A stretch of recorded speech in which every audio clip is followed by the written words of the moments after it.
Hi, this is County Judge Samaniego. The 2020 census count is incredibly important for El Paso. It helps our school, healthcare, food and housing programs get the money they need. This is County Commissioner Vince Bettis for Precinct 3. With your participation, the programs that support affordable housing, public education, and affordable health care can receive the funding they deserve. This is Commissioner Carl L. Robinson, Precinct 4. Without you, these programs could not be successful. This is Commissioner David Stout. Participate online, by phone, or by mail. Everyone in El Paso County must be counted, even children and babies. Your responses are safe and required by law to be kept confidential. Hi, this is Commissioner Carlos Leon from Precinct 1. Let's come together and fill out those 2020 census. Together and fearless, we count.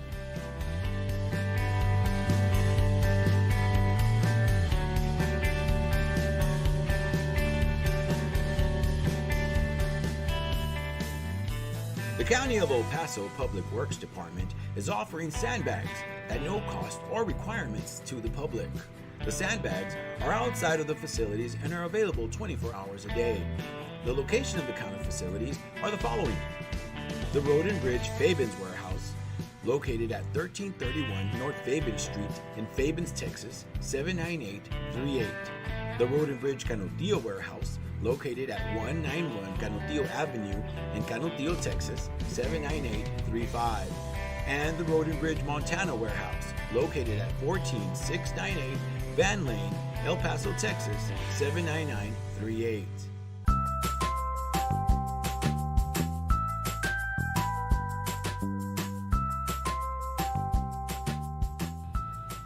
Don't wait in line, pay online.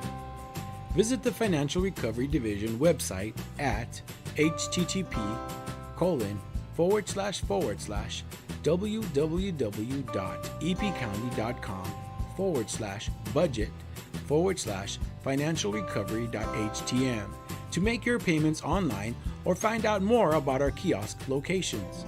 We now accept payments on misdemeanor, felony, and justice of the peace cases.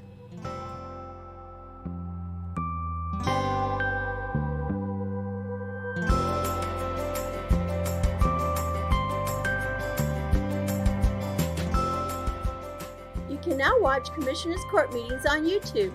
Go to youtube.com and search for El Paso County Commissioners or El Paso County, Texas. Subscribe to our channels to see our latest videos.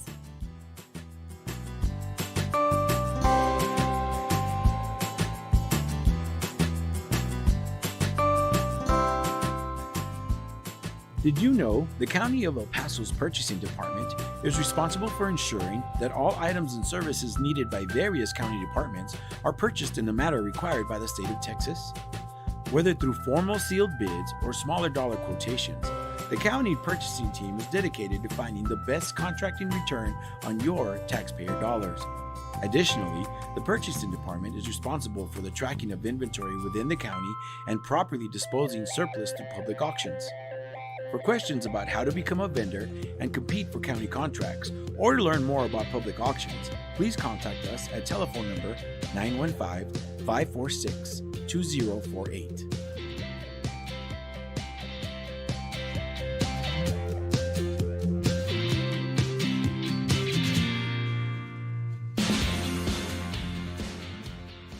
The 346th District Court Judge Angie Juarez Barril started the El Paso Veterans Treatment Court Program in 2012 for veterans and active service members that have been arrested and charged with a felony or misdemeanor criminal offense. To be considered for the specialty court, the statutory criteria includes be a veteran or current member of the United States Armed Forces, including a member of the Reserves, National Guard, or State Guard, and suffer from a brain injury, mental illness, or mental disorder, including PTSD, or be a victim of military sexual trauma, all occurring or resulting from military service.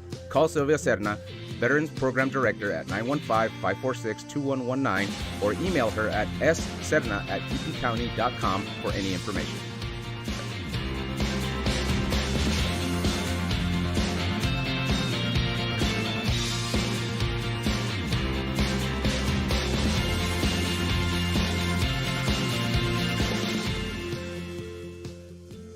Did you know that the County of El Paso's fixed asset control and inventory disposal is handled through the Purchasing Department?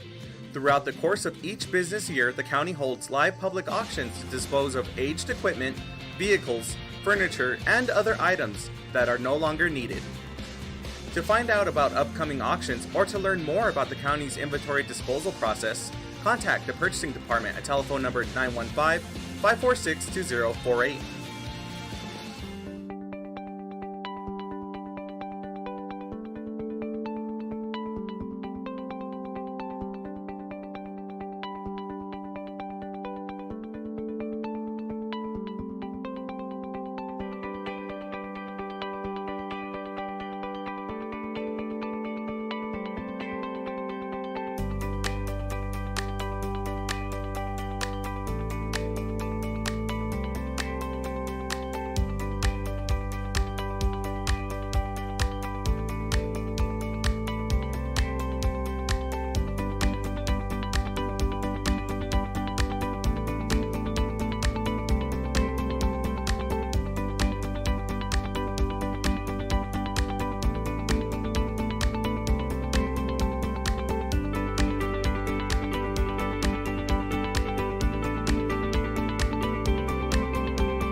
Okay, go ahead, Jessica.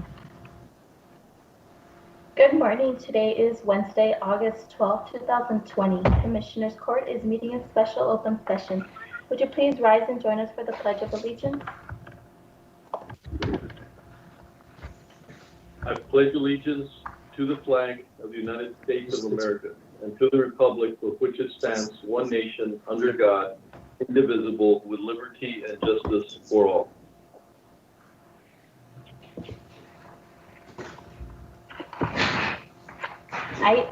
Item number 3 is public comment. At this time, we do not have anybody signed up to speak for public comment. We will take no action for item number 3. Jessica? Yes.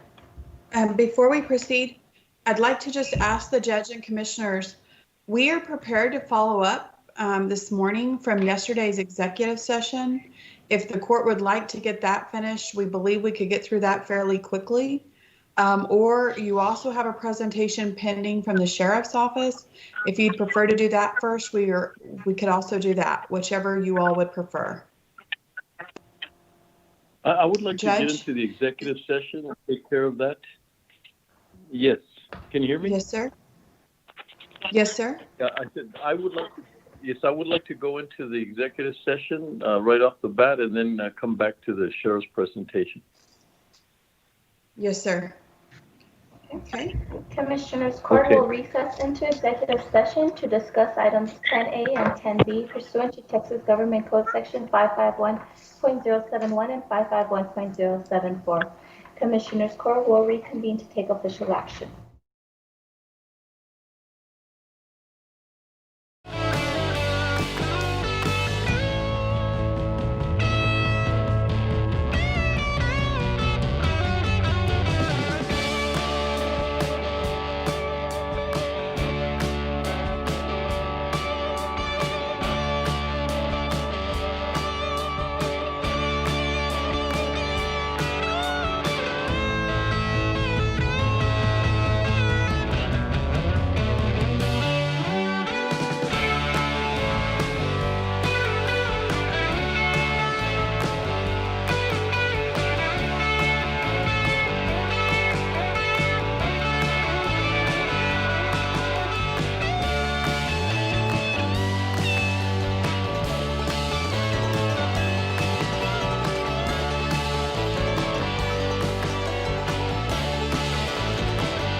Thank you for catching that, Christina. Of course.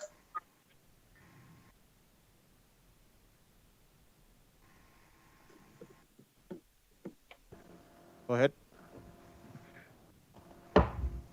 We back in open? We're back in open Okay, right now. Yes. Okay, Commissioners Court has reconvened into special open session. Judge, we'll be going into executive items 10A and 10B, as well as item number 8. Pursuant to the Texas Local Government Code, Section 152.013B, discuss and take action on the proposed annual salaries, expenses, or allowances for elected county and precinct officers for the fiscal year beginning October 1st, 2020. Any proposed salary or allowance increases will be published in a local newspaper of general circulation.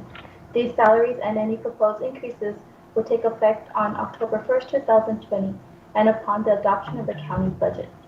And we'll be going into executive for this item pursuant to Texas Government Code Section 551.071. For this item, we need a motion, correct? Yes, Motion would be pursuant to Texas Government Code Section 551.071 to discuss the proposed annual salary, expenses, and allowances for Justice of the Peace Precinct 6-1, as well as for the district attorney salary. Thank you. So moved. There's a second. I heard a motion by Judge Samaniego. Was there a second? I'll go ahead and second that. Thank you. Thank you, Commissioner. Commissioner Bettis, Aye. Commissioner Leon, Aye. Commissioner Stout, Aye. Commissioner Robinson, Aye. Judge Samaniego. Aye. Motion carries.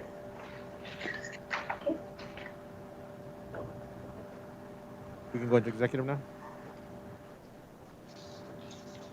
Correct? Yes, sir. Okay, stand by.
Hi, this is County Judge Samaniego. The 2020 census count is incredibly important for El Paso. It helps our school, healthcare, food and housing programs get the money they need. This is County Commissioner Vince Bettis for Precinct 3.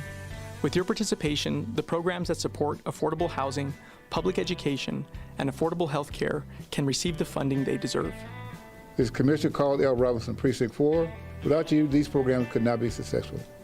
This is Commissioner David Stout. Participate online, by phone, or by mail. Everyone in El Paso County must be counted, even children and babies. Your responses are safe and required by law to be kept confidential.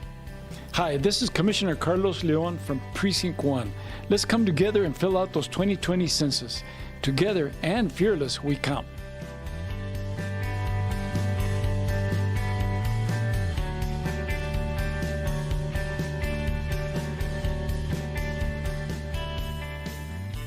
The County of El Paso Public Works Department is offering sandbags at no cost or requirements to the public. The sandbags are outside of the facilities and are available 24 hours a day.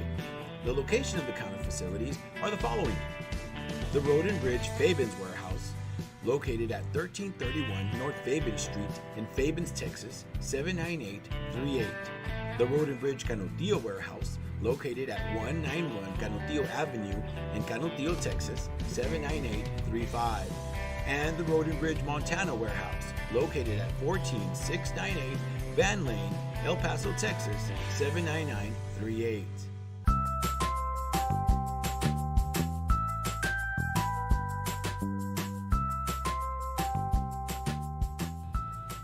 Don't wait in line, pay online. Visit the Financial Recovery Division website at http://www.epcounty.com/budget/financialrecovery.htm to make your payments online or find out more about our kiosk locations. We now accept payments on misdemeanor, felony, and justice of the peace cases.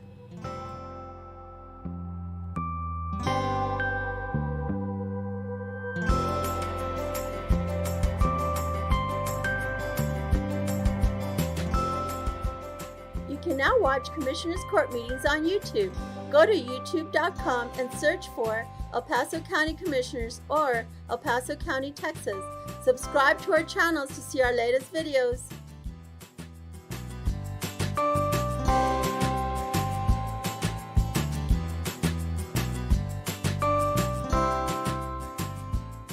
Did you know the County of El Paso's Purchasing Department is responsible for ensuring that all items and services needed by various county departments are purchased in the manner required by the state of Texas? Whether through formal sealed bids or smaller dollar quotations, the county purchasing team is dedicated to finding the best contracting return on your taxpayer dollars. Additionally, the Purchasing Department is responsible for the tracking of inventory within the county and properly disposing surplus through public auctions. For questions about how to become a vendor and compete for county contracts, or to learn more about public auctions, please contact us at telephone number 915-546-2048.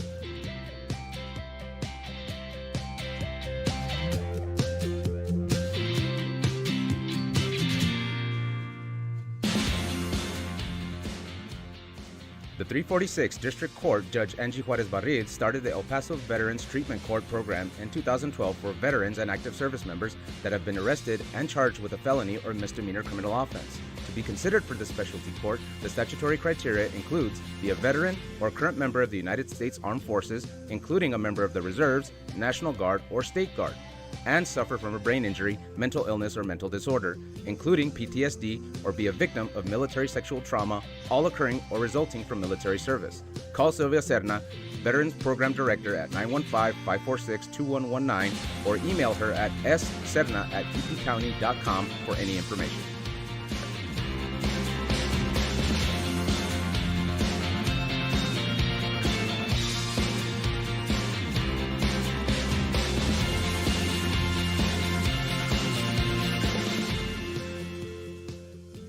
Did you know that the County of El Paso's fixed asset control and inventory disposal is handled through the Purchasing Department?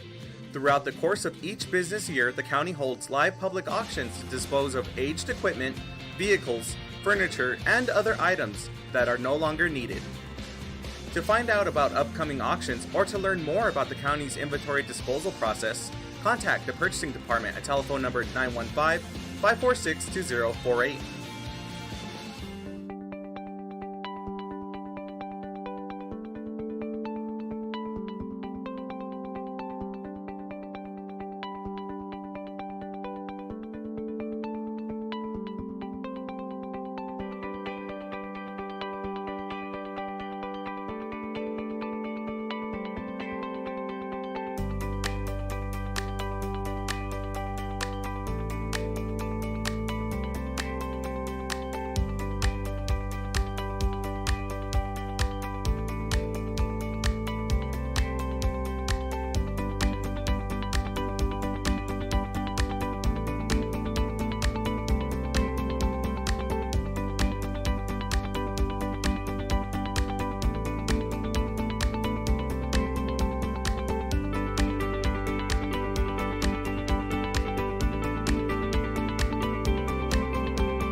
Hi, this is County Judge Samaniego. The 2020 census count is incredibly important for El Paso.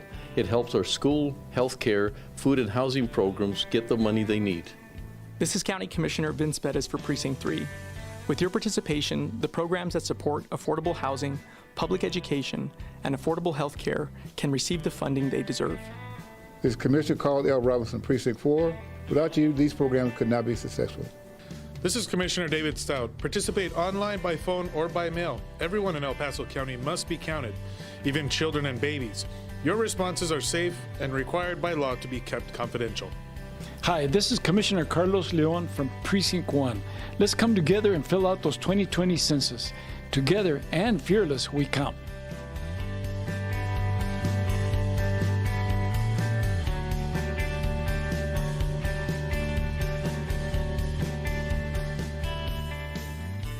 The County of El Paso Public Works Department is offering sandbags at no cost or requirements to the public. The sandbags are outside of the facilities and are available 24 hours a day.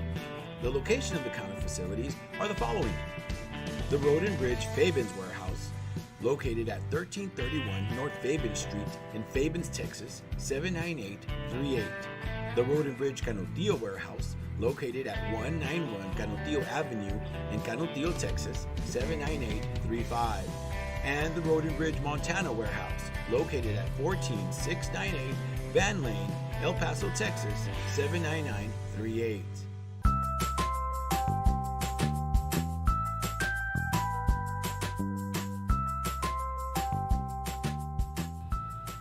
Don't wait in line, pay online. Visit the Financial Recovery Division website at http://www.epcounty.com/budget/financialrecovery.htm to make your payments online or find out more about our kiosk locations. We now accept payments on misdemeanor, felony, and justice of the peace cases.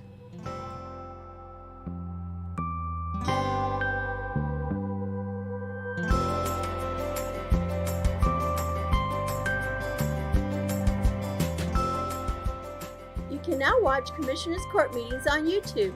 Go to youtube.com and search for El Paso County Commissioners or El Paso County, Texas. Subscribe to our channels to see our latest videos.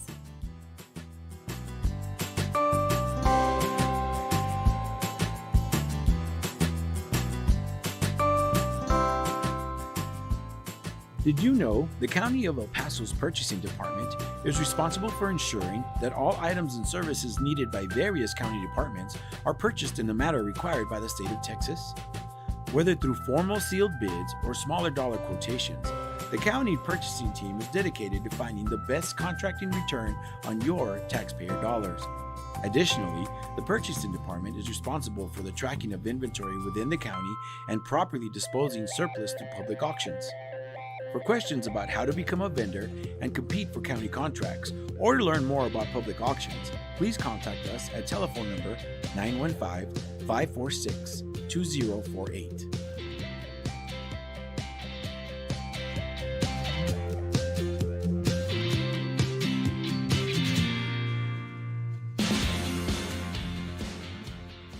The 346 District Court Judge Angie Juarez Barrid started the El Paso Veterans Treatment Court program in 2012 for veterans and active service members that have been arrested and charged with a felony or misdemeanor criminal offense. To be considered for the specialty court, the statutory criteria includes be a veteran or current member of the United States Armed Forces, including a member of the Reserves, National Guard, or State Guard, and suffer from a brain injury, mental illness, or mental disorder, including PTSD, or be a victim of military sexual trauma, all occurring or resulting from military service. Call Sylvia Serna, Veterans Program Director, at 915-546-2119, or email her at sserna@epcounty.com for any information.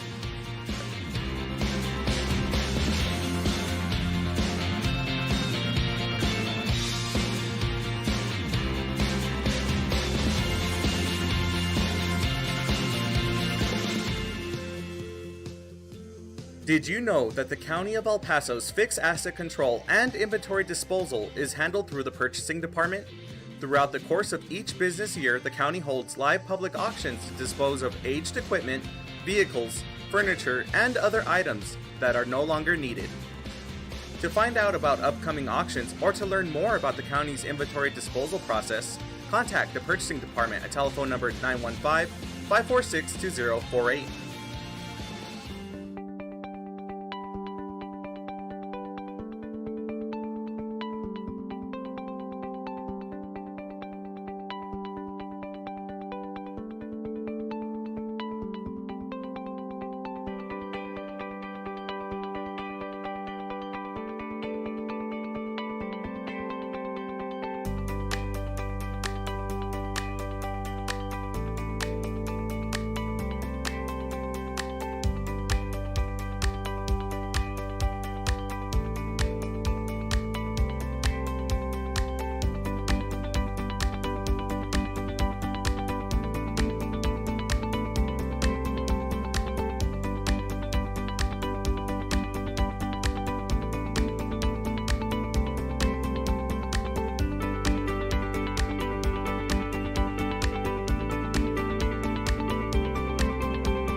Miguel, are you calling the judge in here?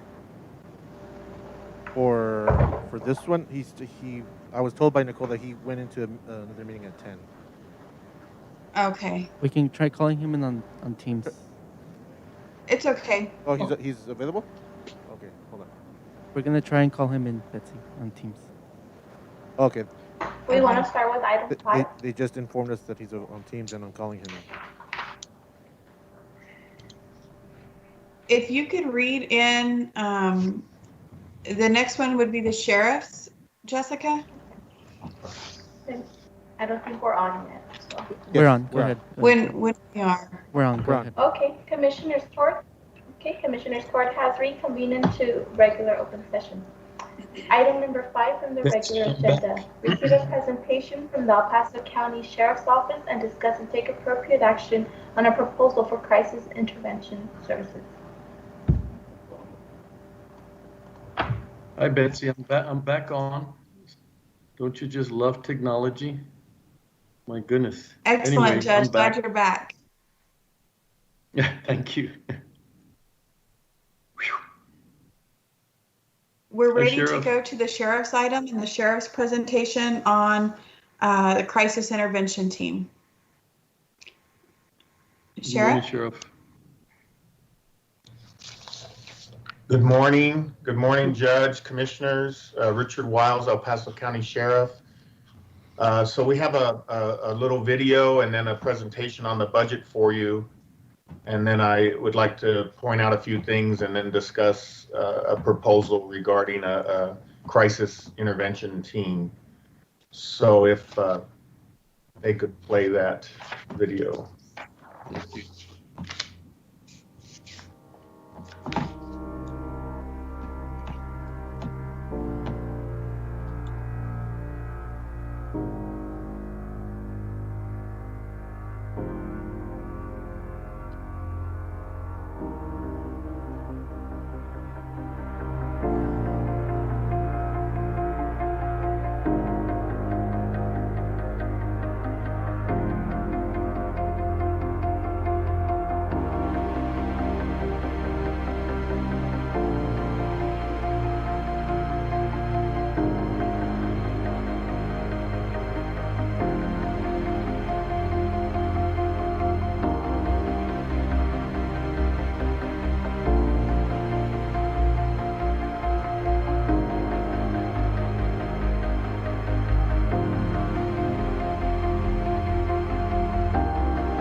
Very nice, Sheriff. So before we go over the budget, I want to point out some things about that video. One, you saw the new equipment for the dental services to the inmates, and also the digital X-ray. Those are significant improvements over what we used to have. Also, you saw a kiosk in the cell blocks. We're installing those to allow the inmates, this is through GTL, to order commissary, to access the law library, to file grievances. And additionally, this thing by the end of August will allow for video visitation. As you know now, the inmates are not allowed any visitation in person. So that's a big problem for many of these inmates who are not able to see their loved ones, but they can talk to them by phone, but they don't get to see them. So this will give them some relief in that area.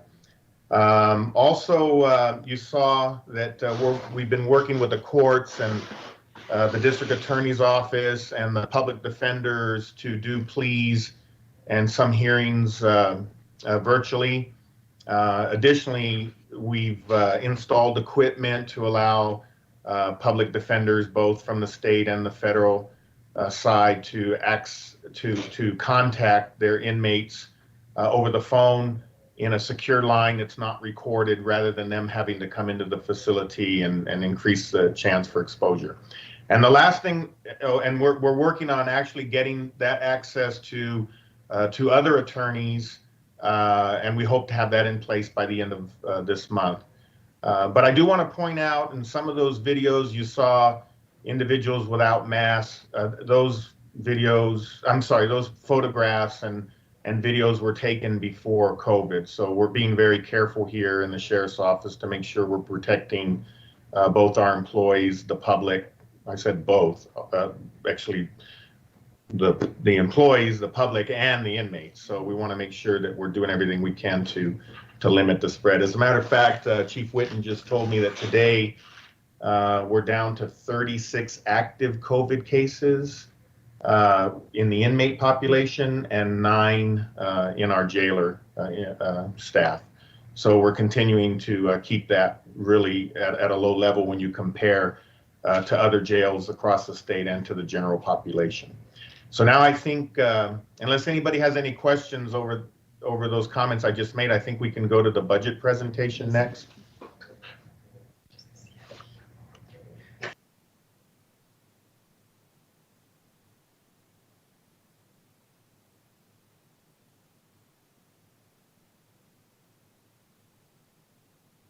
The first slide is up, Sheriff.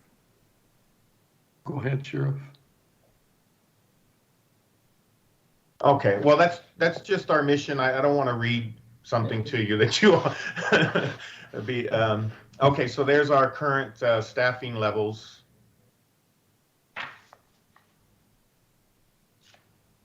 And we had talked about the new digital X-rays. And by the way, the partnership with UMC has been outstanding. We could not ask for a better medical provider in our facilities. They have done a great job, and especially in helping us with the COVID issues that we're dealing with.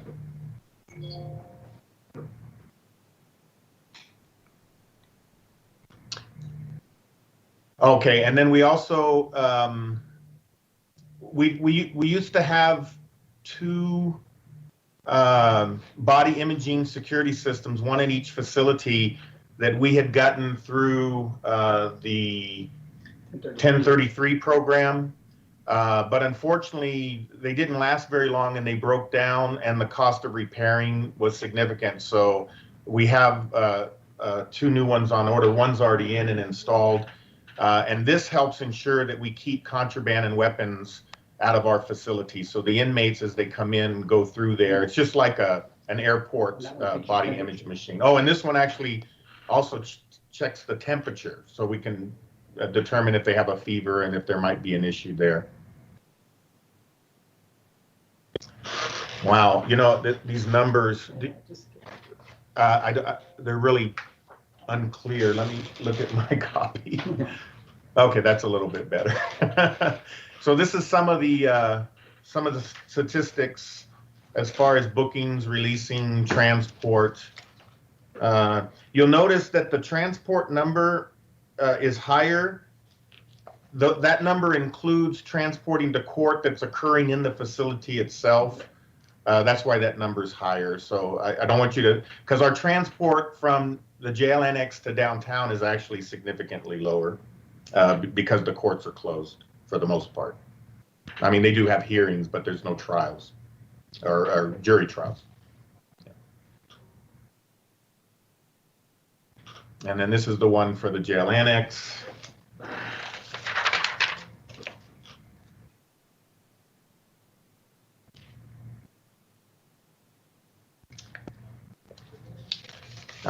We installed a camera that checks temperature at the front door of Sheriff's Headquarters. It catches everybody walking in the front door.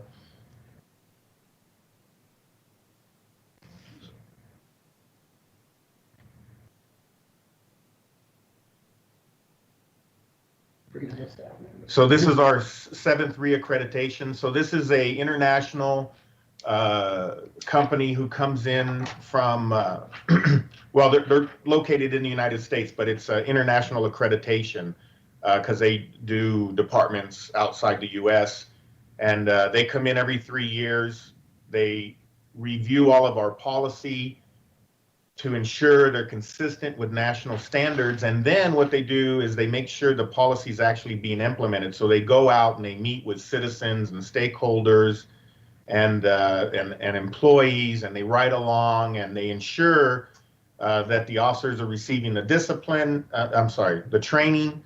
They're being disciplined if they don't follow the training, and that we are in fact doing exactly what we say we're doing. And again, that's following national standards of excellence. So this is, we did get our reaccreditation back in March is when it was awarded.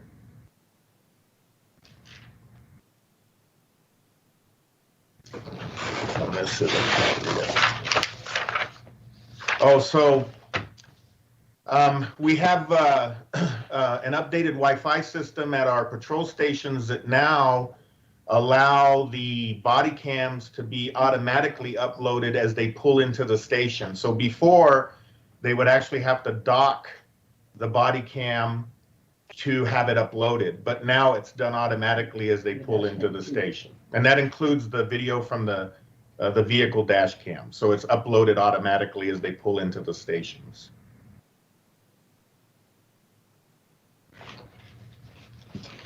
And like most organizations that are doing business in this environment, we're involved in continually sanitizing our facilities to make sure they're safe for our employees.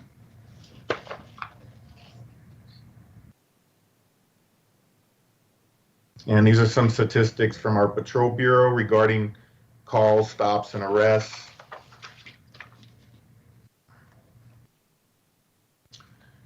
And the next one is our UCR crime reports. A comparison from the second quarter, the end of second quarter 2019 to the second quarter 2020. You will notice that there has been an increase in crime.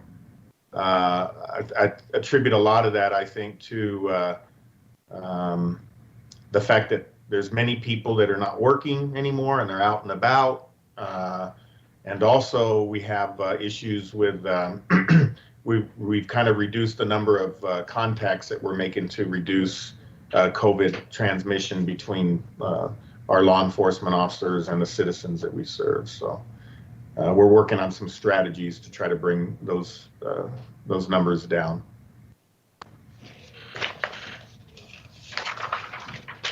So some of the things that we're working on for the future is we're working with UMC and EHN on getting accredited by the National Commission on Correctional Healthcare. And this is not only healthcare services in the jail, but mental health services. And that's where we're working to continue to make improvements. And then that brings us to, I believe, the the end, but we do have a presentation on our crisis, a proposal for a crisis intervention team. So as you're aware, all across the nation, there's been issues where law enforcement is responding to calls that might be better handled with experts in certain fields. We feel that a good model is something that the police department here locally is doing. I'm the co-chair of the Justice Leadership Council with the Paso del Norte Health Foundation. They're looking at, over the last few years, we've been working on issues to help improve the response of our community to mental health issues, both with, again, not both, but with families and children, with veterans, with the homeless, and with people who come into contact with law enforcement. And there's been a lot of changes and a lot of improvements in regards to law enforcement, both in the field and in the jail, but we believe we still have a long way to go. One of the things that the police department did working with EHN is they implemented a crisis intervention team. So this is a police officer in a soft uniform. I believe they use unmarked cars too, because that's what we want to do.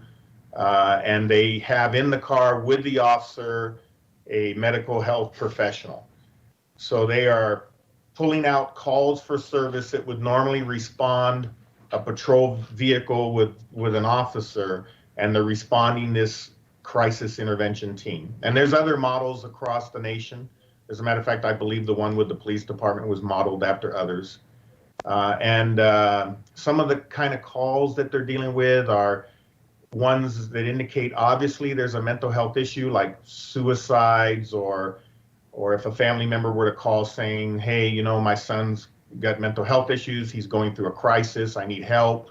Those are the kind of calls that are being pulled away from a regular patrol unit. That also would include calls dealing with homelessness and addiction, where this team would be better suited to try to work with the individual and their family if they're at the scene, and to divert them out of the law enforcement realm.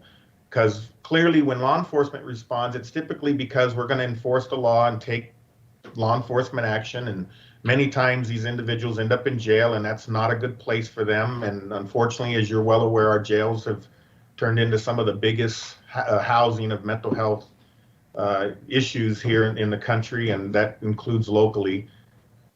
So,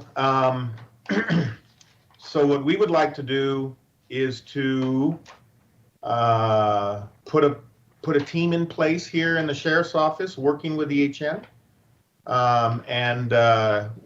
This way we could pull those calls away from our patrol units that can now concentrate more on responding to law enforcement issues and helping to reduce those numbers that we showed you regarding the UCR report and the crime increase, and hopefully resolve those kind of issues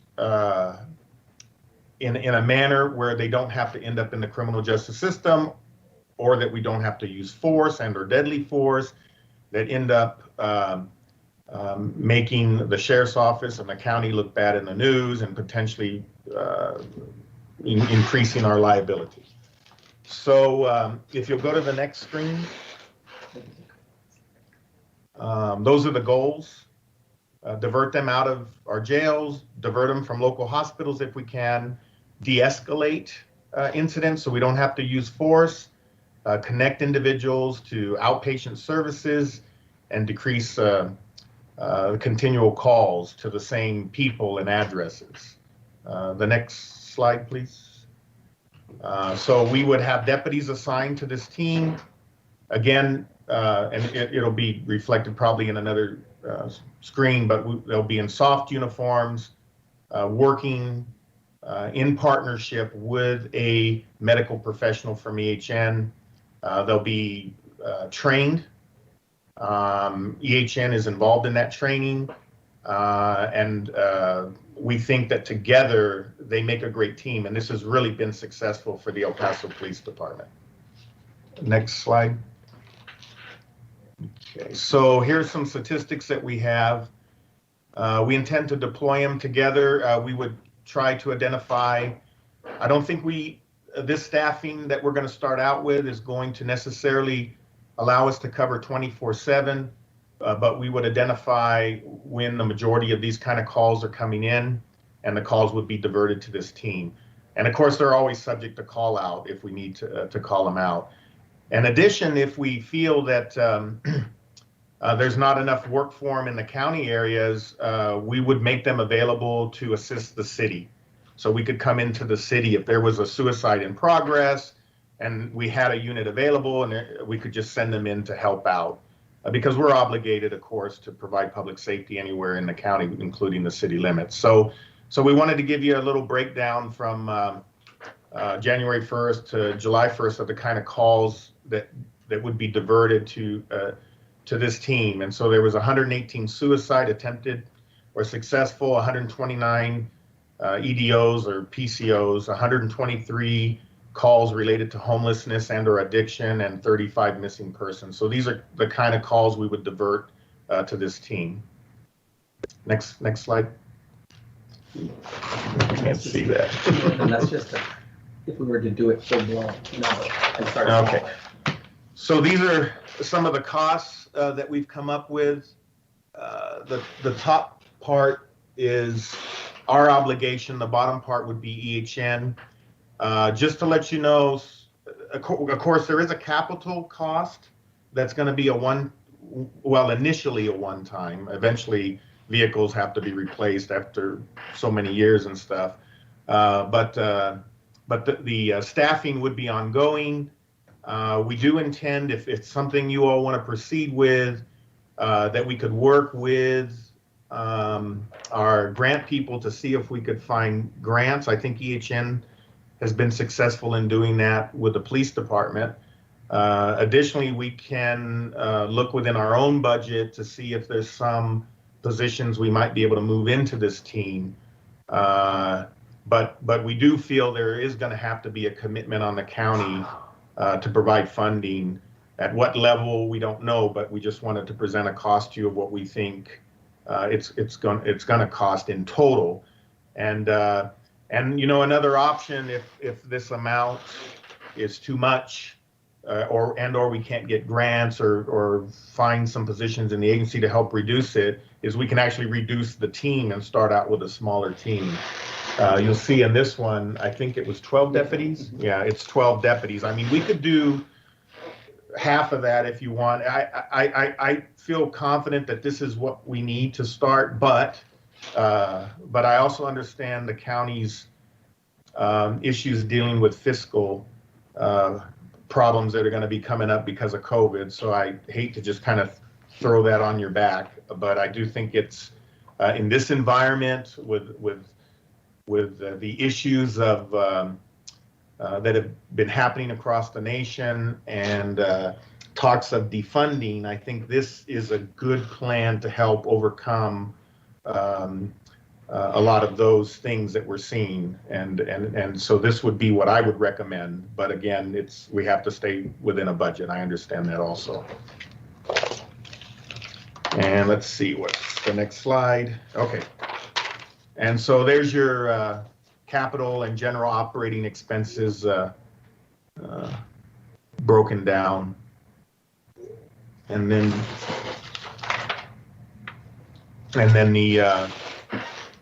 the personnel expenses are on the first page, and then the last screen shows the total startup cost for this plan as it's written right now.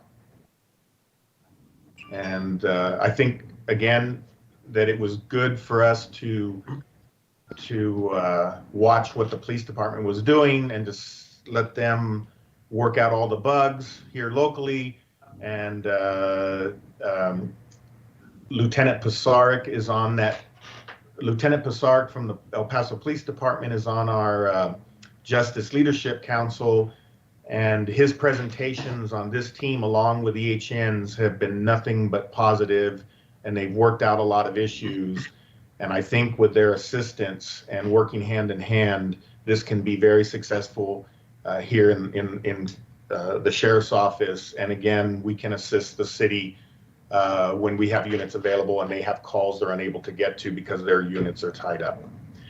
So that's my presentation. I'm available. I'm sure some of you may want to make some comments, and if anybody has any questions, I have Chief Witten here with me and Lucille that takes care of our budget here. And let me tell you, she does a great job. We couldn't do it without her. We really appreciate all her efforts. So she's here available too to talk about our budget if you have any questions. Sheriff, I just want to start off. I know Commissioner Leon will have some comments as well. I'm getting some feedback there. But anyway, I first of all, thank you. It's an amazing video. Thank you for that. I'm also glad to hear about UMC and that partnership. We've always been pretty proud of what they do for a lot of other organizations, and so I'm glad that that you've strengthened that partnership. Just want to, I know it's not a sort of a question that I know the answer to, but just that we continue to focus on all the officers having that mental health training independent of the CIT training that, because we never know when they're going to be involved in that. Also, just I've always been very concerned about the also mental health for our deputies and our personnel that they go through so much that they too need that kind of assistance beyond the employee assistance program. But I mean, just some real opportunities to help through that process.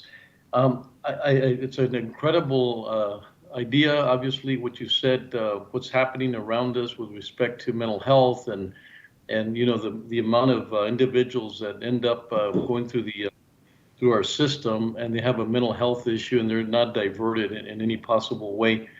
I really hope that we're able to get the grants and the funding to be able to do the entire program, because in my experience, when you do half a program, there's a tendency not to be as successful, and then that's how you're evaluated about going forth or how successful the program is. And so if the program looks at 12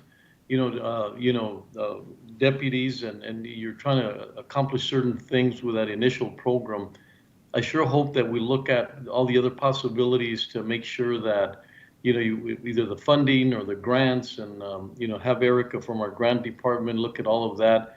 But I would like to keep the integrity of your program and not try to sort of slice it and dice it so that it fits in. And I recognize also the funding and the challenges, but this is a great program. And I would like to see that it's kept its in entirety so that you could be successful. That's the way you sort of looked at it, as how you were going to present it to as a successful program. And I hope that we somehow give you the support to be able to move forward in that direction. So, Commissioner Leon? Thank you, Judge. Sheriff, great presentation. I agree with you. Number one, it has been very successful at the police department. And over the years, they sort of have worked the bugs out. So as we come in, we avoid those pitfalls. And I have to say that a team like this can ultimately save lives. And at the same, to a lesser extent, save the county some liability issues that the sheriff talked about. And I agree with you. I think that if we reduce the number of personnel that are involved in it, we may water it down too much where it's not as effective as it should be. And if you look at the cost compared to the possibility of saving a life or many lives, I've seen it as well as I'm sure the sheriff has, that many of the calls that ended tragically could have been resolved in another direction by having these trained personnel answer those types of calls.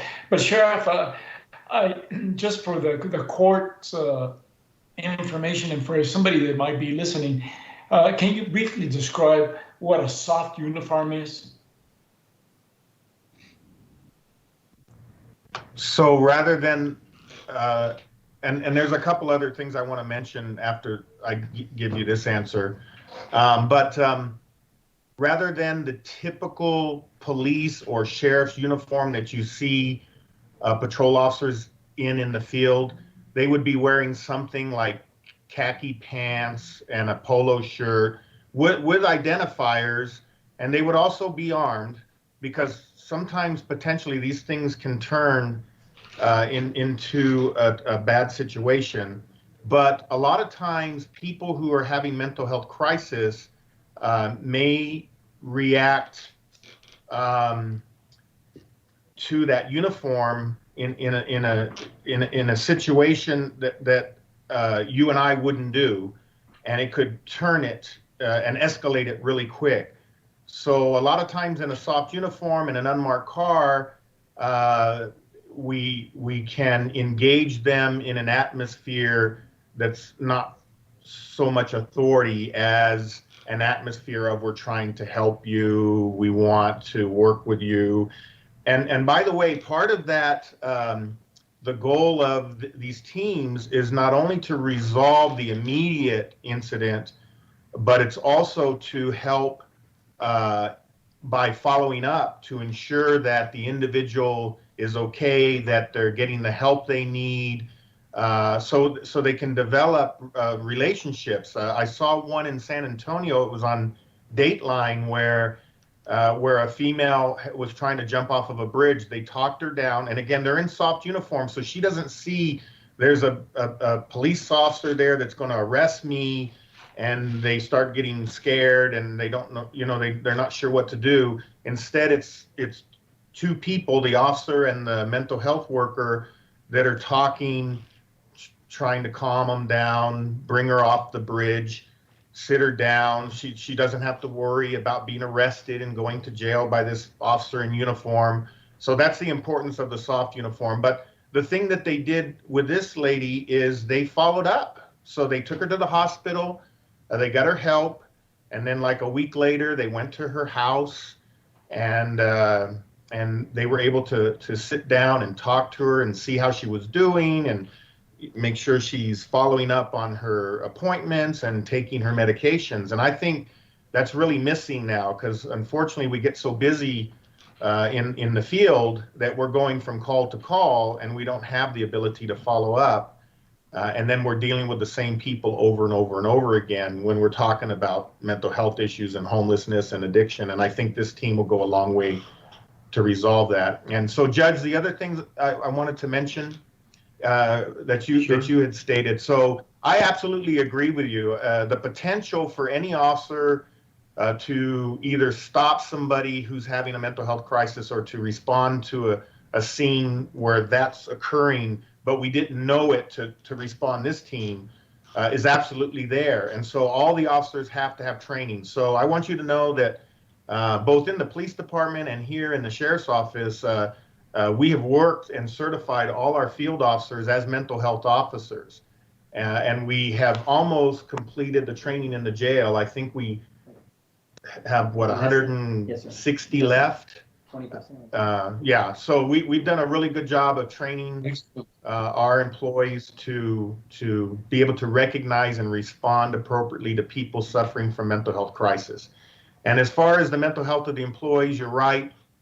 They certainly have EAP available, whether they can use that on their own, or many times we do it as a mandatory requirement if we see issues arise. But there are other options that they have available, especially in this COVID time. We continually push out information from EHN and other mental health organizations that are working with first responders that are having to deal in this environment. But also, that Borderland 100 just started here a couple years ago, and we've been working with them, and they had some training on peer counseling, and we sent some people to that. That occurred before the COVID.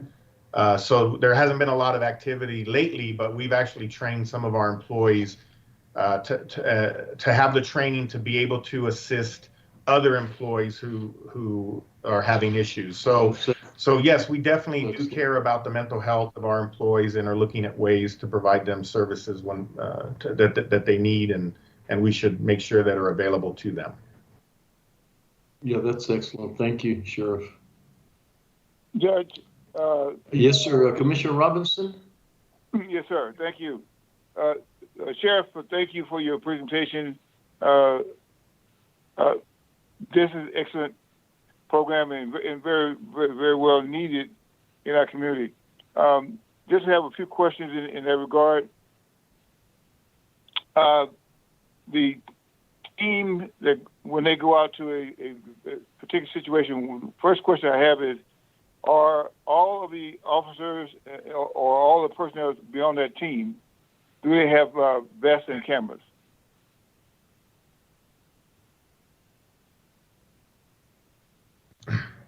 Hello?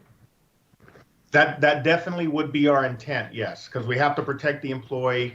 And as you know, I'm a strong proponent of the body cams. We were the ones who brought that forward because we saw a need for it. And we definitely would want our employees, especially in those situations, because they could turn volatile, and we want to make sure we have an adequate recording of the event. Well, that's the reason I asked that question, Sheriff. It's vital that when they go on to a situation like that, it's imperative that all the officers have vests and cameras for several reasons. One, you probably already know or heard in the media, we had not here in El Paso, but in several cities across the nation, where officers went on to a house for a domestic situation, domestic disturbance. When they got to the house, they knocked on the door opened, and both officers got shot. So it was someone called. It was not, as it turned out, in one case, it wasn't a domestic. Excuse me. It was not a domestic disturbance, but the call that was made indicated it was a domestic disturbance. So they also go to the house. They knocked on the door. Someone opened the door and started shooting.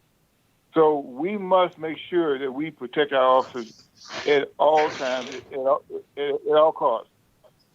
So the vests are vital, and the cameras are vital as well. I support you on this issue, this item. I have a concern in regards to the number of personnel. My thought is that we start out with 6 and grow the team, as opposed to starting out with a high number. One, because of the budgetary situation, and also the fact that how long will it take us to get the grant?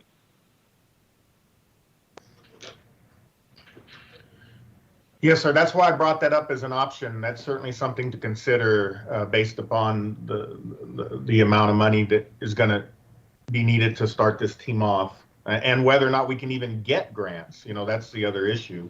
So that's certainly something that we can consider. So after this meeting, I'll get with we'll get with EHN and with our budget people, with Erica and Isabel, and start seeing what we can do there, and then we'll work within our budget to see what we can offset, and then we can make a determination what funding the county might have and where the team can be. I would like to see it as it is, but I again understand the fiscal responsibilities that the county has. And Commissioner, as far as your issues related to the safety, that's why I'm a strong proponent in the team concept of having a law enforcement officer with a mental health professional working together. Because you're right, you never know, sometimes you never know what you're going to or what you're going to encounter or how it's going to turn. So the officer would be with a vest, would be with a camera, would be armed. The uniform would be a soft uniform to help, again, do those things that I previously mentioned. But they would be able to respond in a law enforcement capacity if they needed to ensure their safety, the safety of the EHN worker, and the safety of the public and the suspect, hopefully, or the individual that we're there on. So So I absolutely agree, and that's why I think this is the best concept. A law enforcement officer working hand in hand with a medical health professional. Well, Sheriff, and I do support you, and I will support you on this issue. Thank you, sir. Thank you.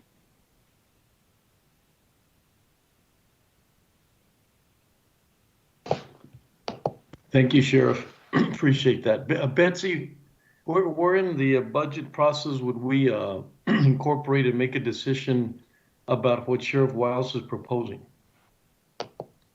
This afternoon, we have a decision-making session, and we will be sure to add this to the slide, and it'll be something that you'll be able to review at that point. Okay, thank you. Appreciate that. I'm glad it's sooner better than later. Thank you. Yes, sir. Thank you. One thing I would like to mention as you consider this, that it would be impossible for us to reduce our staffing in the field to put into this team. You know, I have been under pressure from my commanders to come to you and ask for additional law enforcement staffing, but I have been reluctant to do that because I have an understanding of the fiscal issues that are facing the county, and now so more than ever. So this would be in addition to our patrol staffing, which would allow us to pull calls away from our current existing patrol staff, and then they should be able to handle, the current staff should be able to handle the needs for law enforcement response. You all are quite aware of the growth in the county in people, homes, and businesses. And that has an impact on our ability to provide law enforcement services, especially if you go back and look at some of those statistics regarding calls for service increase. Crime has increased slightly, arrests have increased. So that's an additional burden on the law enforcement side. So this team would be in addition to the existing staffing, and it will help pull some of these calls away to help us manage the staffing needs that we have.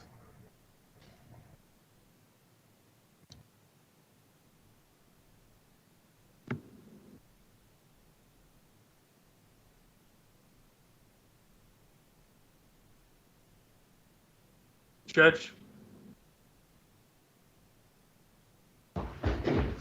Go ahead. This is Commissioner Stout. Hi, Commissioner. Go ahead. Thank you. Thank you, Sheriff, for the presentation, and I congratulate you on and your staff on all of the work that you've done. You know, with the medical contract, with the mental health contract, with the enhancements that you've worked on within the jail, with a lot of the efforts that you all have made in this COVID crisis, and working to make sure that folks that are in our detention facility are as safe as possible, as well as our employees that work there. I think that you know, this proposal for a CIT program is something that would be very needed. I feel like you know, it's something that I would definitely support moving toward. You know, I was one of the principal proponents of pushing the police department a couple of years ago through my involvement with the EHN board to create their CIT program. And you know, we've been talking about wanting to and advocating with talking about and advocating with EHN about wanting to expand into the county. And so I appreciate willingness now to look at doing that. I commend you for the work that you've done with the HN to look at what the budget implications could be. I've talked a lot recently about having conversations about our law enforcement budget as it compares to the amount of spending that we provide for social programs, and looking at creating more of a balance between the two. Right now the amount of money that the county of El Paso spends on the sheriff and jail is more than $100 million, and the amount of money that we spend on social services is around a measly $5 million, according to my calculations. And I feel that our duty as a commissioner's court and as county officials is to constantly analyze our expenditures and strive to be as fiscally responsible as possible. And I know that we've done a lot of work in the past number of years in the realm of criminal justice and creating programs like our Criminal Justice Coordination Department, 24-hour magistration, and spending more on reentry programs. And all of those are policies that were created that deal with people once they are introduced into the criminal justice system, and they are good, and I think that they are helping. But I do feel like we aren't doing enough in another realm that is important to a decarceral agenda, or keeping people out of jail, which is keeping people from even coming into contact with the criminal justice system. We do have of course some diversion programs, and we have the First Chance program that the DA has set up. And I just want to be clear that because I know that as I say this, there may be people out there that are going to try to take my words and twist them and misrepresent them and gaslight the public when it comes to what I'm talking about here.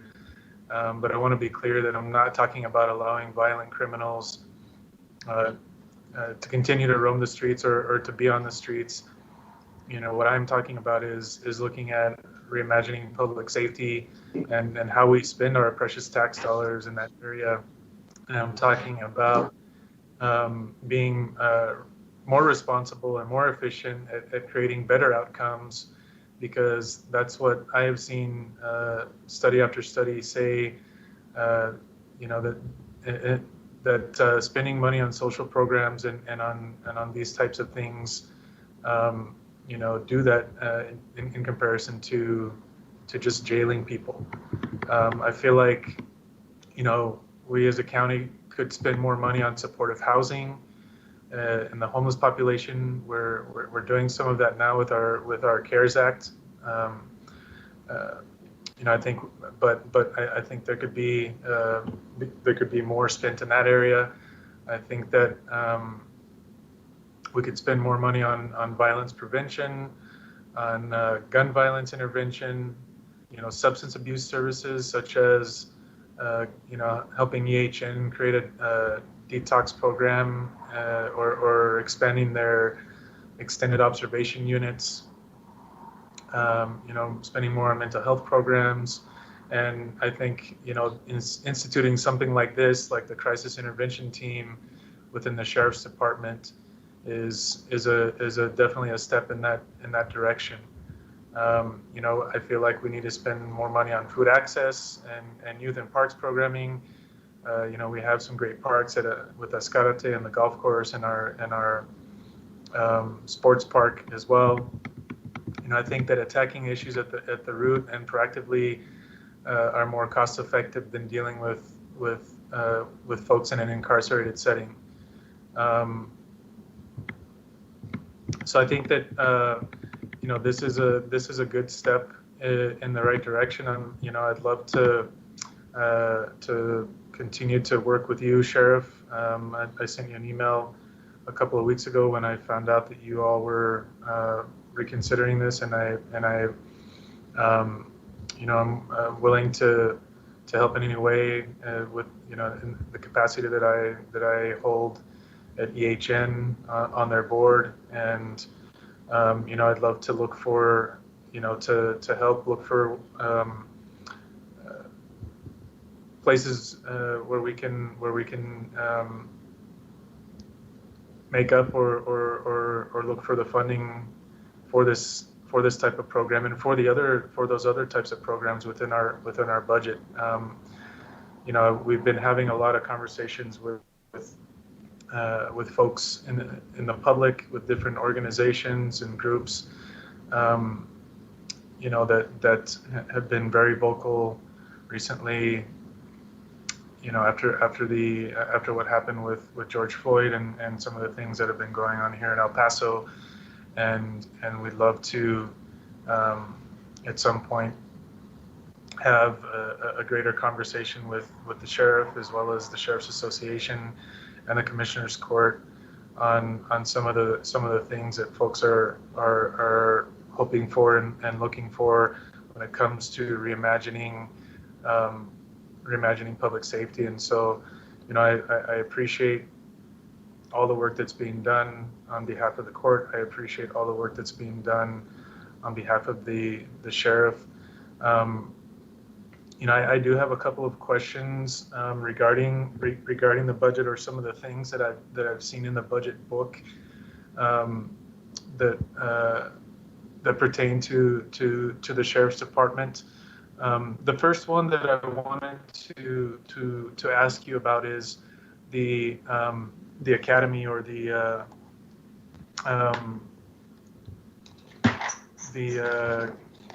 training academy.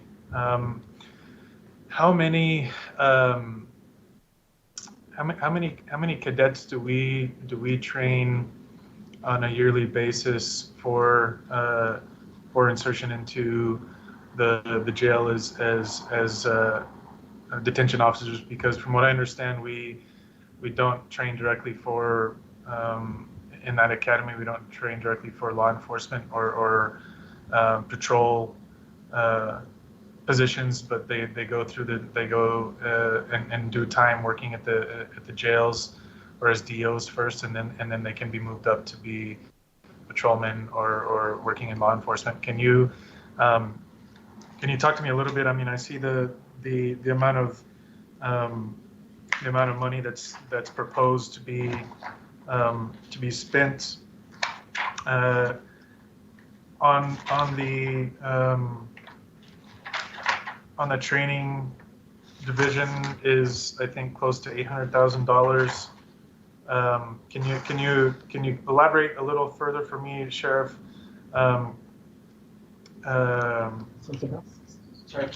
Regarding how many active officers do we train on a yearly basis, and what that entails? Does that 800 include does it include the grant? Yeah. It does? Okay. The grant. So we typically hold 4 academies a year, 1 every quarter, because we try to keep the academies small. And turnover is consistent throughout the year, so we want to fill vacancies as quickly as we can, because when we have shortages, we have problems in the jail, because we're required to keep staffing levels to a certain point. We typically hire, on average, about 60 a year.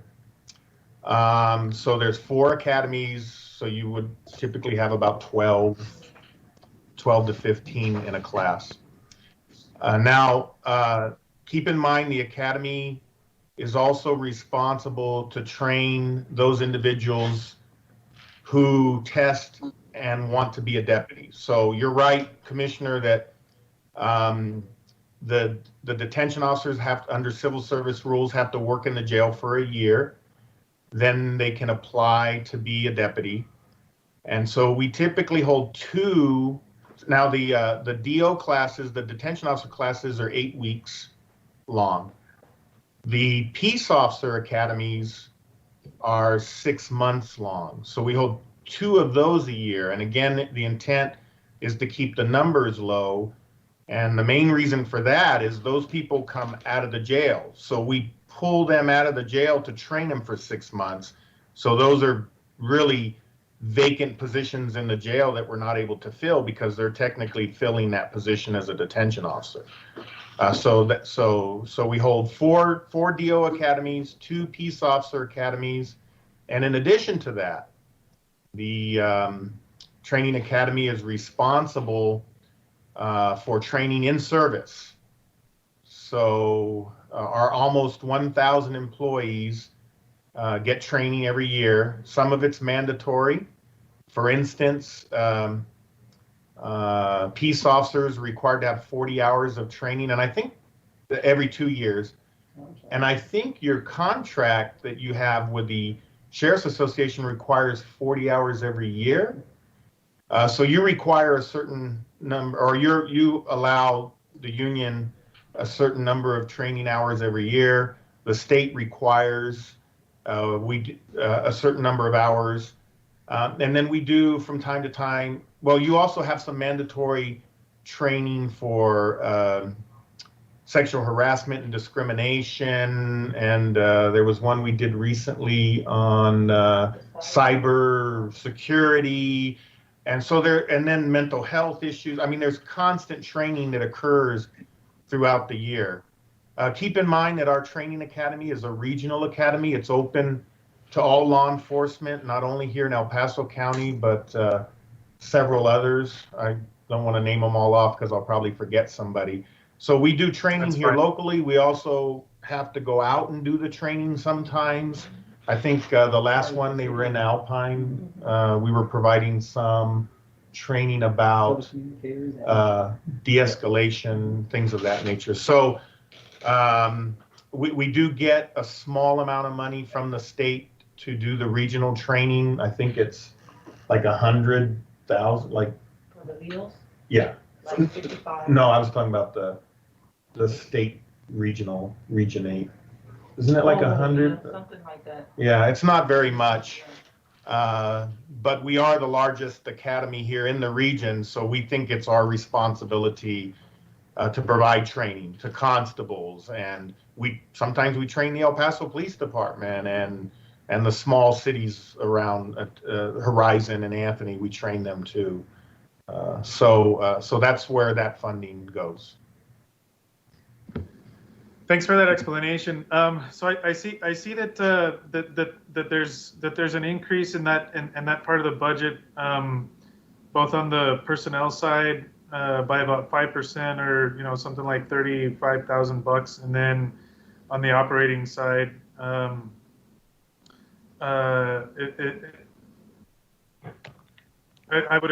guess I would imagine that the increase in the personnel side has to do with the collective bargaining contract and the increases in related to that. But can you explain to me what the increase in the operating costs is due to?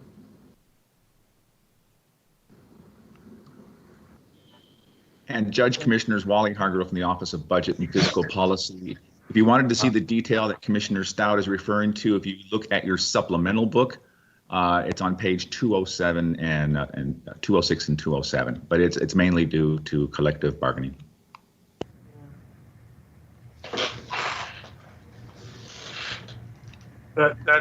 So Wally, that's the personnel, but the operating is due to collective bargaining as well? No, the operating, those changes you see, Commissioner, are the changes from the ops equipment and resetting that back to what it was before they did the 3% cut from fiscal year 2020. That is the significant change. They did make some reductions to some of their filing fees and their office supplies. Okay. Okay. Thank you for that explanation. I also had a question about the internal affairs I guess it's under the law enforcement division. In the also in the budget book, I'm on page 224 of the larger budget book, not the supplemental, but the larger one. There, there's also I guess there's an increase in the budget there of 140K. I guess that's probably due to the contract as well, to the collective bargaining. I guess across the board, probably any increase that we see within the sheriff's department when it comes to personnel is due to that collective bargaining contract, right?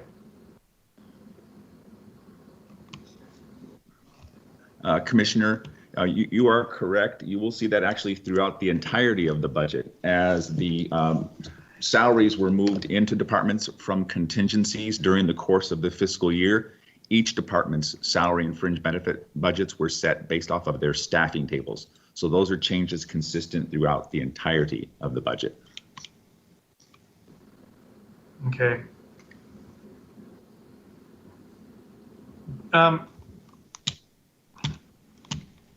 When it comes to the internal affairs, Sheriff, how many positions are tied to that? I guess that subdivision or that process. So there's 4 detectives that work in internal affairs. There's a supervisor who's a sergeant.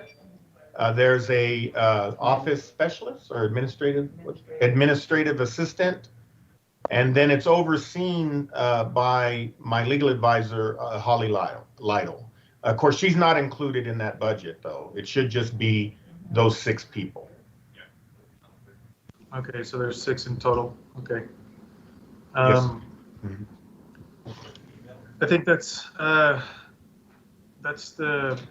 extent of my questions on that one. Just one more question in the patrol division. Just looking at the activity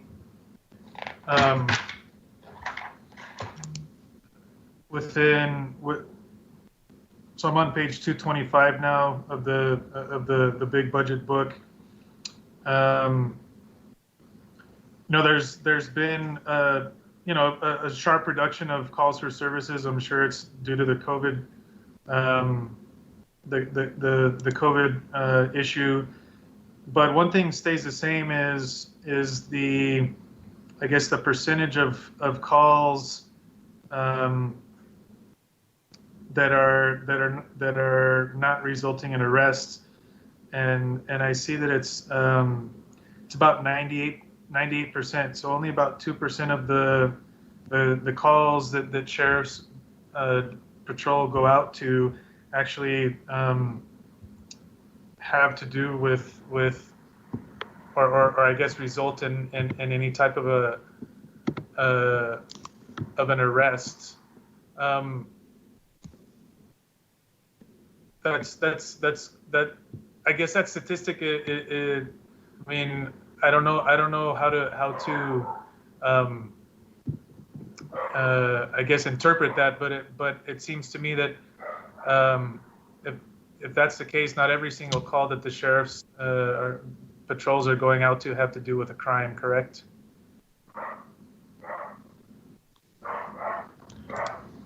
Commissioner, that's absolutely true. A lot of what we do is order maintenance. You might have a loud party at 3 a.m, and so we go with the intent just to get the people to turn their music down or off so that the neighborhood can be quiet. I mean, yeah, many calls that law enforcement makes are order maintenance calls, not specifically related to officers having to use their authority to make arrests. Now, the statistics I have, which were on that presentation after the video, I'm seeing an increase in calls for service. From January to the end of June 2019 compared to January, end of June of this year, there's an increase of about 3,000 calls for service. Now, there has been a decrease in traffic stops overall, and that was by about 4,000 during that same time period. And that was, again, our intent to try to reduce contact between citizens and our officers to reduce the transmission of COVID. I will say, however, I think that's one of the reasons that we might be seeing some of these increases in crime is because most criminals use cars and to move between places where they may be committing crime. And so my direction to the deputies is that I'm not looking for traffic tickets, but when you see somebody commit a traffic violation, it's always a good idea to stop, let them know what they're doing and how to make sure they comply with the law. And then if it leads to something more serious where you catch a burglar that's got stolen property in the back, or they end up having a warrant for some felony or something like that, we get that person off the street. So calls for service are up, traffic stops are down, traffic citations are down 300, but arrests are up overall. So the more they're making more calls, they're making more arrests. But as far as your percentages, it's probably still the number that you stated, and that again is because most of what law enforcement does is order maintenance. It's not using their authority to arrest people and put them in jail. So I'm a bit confused because the slide that the sheriff called our attention to in his presentation, it basically has the same exact numbers, I guess, for 2020 second quarter, 66,065 calls for service, as we're seeing in the budget book for 2020. For all of 2020. That all of 2020, sir, was only through the second quarter. That's what the second quarter are the stats that are included within this publication. Okay. So it's first quarter and second quarter, not just second quarter. Right. That's correct. This is cumulative through two quarters, sir. The best. Yeah. Okay.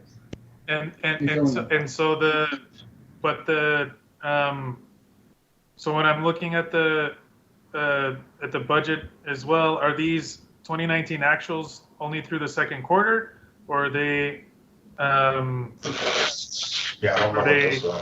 yearly actuals? 2019 and is the target is everything through the second quarter only, or is it yearly? The 2019 are all yearly amounts. The 2020 in the actuals is through second quarter. The 2020 target are annual targets, and 2021 is an annual target. The only thing that's through quarter two is the 2020 actuals. Okay.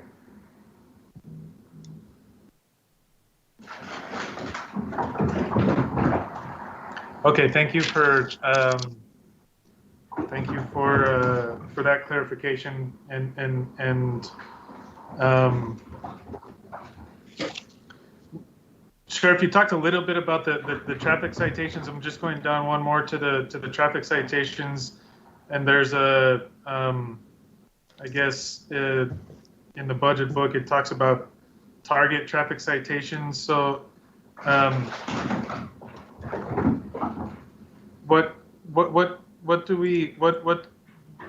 do we have a target on citations?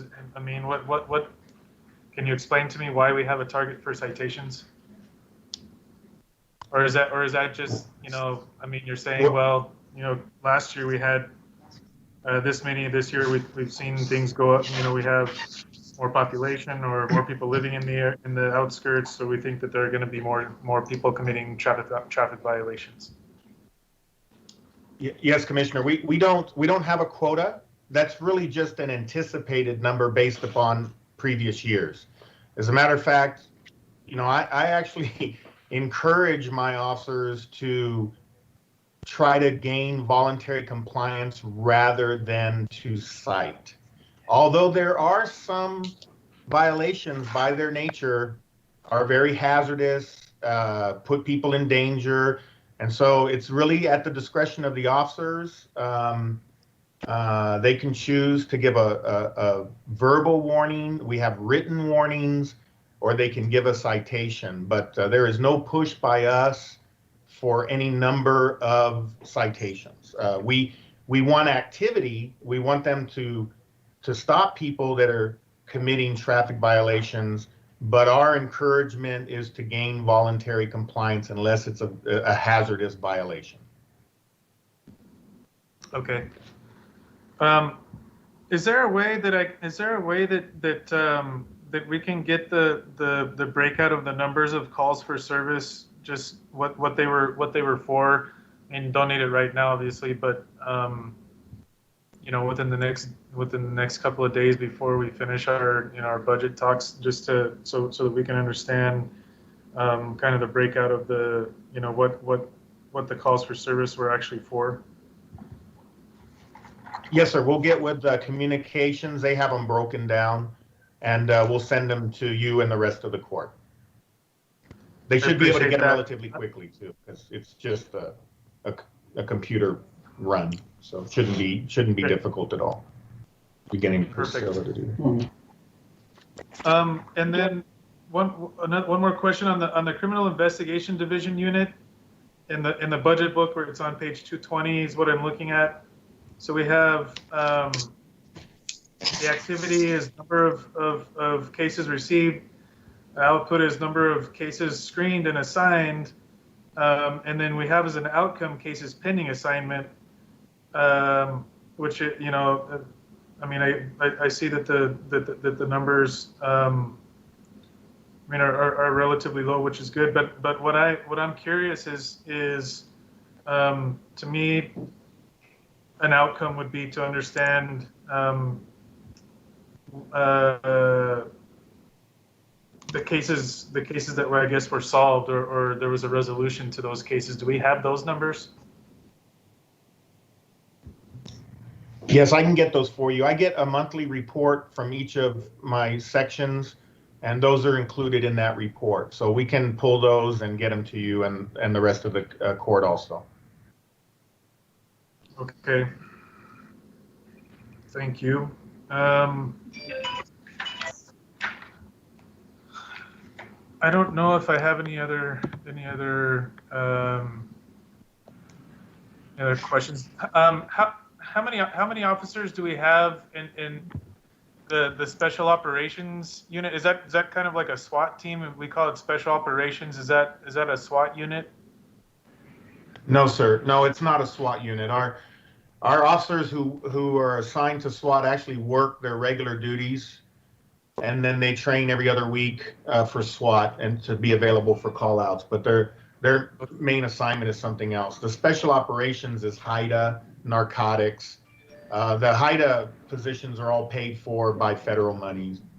But that's what those are investigators that work on with our federal counterparts in narcotics investigations. We have one that's assigned to public corruption and units like that. Okay. In the presentation you have, let me pull it up real quick. You have a slide where you tell us how many employees are within the sheriff's department. Does that okay, law enforcement personnel 269, detention 583, and civilian 135. Are those positions that are filled, or are those all the positions together and also include unfilled positions? Those are authorized positions. The actual numbers, I don't have right in front of me. They change from day to day, but we keep our positions typically filled. I think we do have 13 of the detention personnel positions frozen to the end of this fiscal year because of the requests from you all to reduce our budgets by 3%. Yeah. But so those are the authorized. Okay, those are authorized. If you can just get us an email, please, to just let us know exactly how many, that'd be great. And then one more, sorry, I have so many questions. Are you making a list of stuff? When it comes to, Wally, I don't know how much, if you can answer this, but what do we spend on overtime for the sheriff's department? I can answer that. If you'll give me just a moment, I'll give you an up-to-date number. So I'll give you just a moment, sir.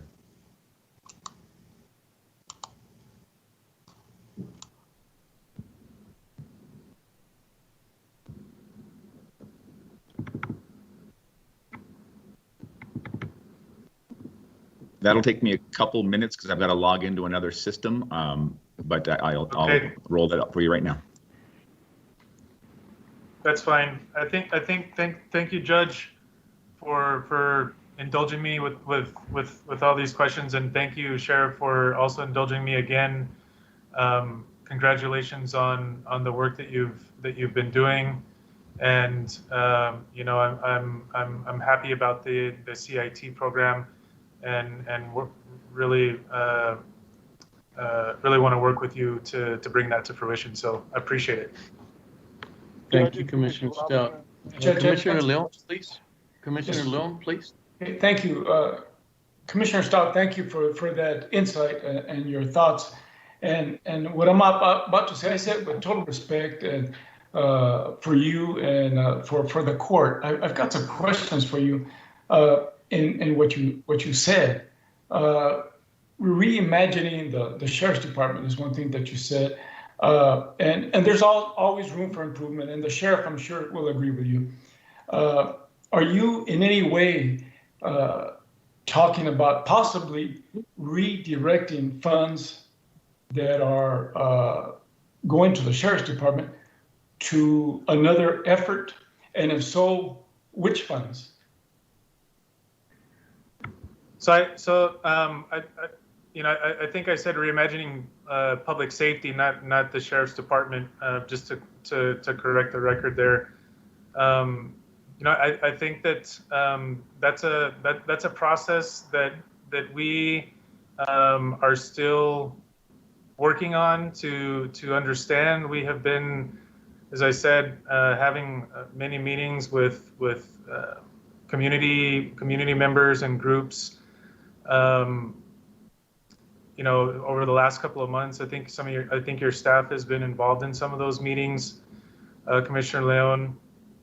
And I am not at this point in time, today, right now, calling for a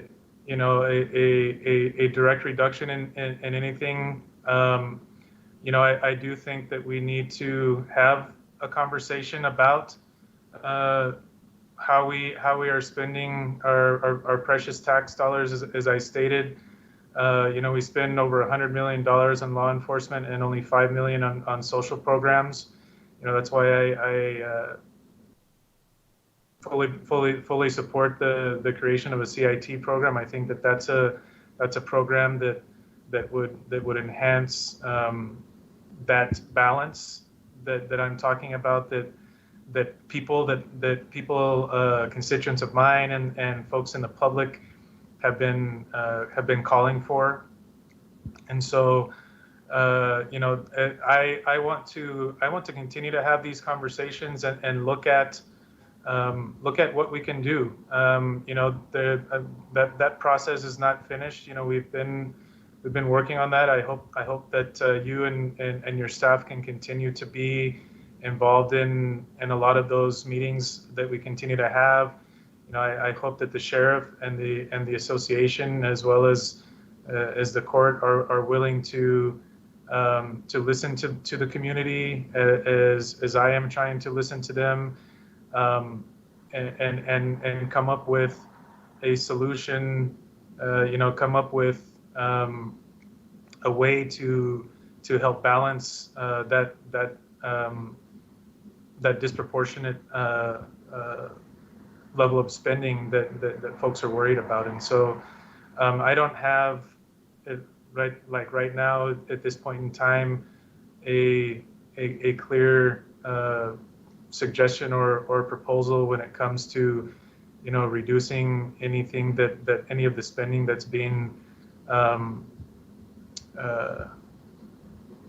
put towards the sheriff's department or law enforcement in general. But I think that after the collaborative work that we do, that may be a possibility in the future. I mean, that's something that we have to talk with our community about, and that's why I a couple of months ago also talked about wanting to have participatory budgeting. I've talked about it for many years, and trying to reach out to the public to understand how they feel about what we're spending our money on, especially when it comes to public safety.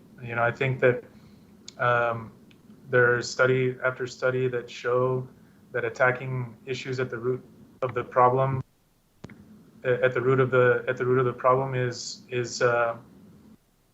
not just more efficient, but also has better outcomes.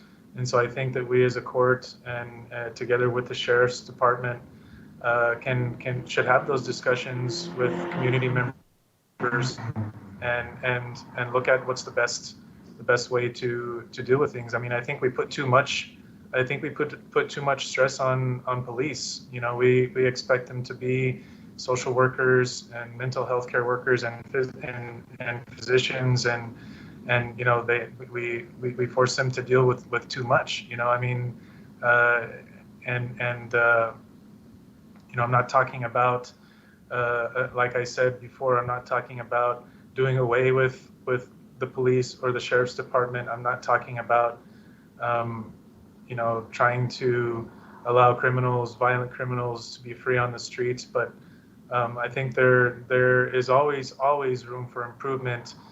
No system is perfect, and we as commissioners, in my opinion, it's our duty to continue on a constant basis to reevaluate and look at how we can make things better, and if that means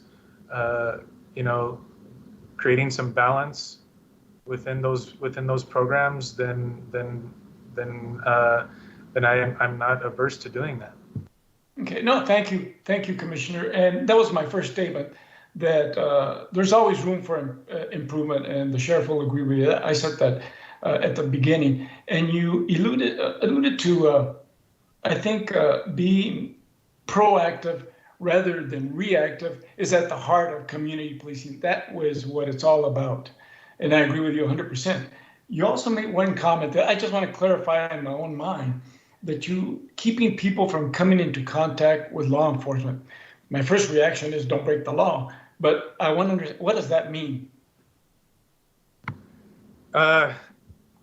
Yeah, that's a great question. It means providing the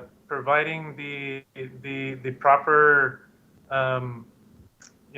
There's a lot of things that could keep people from coming in contact with the police. One thing is providing education. One thing, it's providing people with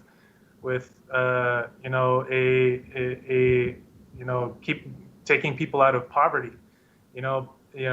Because if somebody is so poor that they have to go into a store to steal something, then that's gonna provoke them coming into contact with the criminal justice system, right? And so the idea with keeping people from actually having to have contact with law enforcement or the criminal justice system is attacking all of these problems at their root. So if instead of, there's so many different aspects to that, Commissioner Leon. It's providing the correct levels of healthcare and mental health care so that folks are not put into our jail because or arrested because they're having a mental health episode. It's providing folks with a home so that and a job so that they don't have the need to commit a crime to keep their family fed or to provide for whatever they need. It has to do with substance abuse programming that keeps folks that may have issues with substance abuse, because it's an illness, and we need to be able to treat folks on the front end. Prevention programs, violence prevention programs, substance abuse prevention programs that basically would keep people from being put into or putting themselves into a situation where they would have to have a confrontation with law enforcement or contact with law enforcement. That's what I'm talking about. I don't know if that explains. Yeah, thank you. I appreciate your time. Thank you, Commissioner. Thank you, Judge. Thank you, Commissioner. This is Commissioner Robinson. Go ahead, Commissioner Robinson. Several things. First of all, this is a statement from Commissioner Robinson. We're not going to reduce or cut funding for our law enforcement, period. But when we talk, we have we listen to the pontification about different things before the social problem. One of my experience in my training and my education led me, particularly my training in the military, was that when you have a problem, when you address a problem, come with a solution. So with respect to that, I'm going to be been working on revitalizing some programs that we have used that were very successful. The sheriff is very aware of it. Chief Leon is very aware of it. One is the youth initiative program. At the early, within the next month, I plan to come and have a presentation made to the Commissioner's Court in coordination with the Sheriff Department, the Police Department, to educate the public about the program that was very successful. Chief Leon, you're very familiar with we talk about community policing. That was a big, the youth initiative program was a big element of community policing. It went by the wayside. I plan to revitalize that one way or the other to get it back on its feet. The other program I talk about is we have a Respectful Law Academy, where we mentored middle school students and high school students to a degree to keep them out of the hands of law enforcement, to keep them out of trouble. One of the other things we had with the city was a midnight basketball program. That kind of went by the wayside. So so what I'm saying is we can pontificate about all the problems there are, but we need to come forward to the table with solutions.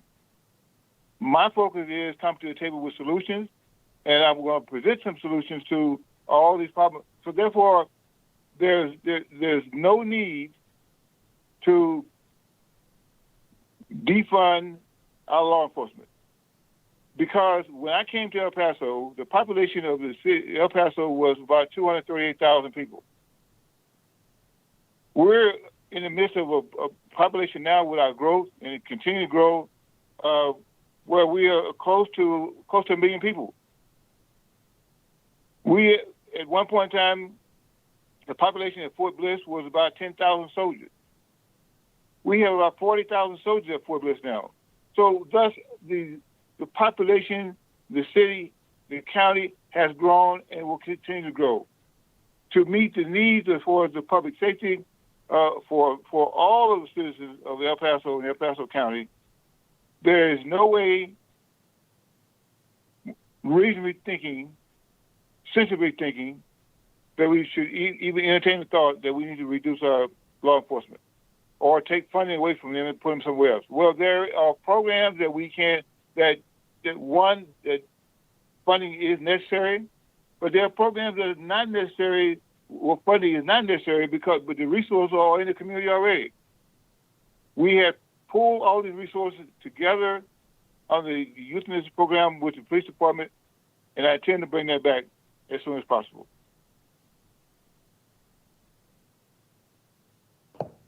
Thank you, Commissioner.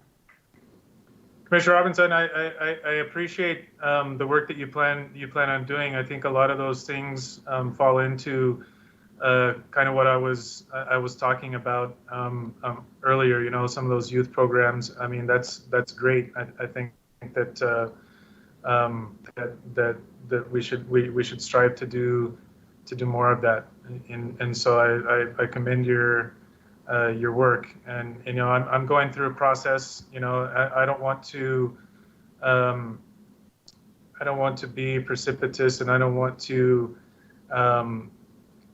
rush things. We're trying to go through a community-led process that will help better inform ourselves and as policymakers, and to talk about all of these issues with folks within the community, and understand, you know, what it is they feel is needed. And so I think that's a huge part of our you know, what we need to do as commissioners, and is to reach out to the community more. Unfortunately, we just have very low public input and community participation in our meetings, and so a lot of times the things that we are doing can go you know, unperceived by the public, and so you know, we are doing lots of good work, I think, in my opinion, to try and understand, you know, from the public, you know, how they feel things can be made better. And again, you know, I've done nothing but commend the sheriff on this on his actions today, and I feel like he has been willing to work with the community, willing to work with us and others, and I appreciate that willingness, and I hope that we can continue along those lines. What community are you talking about, Commissioner? You said the community. What community are you talking about? So we've reached out to religious groups. We've reached out to ethnic groups. We've reached out to advocates within the community that deal with populations that a lot of times are underserved and underheard. We've reached out to a lot of different organizations. The Young Democrats, the Network for Human Rights, reached out to the Bishop sites. I've spoken to some ex-law enforcement folks that Commissioner Leon asked me to meet with, or suggested that we include in the conversation. We've spoken with we've spoken with the Queer Bar Association. We've spoken with the Black young business leaders, a lot of different groups. I mean, there's a lot of different groups.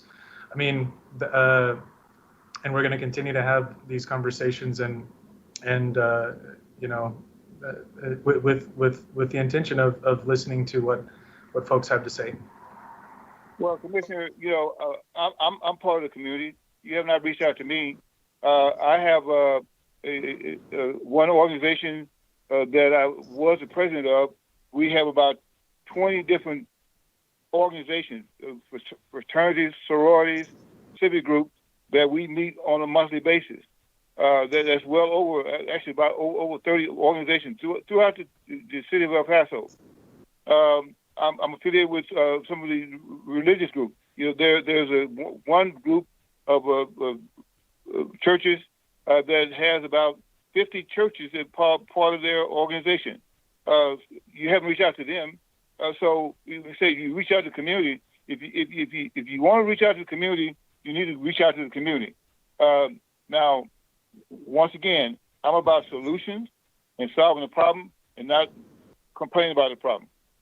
So We have the Youth Initiative Program. We have well over 100 organizations that were participants in that program. You can Chief Leon can attest to that. Sheriff can attest to that. That's what I'm talking about. Where we came to and we met monthly. We came with the assets, information, and resources to solve problems and not complain about problems. So, yeah. So sorry. Go ahead. I said I plan to move forward with one thing I would say in closing. There's no reason to reinvent the wheel. If it ain't broke, don't try to fix it. Find out what's in the community before we say there's a problem. But you'll find that there are already programs and solutions out there in the community, and there are individuals and organizations that will be willing to participate in helping with solutions.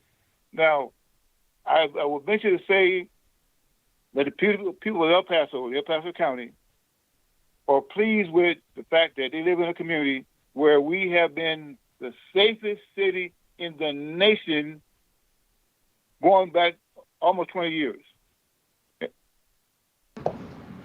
So we're not going to touch law enforcement. Commissioner Robinson, I would appreciate that if you checked with your staff, because my staff did reach out to your office because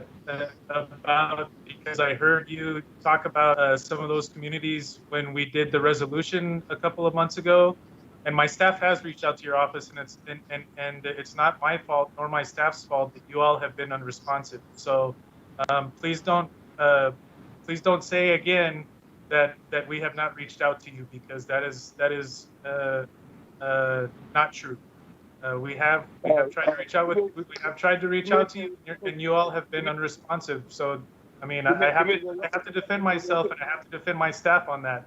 That's not my fault. We're talking about you all. Commissioner, I'm an individual. You have my phone number. If you want something that you want to be involved with, pick up the phone and call me. Thank you very much. Judge, commissioners, I believe Sheriff Wiles has to leave. Thank you. If you have any questions for him before he leaves the meeting. Sheriff, are you okay? Any questions from your end or any concerns? Think we could move forward now. Thank you, Sheriff, once again for. And Commissioner Robinson, I have tried to reach out to you and by the phone in the past, and you have not returned calls either. So I would love to have a conversation with you if you or your staff would be responsive to us. Thank you. Okay, Betsy, you want to move forward? I think we've Sheriff Wiles probably got off, but Jessica, go back. Back to you, Jessica. Judge. So we can move forward. Go ahead, Betsy. Yes. Okay, so it's 11:41. We do have a presentation from the auditor. Would you like to have the presentation from the auditor? I don't know exactly how long he expects his presentation to last. Edward, could you chime in on that? Yes, the slide that I have is about 22 slides long. We just have some new information on sales tax, so we may get into some discussion through the process. So I think I might be able to get it done by 12 o'clock. So, but if you all want to postpone until after lunch, that's fine too. I don't want to rush you. So if we want to divide it in two, but I would like to be consistent with our taking our break. So if you want to divide it in by 12, and then we'll take the break and then continue. If that's best. Thank you, sir. If there's a slide involved, which item is this for? We do not see it, and we didn't download it. Yeah, there's an auditor projection update dated the 11th of August, and it says revised. Mr. Hardgrove had indicated that he had provided it. We sent that out earlier this week, Miguel. Caesar, is it attached to the agenda? Or, I'm sorry, Jessica?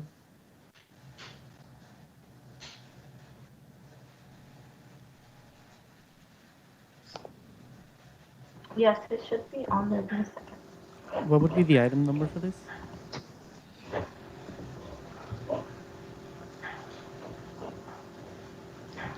It would be attached, I believe, to item 5. I'm sorry, not 5, 4. Thank you.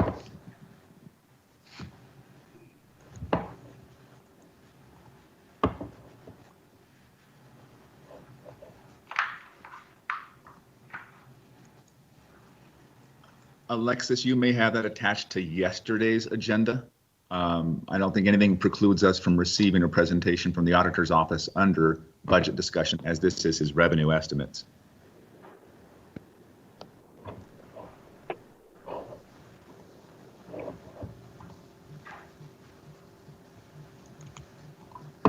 Okay. So we're just waiting for the presentation right now? Yes, sir. Okay, thank you. You want to read Let me it? go ahead and just read in. Yes, item number 4. Discuss and take appropriate action on the fiscal year 2020 through 2021 budget for the County of El Paso, Texas.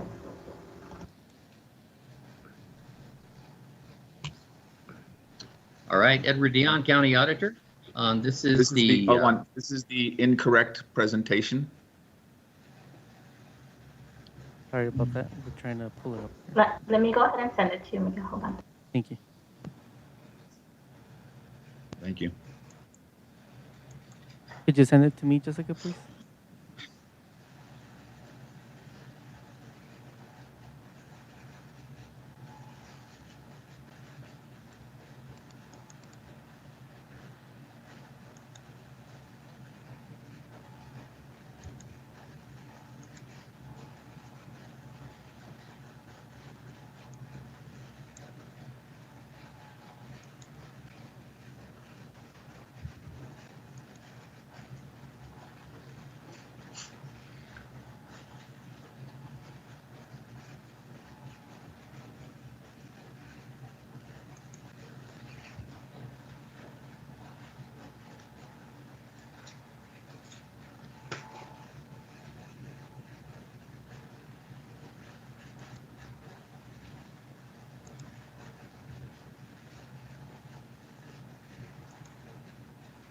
Betsy, is it the presentation that starts with uncertainties during the pandemic? Is that the one, Ed?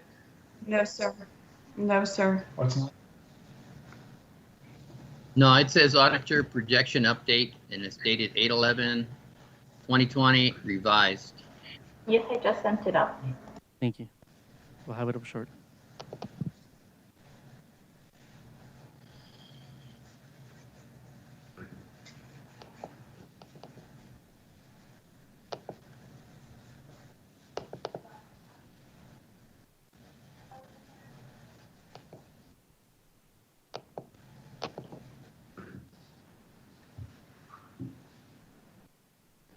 Okay, Mr. Dion? Okay.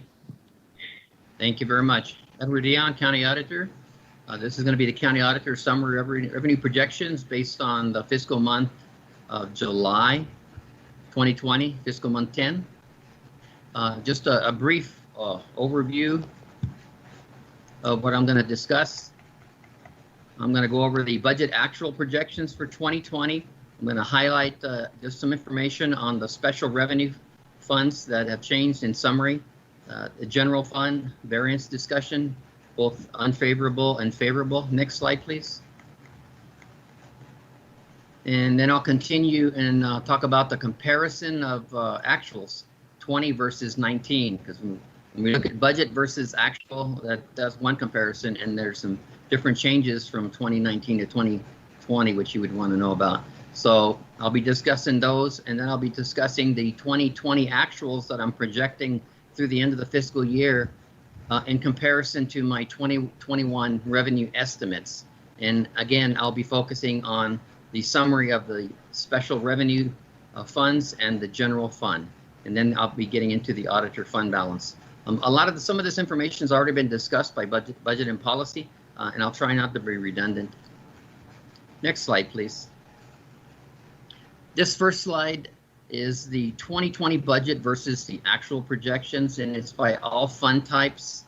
As you can see, the debt service show the budget. We show a variance of 172,000. This is mainly because of debt service payment requirements every year change, plus the amount of excess sales tax that goes to the debt service fund is also a factor. Any fund balance we have reduces the amount that we need. But this is budget versus actual for the year. There's going to be interest earnings through the year that we have left over that will carry over. The enterprise fund, there's a variance of about 8,000. The big variance is a net of $1,459,000 for the general fund. I'm projecting for the year to be 299.5 million is the budget versus 298. Special revenue, we're showing about a million as a variance. Overall, it's 2.3 million. Next slide, please. This is a focus on the special revenue funds in summary, budget versus actuals. And the main areas that I want to just focus on is that I'm just going to let you know on these funds, they're typically dedicated funds, which can only spend if available. Therefore, an unfavorable variance doesn't necessarily mean there's a problem. A lot of times there will be an official that has a state account for state forfeitures, and they may not materialize. Therefore, we don't receive the funds. But if we don't receive funds, we don't allow them to actually spend those funds. Same thing goes with the election service contract fund, that based on the number of elections, the number of contracts that are received during the year, we can actually amend the budget. So we project it, and sometimes we're high, sometimes we're low. The unfavorable variances, charges for services, the bulk of this variance was due to a planned variance to ensure contractual transfer for the transportation fee. That's the extra $10 fee. Normally, the revenues will match between the road and bridge $10 fee and the transportation fee, but the contract requires that we transfer every dollar we receive to the CRRMA. Therefore, we budget a little bit higher to make sure that by the end of the year, we don't have funds that we can't budgetarily transfer. Also fines and forfeitures. The bulk relates to 175,000 under the sheriff's state forfeiture account. No transfers were made in 20, and that's just one of the ones I just explained. They happen some years they don't. Juvenile case management, the special DA account, the tax office discretionary account. These are all accounts where the funds vary from year to year, but they can only spend what they bring in. The biggest change under special revenue is the hotel motel, directly related to COVID, related to the budget shortfall because of the hotels being having a limited occupancy. We had an estimated decline. We had an estimated decline right now of about 413,843 as of September 30th. We monitor it monthly, but the next two payments are typically very small, so I don't anticipate this variance to change too much. The other one that we've talked about is interest. It has plummeted. It's been going down since 2019. Slightly went up in 20, but as soon as COVID hit, the Federal Reserve dropped the rates. So we've had declines ever since, and the revenues are going to basically stay down. Other financing sources, 566,700. That's basically the 6014 fund. That's the county tourist promotion. As funds come in for county Coliseum tourist promotion from hotel motel to fund those operations, any excess is budgeted to be transferred to the county's tourist promotion account. Due to the fact that we're going to have a shortfall, I've told my staff to hold off in making any transfers to the county's tourist promotion account until we can find out at the end of the year what the actual shortfall is, because we budget for a transfer. Right now it was planned of about $400,000, I think. The other thing, favorable variances, intergovernmental, we had a budget that related to the non-county elections, about 602,000. We had more contracts than we had anticipated. Miscellaneous revenues related to $85,000 election contract service fund and the law library for program income and the First Chance program. Next slide, please.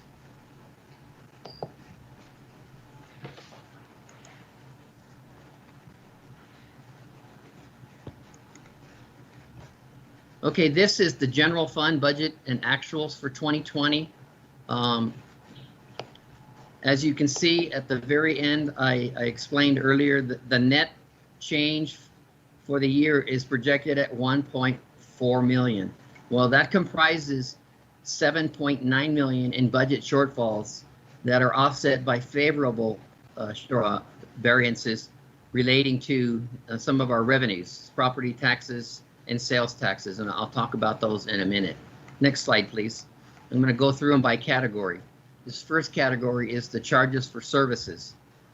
And I've only selected the changes that exceeded a variance of 99,999, so less than 100,000 in it. Anything greater than that, a negative variance, I pulled it out.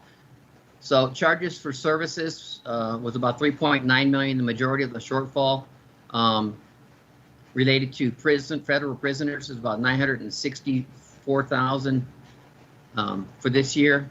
The numbers have dropped prior to, they dropped less than 500. And as of today, and for the last week or so, they've been about 550. I originally had reduced my projection for next year, but I talked to budget and policy, and we're projecting, if I recall correctly, 600 prisoners per day, and we'll monitor that closely. The tax assessor collector was another one, 758,000. You know, the state had put a waiver on registrations, so there's some delays there. It's about $758,000. We're expecting that the delay, we may see a hiccup down the road where registrations spike. So if the revenues don't come in this year, we may end up seeing a spike in the revenues in next year. And I'm trying to account for some normalcy going back into the 2021 budget, but we're going to have to monitor it real closely. The other areas is because of the restrictions of public and social distancing, the district and the county clerk's offices, I'm projecting 375,000 for the county clerk, district clerk about 457,000. Next slide, please. This slide covers fines and forfeitures and interest. Under fines and forfeitures, it's projected of $1.5 million, and the majority of this, 94.61% relates to the fines and forfeitures, and it relates to case volume trends going down because you don't have people coming onto the office. You actually have people that maybe have a limited income. So payments have been going down, and because of social distancing, fines and forfeitures, we've seen a drop. Interest, again, like I say, I've already explained that one. That reduction is pretty hard and fast. We're not going to see that change. But what we did was we had the ability to take up to $75 million of our funds out of the pools and move those funds into our depository bank that was paying 0.60 basis points versus the pools that have already dropped below that number. So that was a change we made in around June. Next slide, please. This one is going to just talk about the miscellaneous and mixed beverages. As I said earlier, unfavorable variances were 7.9 million. The charges for services totaled 3.8 million.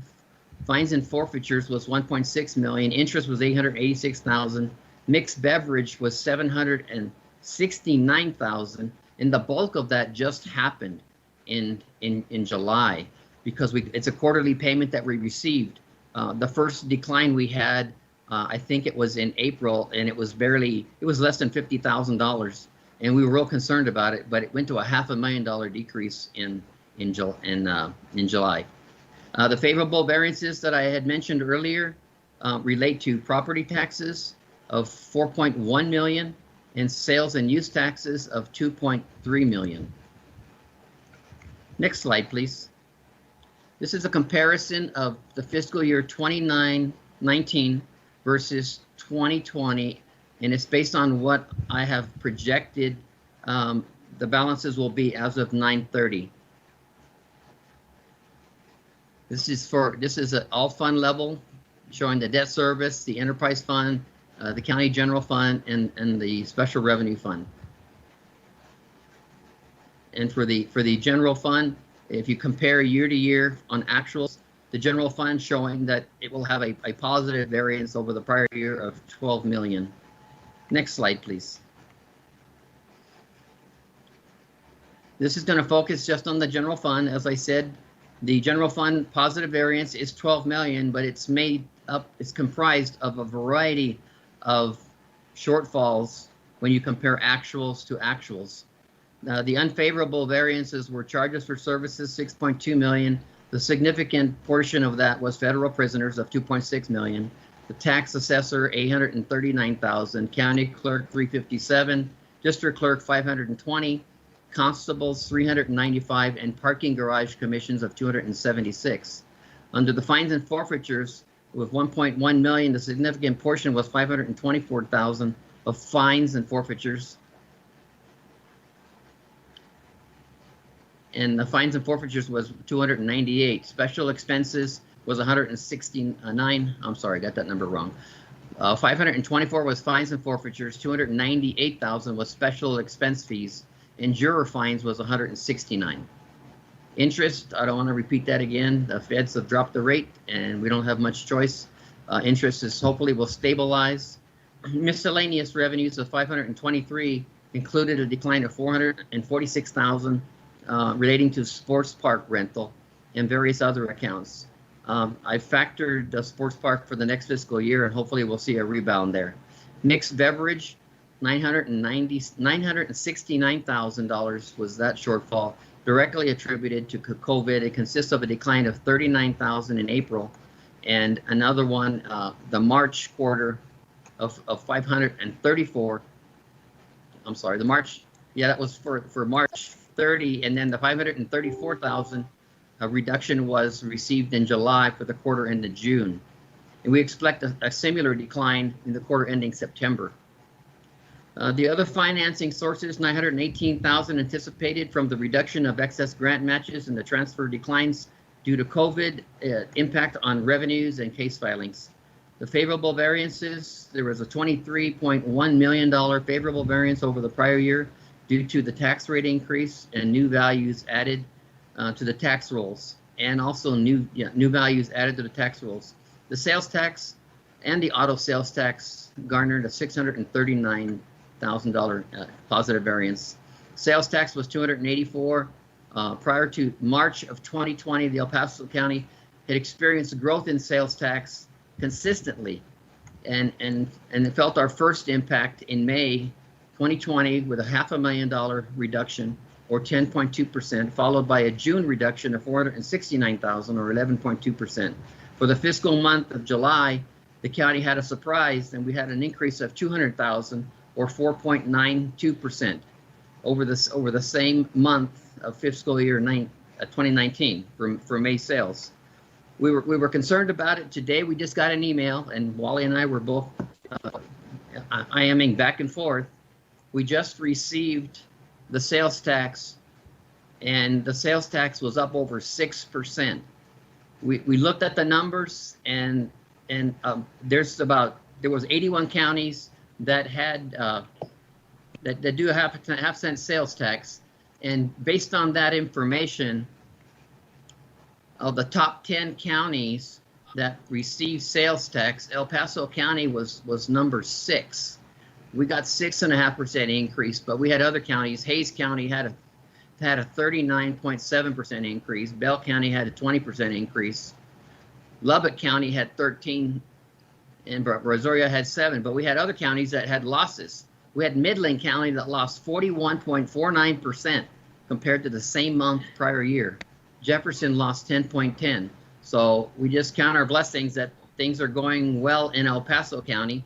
And my understanding is it's just the economy of scale of people going out and buying at retail sales stores. So with that, next slide. And the other thing I'll say about the sales tax is that was over an $800,000 increase over the projection that I had for the month. So sales tax for the year, for fiscal year 2020, right there will be going up almost $900,000, and that will be reflected in my next projection. This is a special revenue synopsis, just showing you how those changes occurred, and the net overall variance that was unfavorable of $700,000. The charges for services went down by $589,000.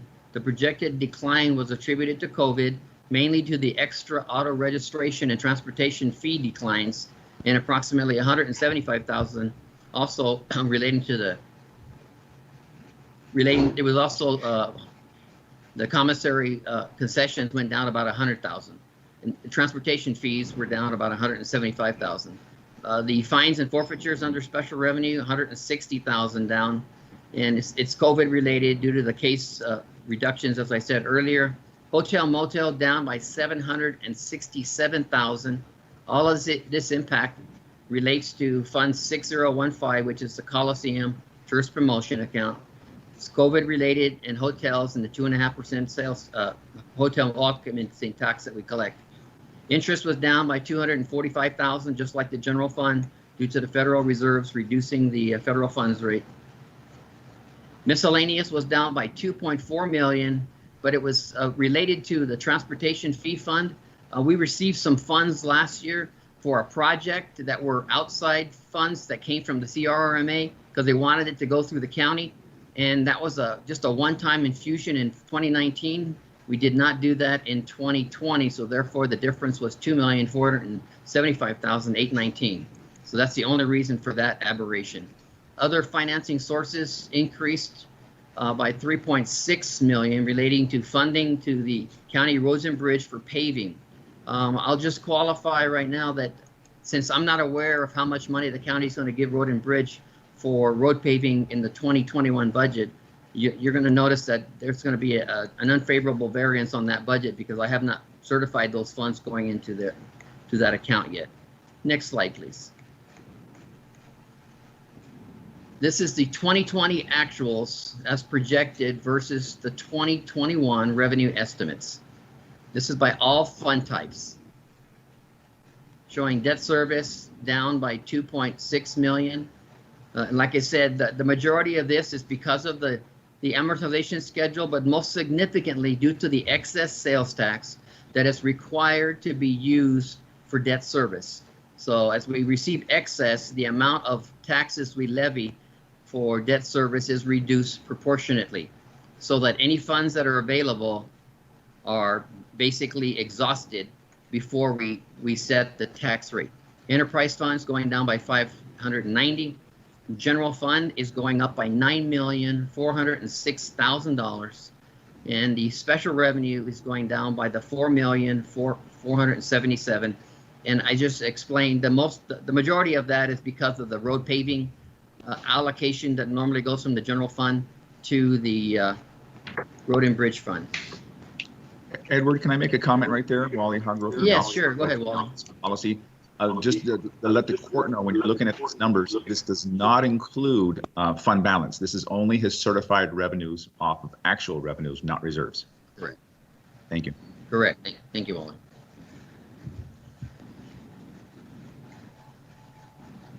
Okay, this here is the fund level comparison. And I think I just went ahead and I finished that. Let's go to the next slide, please. Now they projected actuals also for this is just focusing on the general fund. As I said, it nets to a 9.4 million increase, and I'm going to go through the components of that. The most significant increase relates to the ad valorem taxes based on the tax assessor's collection, and I am using the no new revenue tax rate of 0.483827. This is equivalent to the effective tax rate. The Commissioner's Court decides the rates. So this is the same rate that this is the rate that is required to be calculated to bring in the same amount of revenue as the prior year. So I take that as a starting point.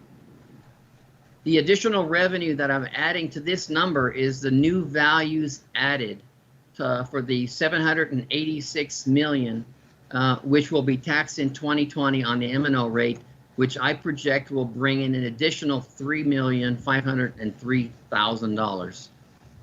So the general fund ad valorem taxes basically will be going up almost $9 million, 8.8 to be exact, for a total taxes being brought in of $203,023,000.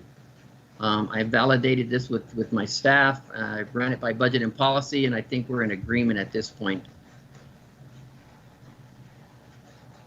The sales taxes, I still do show a little bit of a decline there, but I'm showing incremental increases over the next 12 to 18 months.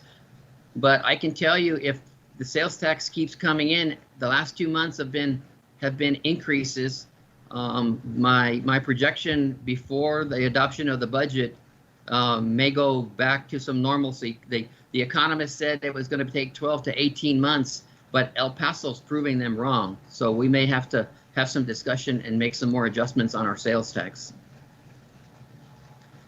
Miscellaneous revenues, that increase is mainly attributable to the sports park revenue of $133,000. I expect that revenue to come up more than the 2020 amount, assuming that the park opens up again. My next slide, please.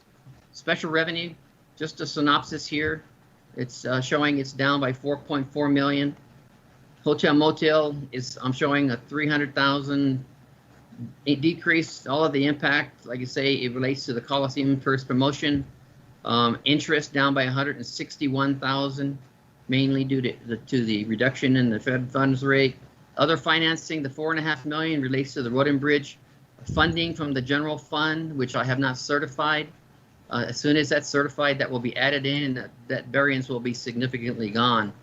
And like I said, the only other thing is, based on where the hotel motel ends up this year, I may have an increase also for the county tourist promotion for a transfer in of any excess that we identify. Next slide, please. This is the overview of the fund balance. As you recall, we ended the fiscal year 2019 with 92.1 million. My projections are revenues of 298 million, estimated expenditures of 307, and I can tell you, budget and I differ.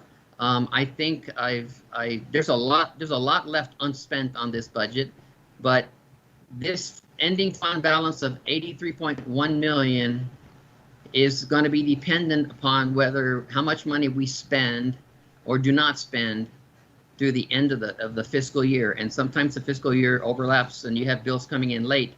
But if we spend less, this fund balance is going to go up. But based on my collaboration with budget and fiscal policy, this I think is a realistic number of where I think we're going to end. If anything, it may go up. And then with that, this is the trend line that on the next graph, please, that I do every month. And I'll just tell you right now that I would impress upon you not to look at really anything except for 2020 and 2021.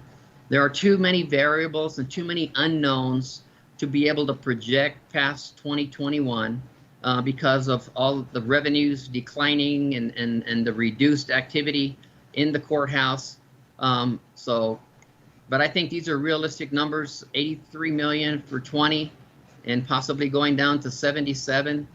But that's still dependent on the expenditure side of the 2021 budget, which I have not factored in. I'm only providing you with my revenue estimate, and the expense side is between budget and the commissioner's court. So with that, that's all I have. If anybody has questions.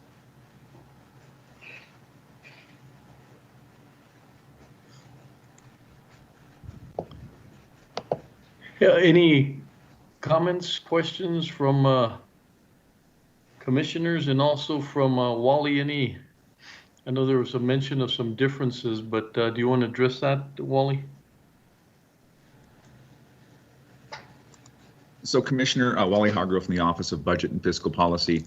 The only area that we look at, Mr. Dion makes his qualification on where he thinks we're going to finish the year. So what I typically do is when we have our routine meetings with department heads, I will ask what the spending status is on projects. So if we have large appropriations outstanding, we're trying to just give Mr. Dion updates so he can include that in the estimates that he's doing.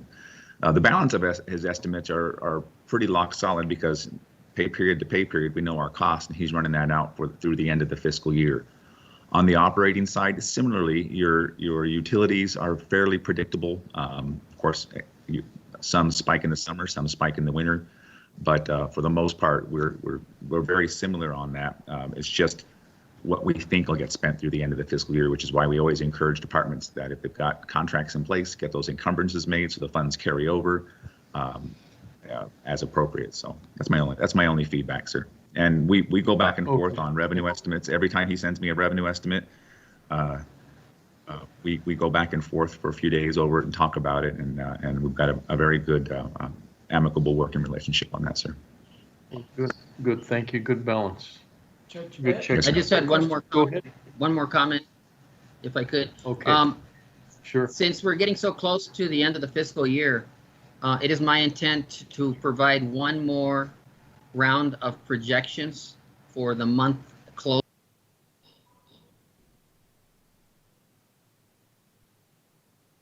Hey, Ed, can you unmute yourself? I accidentally muted you. Can you unmute yourself? I apologize. Okay, I'll start again. My point that I wanted to get across is that I will be doing one more projection for the month closing August, which is the 11th fiscal month. I'm still open if we get anything in the month of September, specifically on sales tax. And I think sales tax is going to be the biggest revenue that we need to probably look at really, really hard, because this is a very, very good indication. But it still depends on where the pandemic goes, because we've been seeing it fluctuating quite a bit. So I am going to be working on that projection, not at the end of the month. I'm going to be working at it throughout the month. And so that when the month closes, I'm ready to give you the numbers as quickly as possible, because we close sometimes 2 weeks after the end of the fiscal month. And if you're going to be adopting your budget in September, I need to have those numbers to you quickly. So I'm going to do my best. My office is going to do our best to get those numbers to you and to work with budget and policy collaboratively throughout that process to make sure that we're on the same page. And the only other concern, the only other concern that I have is those major expenditures that you have currently in your budget that are going forward, specifically flood control. I know that's a real need for the community, and it's something that has to be done, but the operating fund is probably not the place for it, because those expenses are going to be never ending, and you probably need to have a project fund created at some point and think about, funding it with debt service. That's not my decision. That's just my recommendation. Thank you. Thank you, Ed. Take that into consideration. Commissioner Leon, please. Yes, Ed, I just have a quick question. In reference to vehicle registrations, you know that in Texas, they haven't waived it, but you can, even though it's due, a lot of people are not having the vehicle inspections, which leads to the registrations. Is that a big impact on our budget right now, knowing that sometime in the future, all these are going to come together? There's a lot of vehicle registrations, a lot of cars that aren't being registered right now because the state has allowed it. Is that too minute to even think about? I really don't. I think it's going to be a whiplash. We're going to see a decline, but I really think we're going to see the rebound. I don't think that we're going to have too many people that are just going to say, you know what, I'm just going to skip registering my vehicle this year, because what's going to happen is this is the first time they get spotted with an expired sticker after, the governor, lifts that extension. And I think that revenue will just come right back to us. So if I project it going down by, a couple $100,000, I think you're going to see that spike, and you're going to see a budget variance probably in the next year. And I'm going to try to put some of that in my estimate, so hopefully it balances out. But right now it is down. It is down, and I think budget and policy is probably in agreement on that.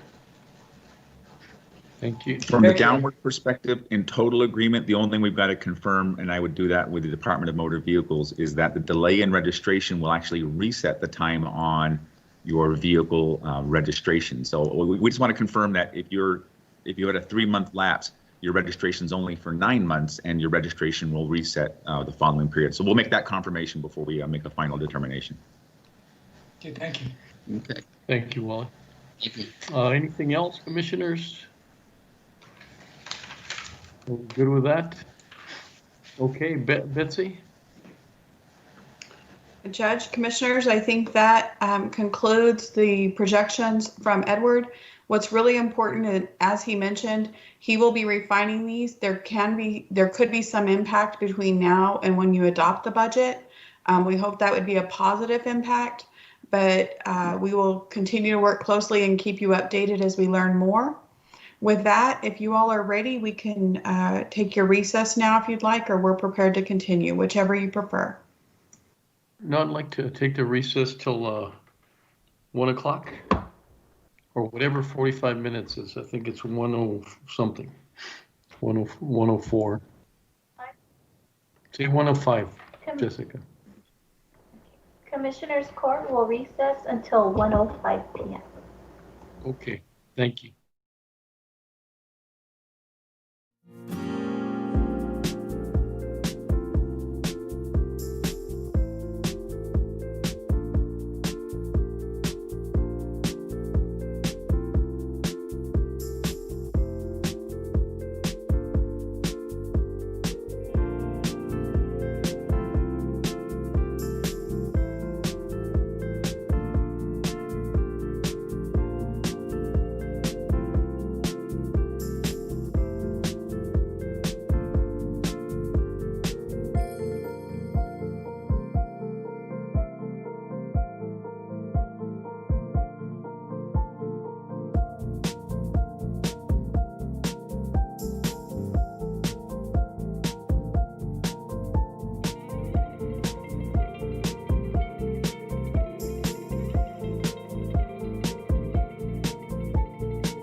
Hi, this is County Judge Samaniego. The 2020 census count is incredibly important for El Paso.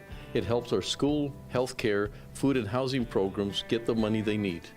This is County Commissioner Vince Bettis for Precinct 3. With your participation, the programs that support affordable housing, public education, and affordable health care can receive the funding they deserve. This is Commissioner Carl L. Robinson, Precinct 4. Without you, these programs could not be successful.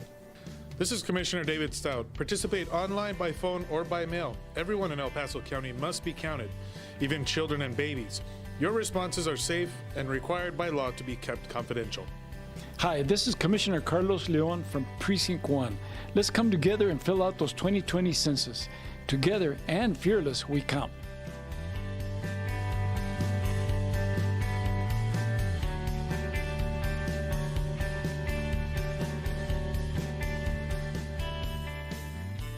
The County of El Paso Public Works Department is offering sandbags at no cost or requirements to the public. The sandbags are outside of the facilities and are available 24 hours a day. The location of the county facilities are the following: the Road and Bridge Fabens Warehouse, located at 1331 North Fabens Street in Fabens, Texas, 79838. The Road and Bridge Canutillo Warehouse, located at 191 Canutillo Avenue in Canutillo, Texas, 79835.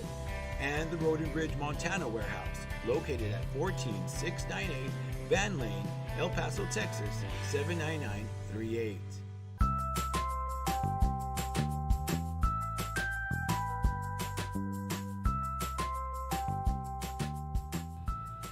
Don't wait in line, pay online. Visit the Financial Recovery Division website at http://www.epcounty.com/budget/financialrecovery.htm to make your payments online or find out more about our kiosk locations. We now accept payments on misdemeanor, felony, and justice of the peace cases.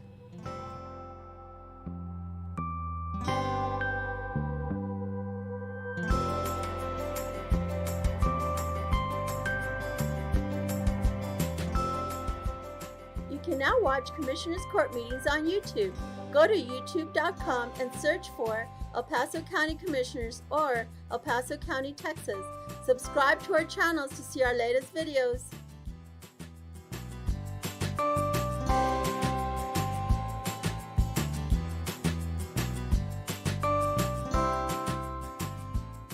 Did you know the County of El Paso's Purchasing Department is responsible for ensuring that all items and services needed by various county departments are purchased in the manner required by the state of Texas? Whether through formal sealed bids or smaller dollar quotations, the county purchasing team is dedicated to finding the best contracting return on your taxpayer dollars. Additionally, the purchasing department is responsible for the tracking of inventory within the county and properly disposing surplus to public auctions.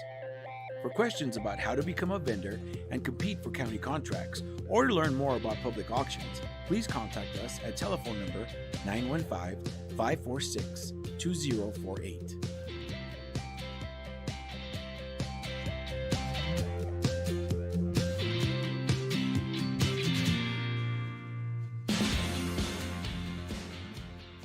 The 346 District Court Judge Angie Juarez Barrid started the El Paso Veterans Treatment Court program in 2012 for veterans and active service members that have been arrested and charged with a felony or misdemeanor criminal offense. To be considered for the specialty court, the statutory criteria includes be a veteran or current member of the United States Armed Forces, including a member of the Reserves, National Guard, or State Guard, and suffer from a brain injury, mental illness, or mental disorder, including PTSD, or be a victim of military sexual trauma, all occurring or resulting from military service. Call Sylvia Serna, Veterans Program Director, at 915-546-2119, or email her at sserna@epcounty.com for any information.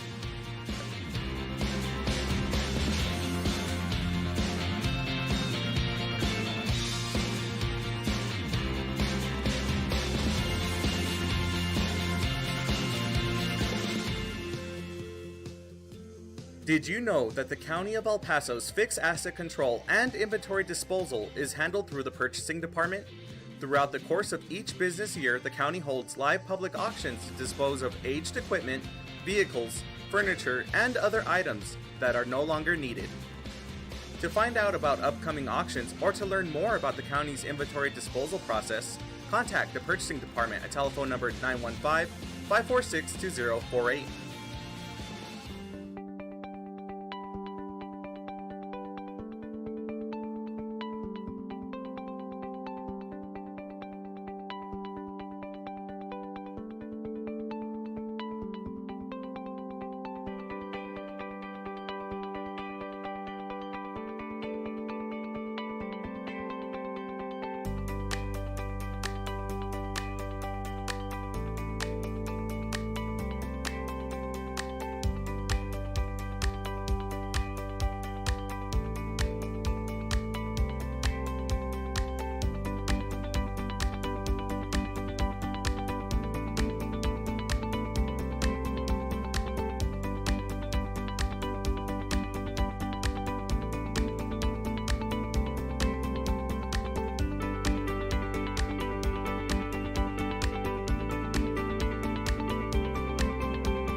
Hi, this is County Judge Samaniego. The 2020 census count is incredibly important for El Paso. It helps our school, health care, food and housing programs get the money they need. This is County Commissioner Vince Bettis for Precinct 3. With your participation, the programs that support affordable housing, public education, and affordable health care can receive the funding they deserve. This is Commissioner Carl L. Robinson, Precinct 4. Without you, these programs could not be successful. This is Commissioner David Stout. Participate online, by phone, or by mail. Everyone in El Paso County must be counted, even children and babies. Your responses are safe and required by law to be kept confidential. Hi, this is Commissioner Carlos Leon from Precinct 1. Let's come together and fill out those 2020 census. Together and fearless, we count.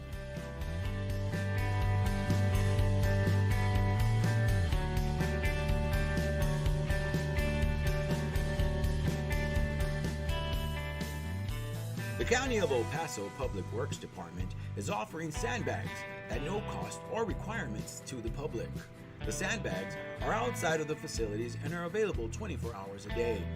The location of the county facilities are the following: the Road and Bridge Fabens Warehouse, located at 1331 North Fabens Street in Fabens, Texas, 79838.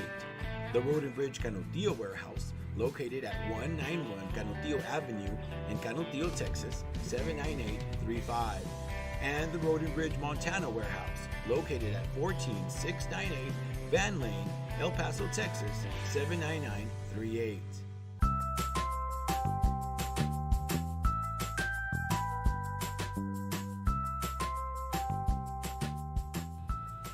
Don't wait in line, pay online. Visit the Financial Recovery Division website at http://www.epcounty.com/budget/financialrecovery.htm to make your payments online or find out more about our kiosk locations. We now accept payments on misdemeanor, felony, and justice of the peace cases.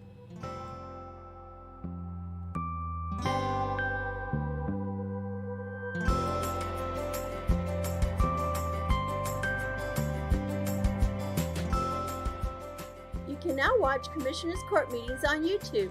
Go to youtube.com and search for El Paso County Commissioners or El Paso County, Texas. Subscribe to our channels to see our latest videos.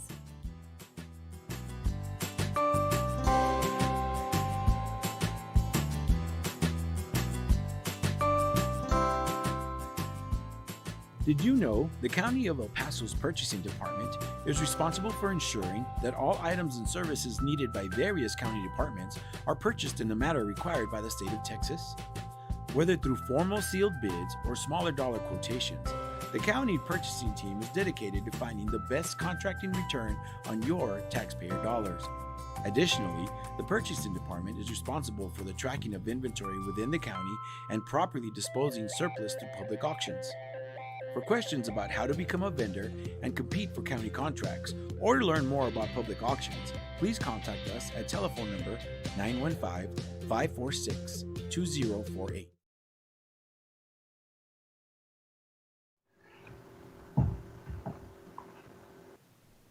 Okay, go ahead, Jessica. Commissioners Court has reconvened into special open session. Would you like to go ahead and start with item number 6 at this time? Yes, Jessica, go ahead. Okay, item number 6. Approve and authorize the county judge to sign the Law Enforcement Support Office application for participation authorized screeners letter with the Defense Logistics Agency Disposition Services to accept donated items from the Department of Defense on behalf of the El Paso County Sheriff's Office pending legal review from the County Attorney's Office.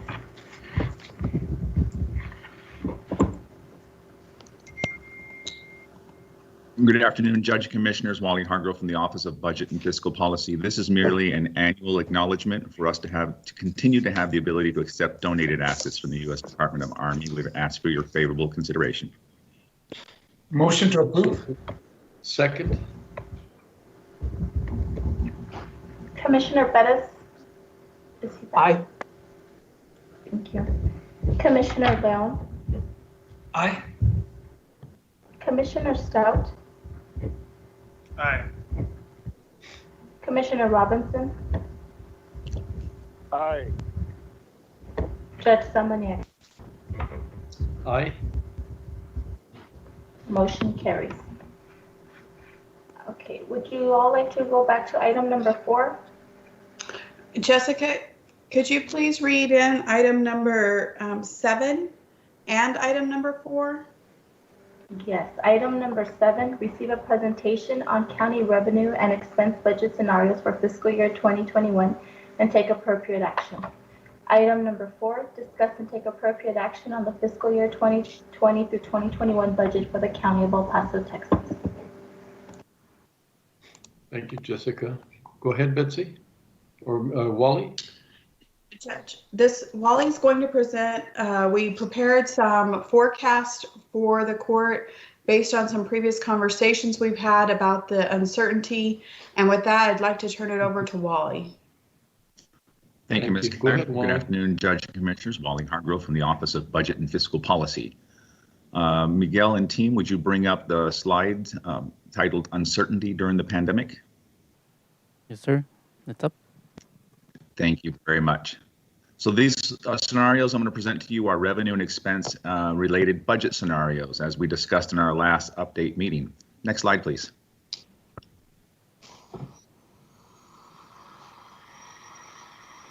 During today's discussion, Judge and Commissioners, we're going to do a revenue scenario overview, also provide you with an expense scenario option in a 4-phased approach. We'll close it out with what our peers are doing around the nation and around the state, and then open it up for discussion. Next slide, please. So this slide presents you with 4 different scenarios based off of 4 potential reductions in category by revenues. I'll walk you through the bottom of the slide first so you can just gain an understanding of how this was developed. The revenue category for each account in each column, starting with the column on the far left that has a title 2.7%, has a 5% revenue reduction across the board with the exception of property taxes, which has a 1.5% revenue reduction. Moving to the second column that has a total of 5.1% of revenue estimates, that totals $15.3 million. That scenario has a 10% revenue reduction across category, with the exception of property taxes, which has a delinquency rate increase of 2.5%. Your next column over that has a top amount of 7.6% is a 15% revenue reduction category with a 3.75% increase in property tax reductions due to delinquencies. And the last column is at 10.2% of total revenue estimates. And I'll also qualify, these are the revenue estimates that we had as of when this budget was prepared. So I will update these at a later date and time just so we have a more materially correct scenario. But the phased options that we're going to discuss, even with the revenue updates, I believe will be within those phased option approaches in the later slides. But that last column is 20% revenue reduction across the board with the exception of property taxes, which would see an increase to a 5% delinquency rate. The column in the middle that I have highlighted, the total is 5.1% of revenues. If we were to go back to a shelter in place and see businesses shut back down, restaurants, hair salons, limited hours, and additional closures as a result of an increase in the pandemic and orders from the governor or locally, we think the most probable scenario, if we had to go back through that for a few months like we did earlier this year, is probably that column I have highlighted at 5.1% total, an extreme impact of about $15.3 million. Again, this is a little bit challenging to project, but we think based off of what we saw happen latter part of February and to date, that if we were to go back into a extreme situation, that this may be the scenario we would want to be most prepared for. Next slide, please. So this represents a 4-phased approach of expense scenario options that we would like the court to consider and discuss in the event we need to react to impacts of COVID-19. Phase one that you'll see in the next slide will cover up to 5.8% reduction in revenues and could generate a budgetary savings of $17.5 million. Phase two would bring that reduction offset up to 7% from 5.8 and potentially add another $3.5 million to our planned expense management plan. Phase three could cover up to 9.5%, so additional 2.5% impact to reduction in revenues, or another $7.5 million. And lastly, phase four would cover up to about 15.4% in revenue reduction for an additional $18 million, totaling $46 million. I will ask you, Miguel, go back to, so pay attention to this one total, that's $46.4 million. Going back to the prior slide, even under what we believe to be the worst case scenario of a 10% reduction in revenue, that totals about $31 million. And with Mr. Dion's latest revenue estimates, that would be closer to about a little bit over that, probably closer to $33 million. Next slide. So worst case scenario, this $46 million scenario plan could cover all the way up to that 10.2% overall reduction. Next slide, please. So with the phased approach, we would ask that the court consider doing this in phases if necessary. Of course, that won't be known until we get further into the actual fiscal year and we start seeing where the pandemic goes, if there are additional restrictions, changes to business patterns. As you heard from Mr. Dion this morning, unanticipated that we would exceed the revenue increase in sales taxes from the state of Texas. The state was up 4% on average, and we ended up over 6.5%. So it's a somewhat strange time to do those projections. However, on this phase one would cover up to 5.8% reduction in revenues. And in that, we would suggest and recommend to the court consider delaying or deferring operating equipment, which is a $1.5 million budget impact.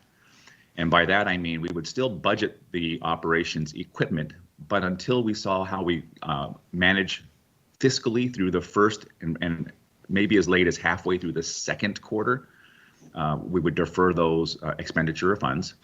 Consider the delay and deferral of our capital improvement plan contribution, which this year is recommended at $8 million. Likewise, would recommend that we budget that, but also defer the distribution and ability for departments to access those funds until probably at least the middle of the second quarter, perhaps close to the end of the second quarter, being end of February, early March. Next option in phase one is either on your mobility projects, either delay a portion of your mobility projects, but also consider moving those mobility projects, as you heard Mr. Dion comment this morning on stormwater and the others, consider those for future bond issuances. If the court were to entertain a bond issuance to do any of our mobility projects or any of our stormwater projects, the spring of next year, after we hopefully see the tail end of the pandemic and really know where we are financially, would give us a good indication as to whether or not we could continue to do those projects within the general fund operating budget or make the decision to take those projects towards bonds. The spring would be the right time to do those if we were to bond those, because by the time we publish those notices and take the activity to effectuate certificates of obligation, those would be wrapped up by the latter part of May, early part of June, and would be included in the amount of obligations we would owe for fiscal year 2021's tax calculation. So phase one, we could manage up to about $17.5 million of our budget or revenue reductions, and the projections tentatively were at about 12. If you go back 2 slides, Miguel, we're about $15 million. So the enacting phase one based off of how our first quarter and mid second quarter results are could essentially meet where we think we may have that challenge if we do have a severe impact from the continuing or a second wave of the pandemic, because this one totals $17.5 million and our model is estimating somewhere in the range of 15 million. If you go back to slide 5, Miguel and Alexis, thank you. Phase 2 of the current proposal covers up to an additional 1.2% in revenue reductions. And that would be reaching back out to departments similar to what we did this year and requesting a 5% operating budget reduction. That 5% reduction would be exclusive of the accounts above if we did go to a phase 1 approach. Next item, next page.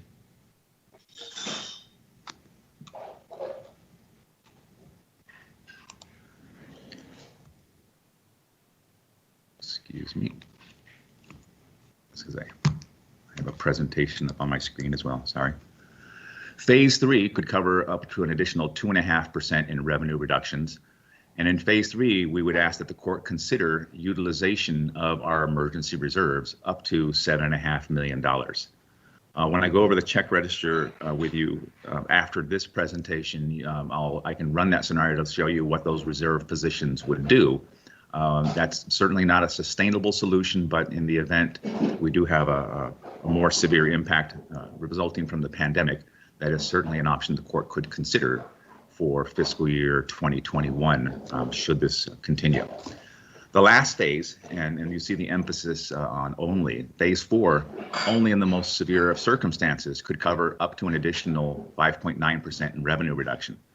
And phase 4 in order would be implementing a hiring freeze, which would effectuate a savings in the amount of about $1.5 million.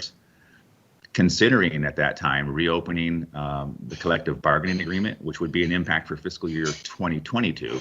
But just to put it into perspective as to the financial impact of that, this year's impact for collective bargaining is $2.2 million. We could also look at the Texas District and County Retirement System rate.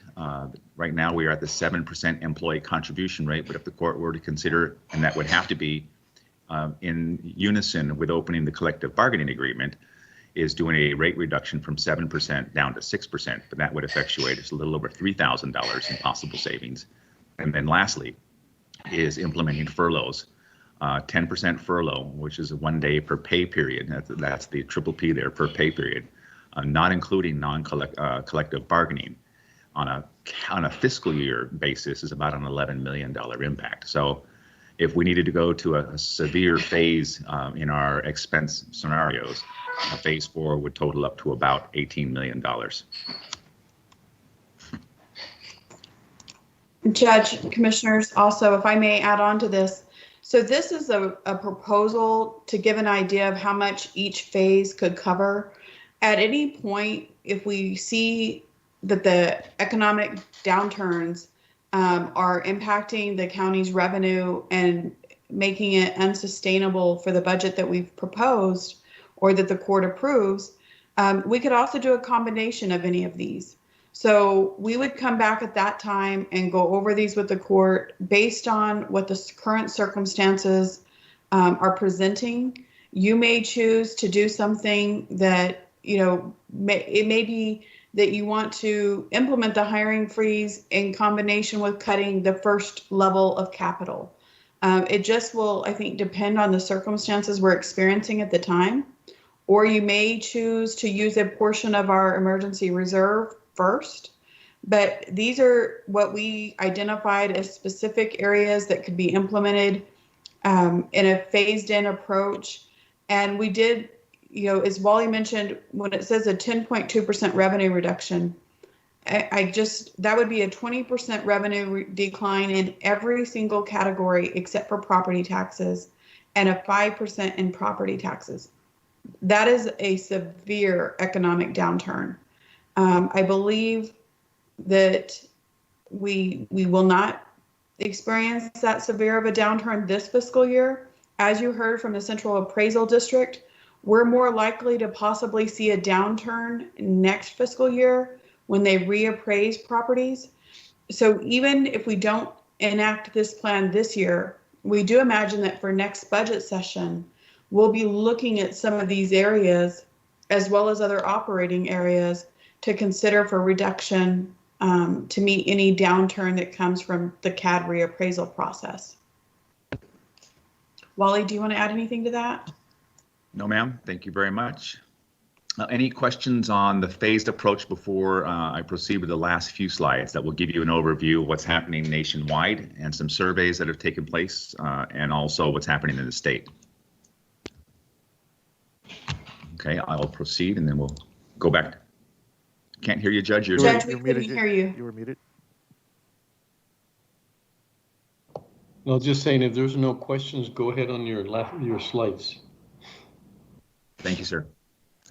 So at the national level, just a couple of weeks ago, the ICMA, the International City County Management Association, conducted a survey. There were 600 respondents, and one of the questions they had is, which of the following personnel actions have you taken to mitigate budgetary challenges as a result of COVID? As you can see, half of the respondents are doing a hiring freeze. About a quarter of the respondents are doing consolidation of responsibilities or functions, looking at eliminating unfilled positions, so not only freezing, but also eliminating them, and then also doing salary freezes, which in this year's budget, you'll see that consistent with the nationwide trend, we're also holding salaries right now. Lastly, 19% of governments are doing furloughs, and the last step that governments are taking, about 11% are doing layoffs. Next slide. Additionally, the ICMA asked what the crisis is doing for your plans on capital improvements. The left-hand column there is the canceled, and the right-hand is the delayed. But at least half are delaying public recreation spaces and openings. Canceled, 9% have canceled. Delayed openings on governmental facilities, almost half. Delayed or canceled roads and sideway projects. About 40% are delaying sidewalk and road projects. A third are delaying public safety facilities and equipment. Again, delaying a small portion of those, 4% are canceling those. About a quarter are delaying water and sewer projects, and 16% are delaying hazard mitigation projects. And lastly, the last response here, 15% are delaying transit projects. The N that you see here is just the number of respondents in each of those categories, by the way. Next slide, please. The National Association of Counties also conducted a survey, a little bit smaller survey sample, that was 200 counties. But across 200 counties, 71% responded that they are cutting or delaying capital investments. So we did, consistent with our recommendation, we are doing a reduction to our capital spending, but also in the phased approach, considering delaying that capital investment. 68% of counties are indicating cuts or delays in county services. Some of those categories do include human services, public safety, and community development support. 25% of counties have cut the county workforce. By those cuts, that includes furloughs, layoffs, or requests for employees to do early retirement. And they also anticipate to do additional reductions within the next 12 months. And then lastly, 2/3 of county governments that responded feel that the funding they received as a result of the CARES Act will not cover the anticipated COVID-19 budgetary impacts, and they're uncertain of how future budgetary impacts would be covered. Next slide, please. So what's happening in state and county? State of Texas has requested 5% budget reductions within their operations. Some counties that I found information on, Montgomery County, lean budget, no new request at all. Fort Bend, 20% budget cuts. Webb is freezing all non-essential spending. Dallas County was originally in discussions for reducing sheriff patrol and 10% budget cuts, in addition to reductions in their workforce. Bexar County is contemplating hiring freezes, halting capital and discretionary spending, and lastly, halting economic incentive spending and incentives, which we weren't recommending in this scenario, as if there's ever a time we need to attract business, increase property values, and create jobs, it's in the upcoming 12 to 24 months. With that, Judge, the last slide is just opening things for questions. We can go back to any slide you'd like to discuss, but wanted to show you what we had worked on collectively to develop some scenarios of actions the court could consider taking in the event the pandemic has continued or more severe impacts to our community. That's a great comparative. Questions, commissioners? If not, Betsy, go ahead. Just a second. Commissioner Robinson? Commissioner Pettis. Wally, so up to phase 3, we would utilize emergency reserve up to 7,500 or 7,500,000. Did you indicate how much that would impact our reserves moving ahead, or where that would start to chip away at the reserves and what level it would leave us at? So every $3.55 million is 1% to reserves. So this would be somewhere in the area of a little over 2% to our reserves. Right now, when I go over the budget register with you, you'll see based off of the latest revenue estimates, we're at 9.75% on our reserves and the budget you have before you. I did update that for the revenue estimates and fund balance estimates you did receive today from the auditor. So in the event those were to hold and stay solid, and that's where we finish the year, and we had to go to a phase 2 approach. Two things will actually impact that. And I'm glad you asked that question, because now it's going to make me think even harder over the next few days. But as you look at going to phase 3, now if we were to implement phase 3 before any others, then that would bring our reserves from 9.7% probably down to about 7.5. 7.5 is about 1/4% below where we want to be on our baseline reserve position. Probably manageable. I have to look at what that's going to do to our cash balances, because our revenue stream is 60% tax-based, which doesn't come in until about 25% through the year. So we want to make sure we don't hit our cash so hard that we may have to consider taking out a tax revenue anticipation note, which is an option that counties can do. There's actually new legislative action and new tools that allow us to take short-term loans as well. But I would estimate 9.7 going down to 7.5. Wally? Thank you. And that is based on the fund balance projection that is conservative, would you say? I'm going to say it's a little bit conservative. We've tended to finish a little bit higher. Even Mr. Dion, and during his presentation, qualified it a little bit that if our spending doesn't go as hard as it could, that it may come in a little bit higher. And so far we have not been below a fund balance estimate. And also, this is based on the current tax rate. One thing that we have discussed is if the court were to try or to want a different rate than the current tax rate, this phase would have to be reduced, because then that would be too significant of a hit on fund balance, on emergency reserves. Correct. So it's assuming that we'd keep the current tax rate, which is a certain percentage tax increase of the 3.5% that we're capped at. So it is it's a increase to the average homeowner of 1.05%. And for the purposes of the truth in taxation or the new law, how does that factor in? Is it the impact on homeowners, or how is that calculated? It's just revenues, right? So yeah, it's the way they have it now, and it's a strange creature. You report 3 percentages, and I actually just prepared that for the tax ad that we will run the week after you propose the taxes. But the 3 calculations you do now are: what's the change on the value of the average homestead, which is 1.05%. What's the reported change from the current rate to the new rate, which you report as 0.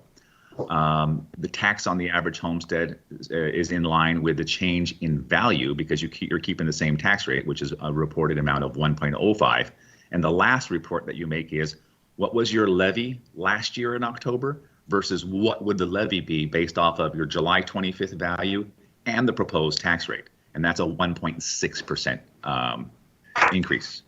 And that's the only rates I calculated this year, because that's the new rates that we're required to disclose on our publication. Okay. Thank you. Yes, sir.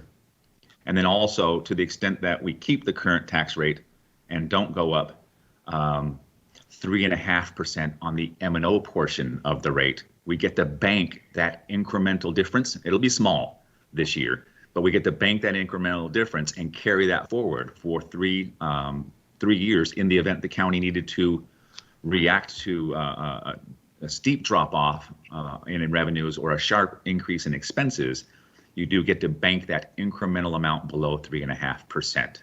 And then what I'll do, and to answer that question, Commissioner, that I'll give you the response to later tonight in an email or tomorrow during our budget meeting is, what was that change in M&O to M&O rate? Because we don't publish that, but I think that's a great question. Thank you. Yes, sir.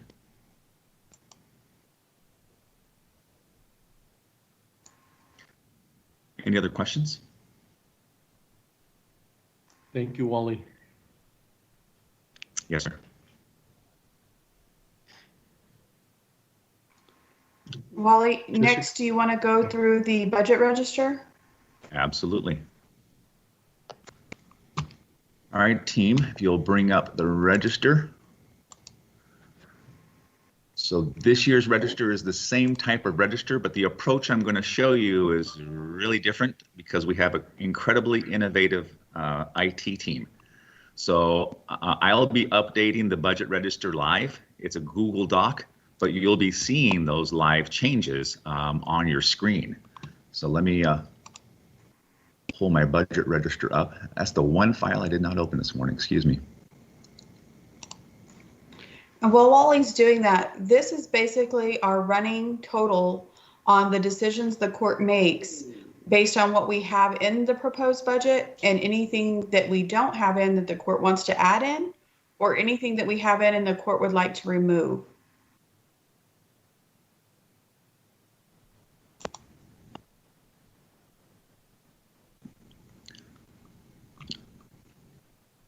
And IT team, I apologize. I need to log into Google real fast. So one moment. It's a cool new technology. I'm behind on it. My apologies.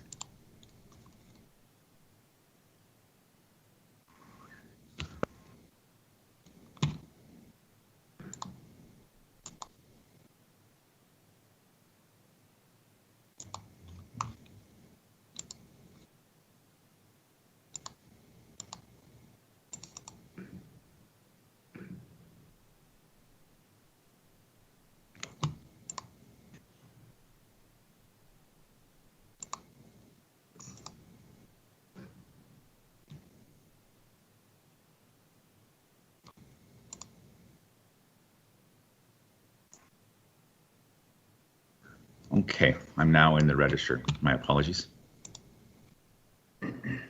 So at the top of your register, similar to prior years, you will see on here where the fiscal year 2021 budget is currently proposed at $355.8 million. Below that is the 20 budget. On the right-hand side, you'll see that it represents a $4.3 million increase or 1.23%, just below that. You then take into account Mr. Dion's revenue estimates. Those have been updated as of this week at $307.4 million. So to balance the budget, we would require $48.4 million to balance the budget. Out of an $83.1 million revised fund balance, that would leave unassigned and undesignated $34.7 million, or the percentage I spoke to you earlier about, 9.75%.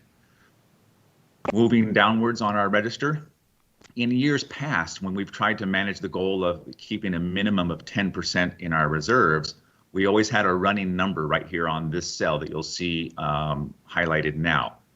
And that is what it takes to make changes in the budget to maintain a 10 to 15% reserve. So you always have a running number. I'm not advocating that this year. However, that's just the calculation. I didn't want to remove it from the scenario since that's how we've done this in the past. Thereafter, as you make decisions later today, and you make decisions through the adoption of the budget, we will be making changes here for increases or decreases based on your approval. And the net effect, you'll see where our fund balance is estimated to end.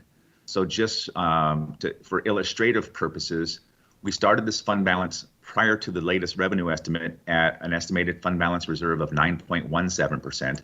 As I stated to you earlier, as you can see at the bottom of the, and Miguel, if you'll go to the bottom down to H52, just so they can see the bottom, thank you. So that's where I'm sitting right now, 9.75%.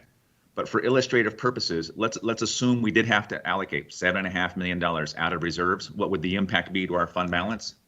Key in that $7.5 million where I am now, I just put that dollar amount in, and voila, I was off by 0.1%. We would finish at 7.49% on our reserves. So again, it's a very interactive model, and will provide the court with immediate feedback on the decisions that you're making this afternoon, tomorrow, and with the final budget adoption scheduled for September 14th on how that leaves us from a financial perspective. So for the time being, I'm going to delete the $7.5 million emergency reserve in phase 2, and we'll go back to 9.75% that you'll see here on the bottom. Any questions on the register?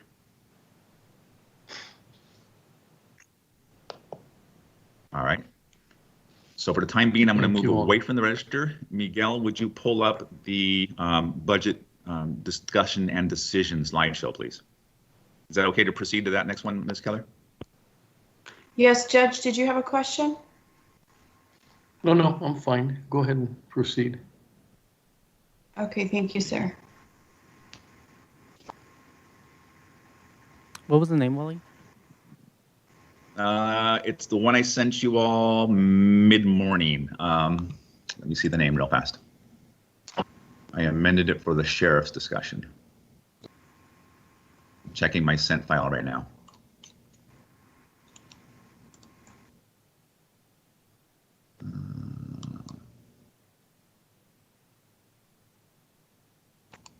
Budget hearing decisions, 8/12/2020, version 4.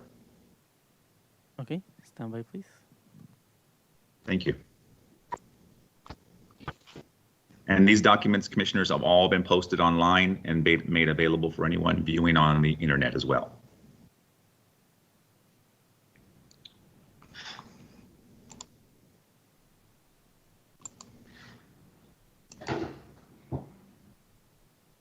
All right, Judge and Commissioners, for this final portion of today's discussion, we wanted to move into decision-making discussions. And what I have on here are items that have either been included in the budget that we would like to get some direction from the Commissioners Court to continue the inclusion or removal from the budget. Also, some recommendations from your human resource team that you've received presentations on both today and yesterday. And then the items that we discussed in yesterday's kickoff during the presentation of items that aren't included in the budget, would you want to consider including those in the budget and in what dollar amounts? Lastly, I would like to go through at least the first bullet all the way down to the fourth bullet from the bottom, which is the Sheriff's Office Crisis Intervention Team request that they made of you today. And then I would request that the items on the last three, the elected official salary, accountability policy, be deferred until we resume our executive session discussion and come to a final decision on that. Ms. Kelly, okay with proceeding on this?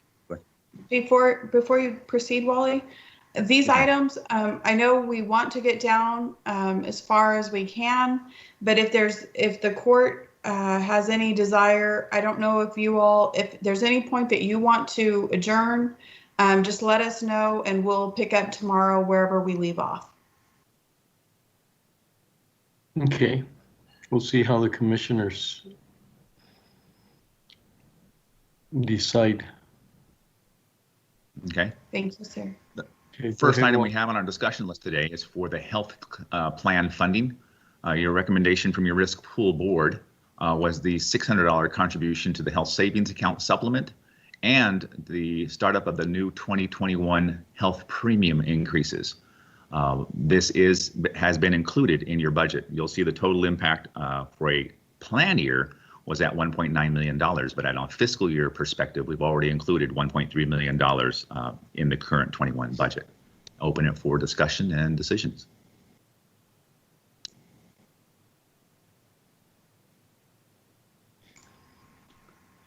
Judge, my thoughts insofar as the infusion of funds into the employees' individual savings, health savings account, I'm agreeable to the 600. Is that what they're recommending, Wally? 600?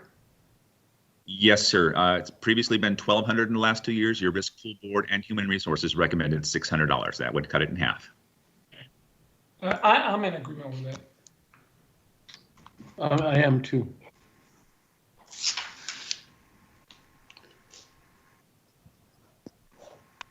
I am as well. I think it's going to also have, I mean, is a plan to phase that out eventually? I mean, because the purpose of the CDHP plan, at least, you know, the issues I've had with it is that it's really a catastrophic plan. And the money that we were infusing in it was to kind of make it a little bit more than what, you know, just a catastrophic plan. Can y'all hear me okay? I would I believe we have Ms. Carrillo on the line as well, if we want to go into discussions as far as the planned phase out of that. So it would be sure continued to be evaluated, and Commissioner, you may always want to consider, Melissa's here, you may want to always consider it for new enrollees. Part of it was to help individuals build up their deductible because it is a high deductible plan. And it's not necessarily, I mean, it's really to make people be smart, make smart decisions and be consumer driven. Melissa, do you want to add any more onto that? No, I think that's absolutely correct, Betsy. Commissioner Bettis, to answer your question, whether there's a phase-out approach in mind, originally when we started, as Ms. Keller mentions, the idea was to give the employees that ability to build that cushion in their HSA funding in the event there was an event and they could have the funds to rely on. However, every year your risk pool board does put quite a bit of time into analyzing what's happening, what's changed, what's trended, and then makes a recommendation based off of that. So the intent may be to at some point remove the incentive.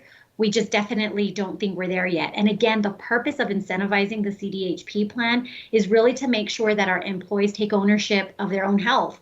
And so when they convert to a plan such as the CDHP, they're taking ownership of making sure they're making smarter, healthier, wiser choices so that eventually by using this plan, it really becomes a moot point because they don't need it. They don't need health insurance because they're so healthy.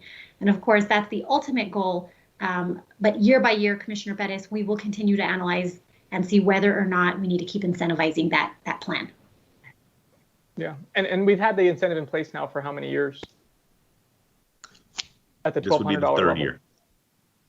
Yeah, so I mean, it's been. I mean, think it was it's been intended to 3 years because we started low, went up higher. I think it's been a little while because it was about the time I was leaving HR. We had started it. And I mean, either way, I mean, the point of it was to transition. It started at 600. In the last 2 years, it's been at 1,200, right? Correct. Last two has been 12, yes, sir. I mean, I just think that's something to continue monitoring. It's just that the incentive has been there for several years. But the idea was to, entice folks to transition to it so that they could see the benefit. I mean, with or without the incentive, I mean, right there, it's a lower cost plan. It's intended to give them choices, but it was a lot of folks weren't seeing that until that incentive brought folks over. But now that a lot of folks have migrated over, I think that's just something that has to be explored. And has there been any analysis? Because if folks don't spend that amount, they lose it and it goes to the feds. It doesn't go back into our risk pool, right? No, sir. That one rolls over. Okay. The HSA account, Commissioner Bettis, does roll over continuously. However, the FSA, that's the one that if they don't use it by March 31st, they lose it. I see. Yes, sir. And I tend to leave personal things out of budget talks, but I have to tell you, my moving to the HSA was a super smart thing I did at the time. And having gone through something that was near catastrophic, it was a blessing. And now I look at it and I manage my HSA to say, look at procedurally, what do I want to do this year? So it's a good tool. It really is. And we did verify that we have been providing this incentive since 2016. This is the third year. We would be going into our fourth year. Question, Judge. Go ahead. What's the overall impact on employees?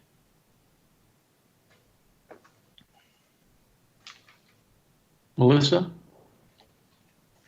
For the $600 selection? No, probably for the change in rates come January. Okay. Well, Commissioner Robinson? The change, yes. Yes. So $600 into the HSA will be $600 less than they received if they were in the plan last year.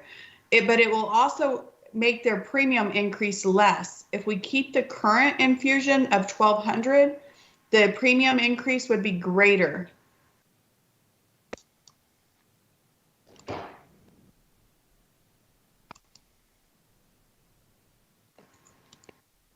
The premium impact Melissa, will be can you greater. tell? I'm pulling it up. It's coming slow on my end. I'm pulling up the amount. Commissioner, when we presented on the overall rate changes, our goal was to be very mindful of what the premium rate increases would look like. If we need an additional infusion, depending on how that looks, then that means the rates go up. Because in order to cover the costs of the fund, we need to find the money from somewhere. So what we do with the $600 rate is it's less money that we're giving to incentivize the employees, which means it's less burden on the county, which means the need to have to increase those premiums would be also lower because they all tie into each other regarding the cost of healthcare and our risk pool fund. My PowerPoint is not pulling up, but we ran scenarios and depending on what selection the court made, originally we were sitting at a 19.3% premium increase, but we're sitting at a 15.97% increase. Thank you, Wally. Thank you, Alexis. And so you'll see there, the HSA is separate and apart from the health insurance and that this is just the incentive piece. Go down a slide. Next slide. Thank you. This is the impact to those premiums on the health insurance piece. If you could go up 2 slides, it shows the difference between the 1,200 and the 600. Oh, down 1. So right now, employees will see about a 15.97% increase. If we did a $1,200 contribution, it would be almost an 18.7% increase. And budgetarily, I would need to add approximately another $225,000 to the operating budget as filed.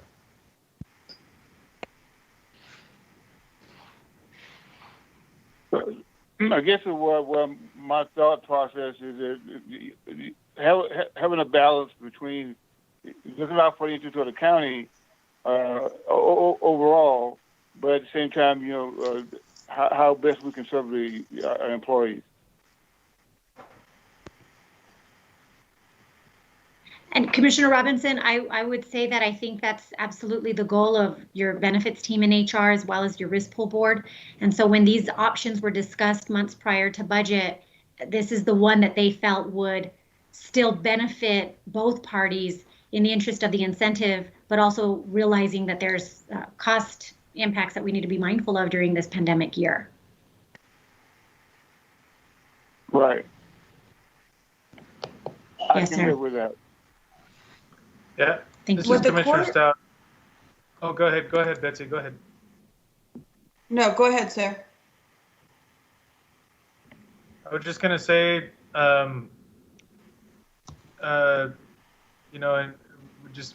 think we just need to be careful about doing away with healthcare benefits in a time where we're dealing with a health-related, such a huge health-related issue, right? I don't know how many of our employees have had to be hospitalized or had medical expenses due to COVID or complications because of COVID, but it doesn't sound great to have a reduction in spending on healthcare related benefits when you're in a healthcare related crisis.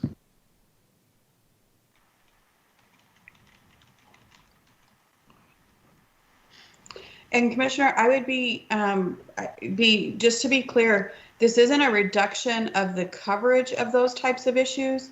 It's a reduction, it's a proposed reduction to the amount that the county would be putting into the health savings account for the employee.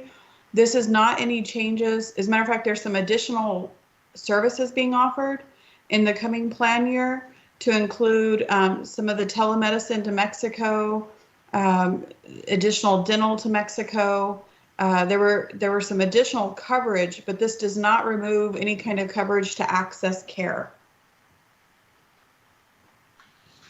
Yeah, thank you for the distinction. That, I mean, it's that's good to make clear. Thank you. Yes, sir. Would the court like to talk about each one of these and then take action as a whole, or would you like to act on each individual item? From a staff perspective, it is helpful if you act on each item so we know which ones are final and can add to the register either way. I agree, because I mean that's very complex to sort of wait. I'd like to go through each one of them and then make a determination. So if the court's in agreement with this item on the health plan funding, the recommendation from the risk pool board, all we would need for the court to do is to make a motion to approve the $600 health savings account supplement and the proposed 2021 health premiums increase. So moved. So moved. Second. Go ahead. Commissioner Bettis? Aye. Commissioner Leon? Aye. Commissioner Stout? Aye. Commissioner Robinson? Aye. Judge Samaniego? Aye. Motion carries. Thank you. The next item up for discussion are staffing recommendations received from Human Resources. That is to move to approve the transfer from General Administrative to JP1 of the clerk, no fiscal impact. To move and approve the Juvenile Case Manager reclassification to Court Clerks, intermediate, and place in the respective JP budgets for no fiscal impact. And lastly, to move and approve elimination of 5 positions in the district clerk's office for the completion, due to the completion of the OCA project at the end of September. I've got a new number in there. I think the least we'll save is about $217,000. I would do that as a reduction to the budget as filed. Open for discussion and consideration. We've anticipated that for a while, have we not, Wally? If so, I make a motion to approve. Second. Yes, sir. Commissioner Bettis? Aye. Commissioner Leon? Aye. Commissioner Stout? Aye. Commissioner Robinson? Aye. Judge Samaniego? Aye. Motion carries.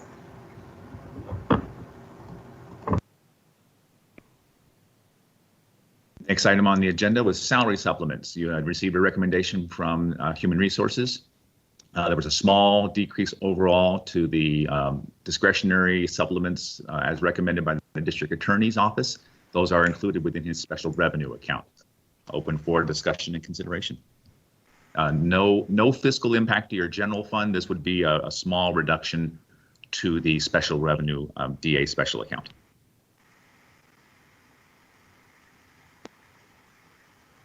Motion to approve. Second. Commissioner Bettis? I'm sorry, this is for the 80%. Was that the consensus? No, this is On the staff within the DAs that he recommends supplements be provided to, and the continuity of those supplements for fiscal year 2021. It's all salary supplements. We ask that they be approved yes. every year. We provide salary supplements to Ag Co-op. Probate court, district attorney's office. This is just holding the current salary supplements. Okay. No change. All right. Aye. Commissioner Leon? Aye. Commissioner Stout? Aye. Commissioner Robinson? Aye. Judge Samaniego. Aye. Motion carries. Thank you, and thank you for the clarification, Ms. Keller. Next item is to approve the application and issuance of insurance policies for proposed liability insurances. There are some small increases which have been included in the budget for $23,866. These are being recommended by your human resource team. Move to approve. Second.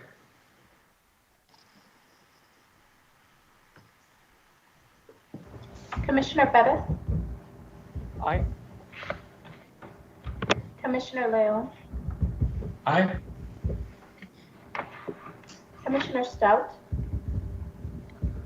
I have a question real quick. Wally, is this page of the presentation? I didn't see it in the presentation that we were sent a couple of days ago by Betsy. Can somebody send us that?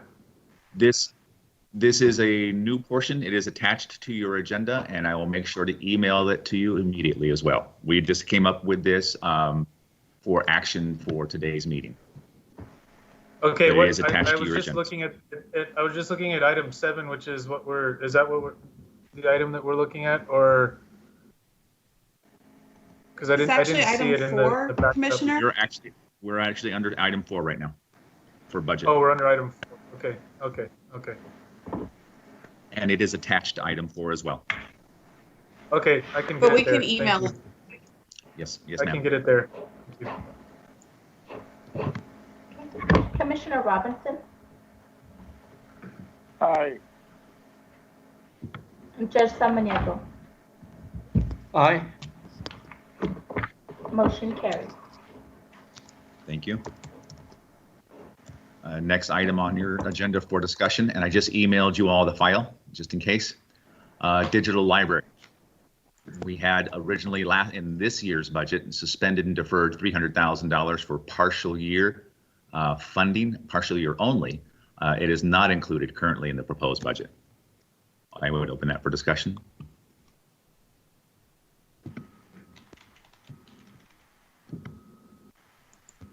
Betsy, would you a little bit more information just so we could, just to get a better grip on that?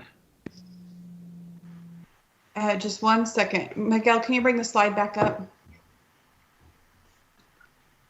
Okay, this particular item we removed from the budget during the FY20 budget discussions. We removed it as part of our cuts for FY20, anticipating the economic downturn.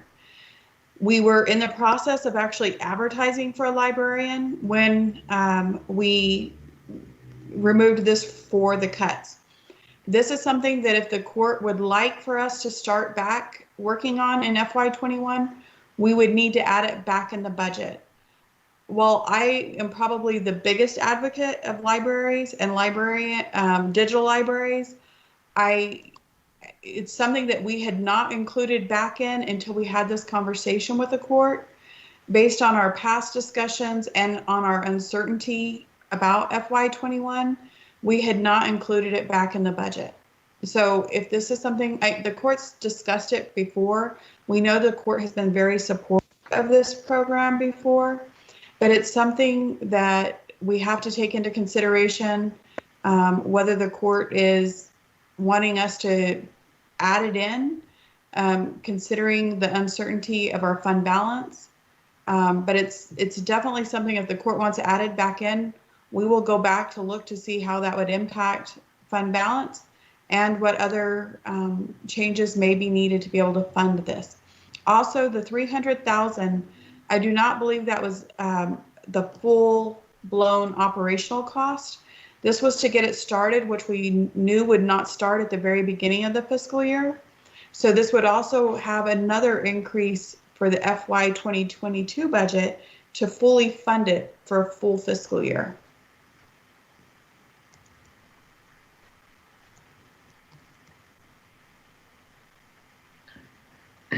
You know, Judge, Commissioners, as much as I'd like to see this get off the ground, it's just something that kind kind of a luxury, even though I hate to say that, but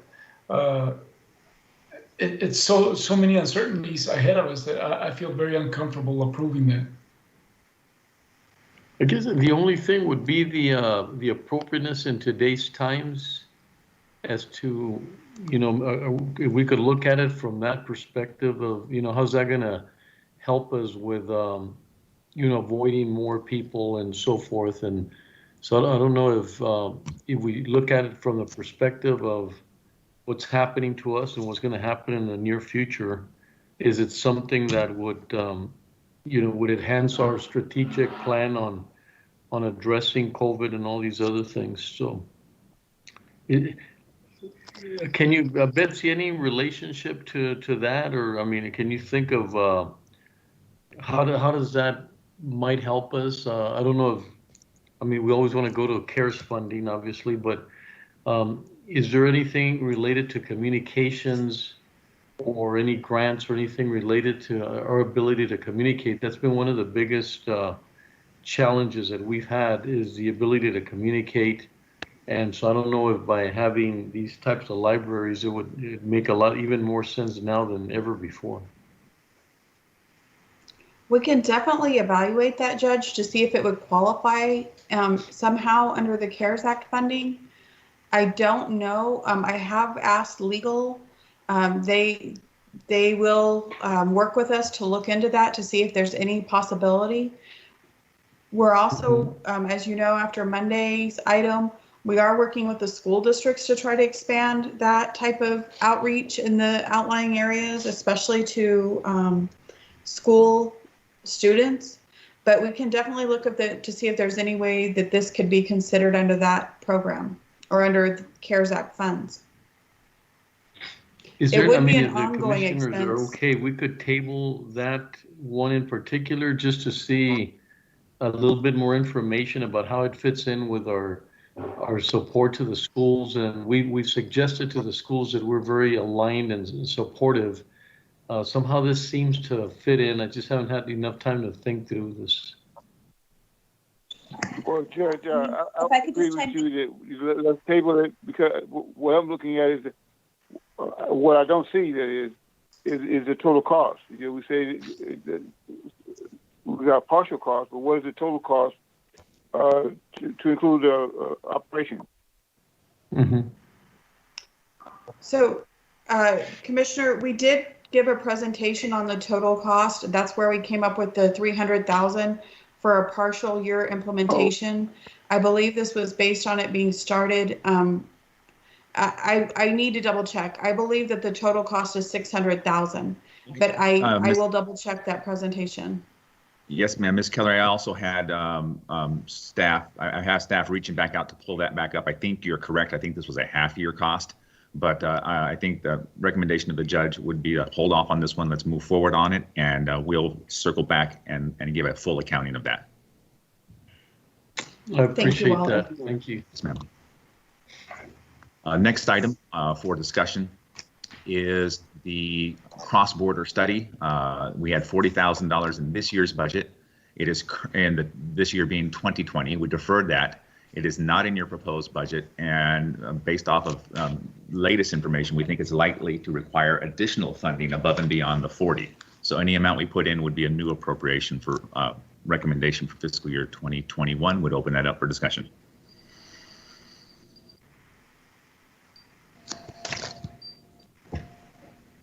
Commissioner Stout. Thanks, Judge. Yeah, I mean, I still think that doing something like this is important. It would provide really important information for us to have, you know, when it comes to trying to attract businesses and not have to expend so much money on you know, providing incentives. I think it's a small amount of money that would be spent that would, I think, have great return on investment, because we would be armed with information that we don't have that can be utilized to show you know, for example, big box retailers or other companies, just the buying power and the purchasing power that Mexican citizens and their impact have on our economy, as well as I think it would be very beneficial for local media outfits as well when it comes to looking at the size of their their audience, their DMA, their demographic areas. Putting something together like this could put us on the map very, very hugely when it comes to selling ourselves as a top 5 Hispanic consumer market and a top 20 overall consumer market within the country. I think it might be hard to do right away because of the fact that the border is closed and we may not be able to ramp it up because of what's going on with COVID. But I still think that it's an investment that's going to bring back in the future returns that are very great. Commissioner, can we time it as to when we sort of approve it, but sort of wait till we could see a little bit more of a. One suggestion, maybe one suggestion, Judge, is that since it does have to do with economic development, we could possibly fund it out of the money that we are setting aside for our economic development impact instead of making it a separate allocation. And that way we can have that discussion, in the context of utilizing that fund. Commissioner Stout.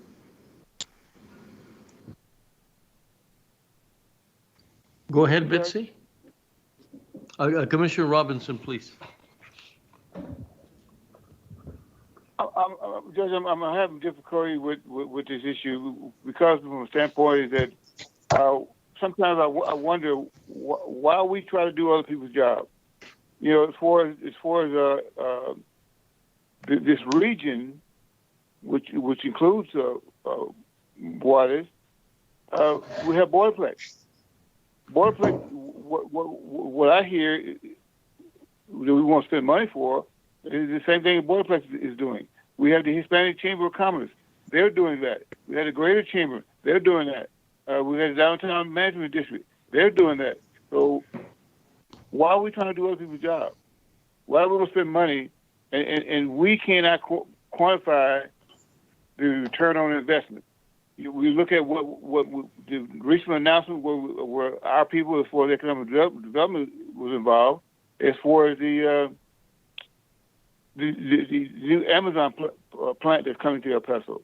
So if we say that that will be a return on our investment by bringing a company like that in town, but that by the same token, Borderplex is doing that. The Hispanic Chamber is doing that. Greater Chamber is doing that. So I say no. Betsy, can you discern any differences that would be different from Borderplex or anything that we're looking at, or maybe Commissioner Stout, could you address that? Yeah, the Borderplex, the Chamber, none of them are actually doing this. I mean, if they were, we wouldn't be talking about doing it ourselves. They're not. I mean, it would be, I think, beneficial for them to have these tools in the future, and that's why I think we should do it. But nobody is doing this right now. Have we talked to the Borderplex? How do we know they're not doing it? Yes, we've had conversations with the Borderplex and the Chamber, and I'm pretty sure I'm quite sure that they're not doing this. How do they get their data to? How do they get their data to determine what companies to go after? They use that data for as far as what they say the region. So we say El Paso, Diana, with New Mexico as well as Mexico. So those figures are included when they're putting their package together as far as the population, as well as we talk about the convention center that may be coming to El Paso.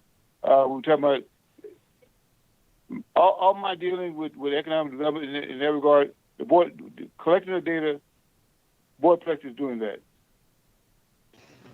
Betsy, do you have Andrea? I mean, maybe she could sort of tell us a little bit more about, actually it'd be something that'd be a great tool for her. So do you have her, or do you have she some is on the understanding? call.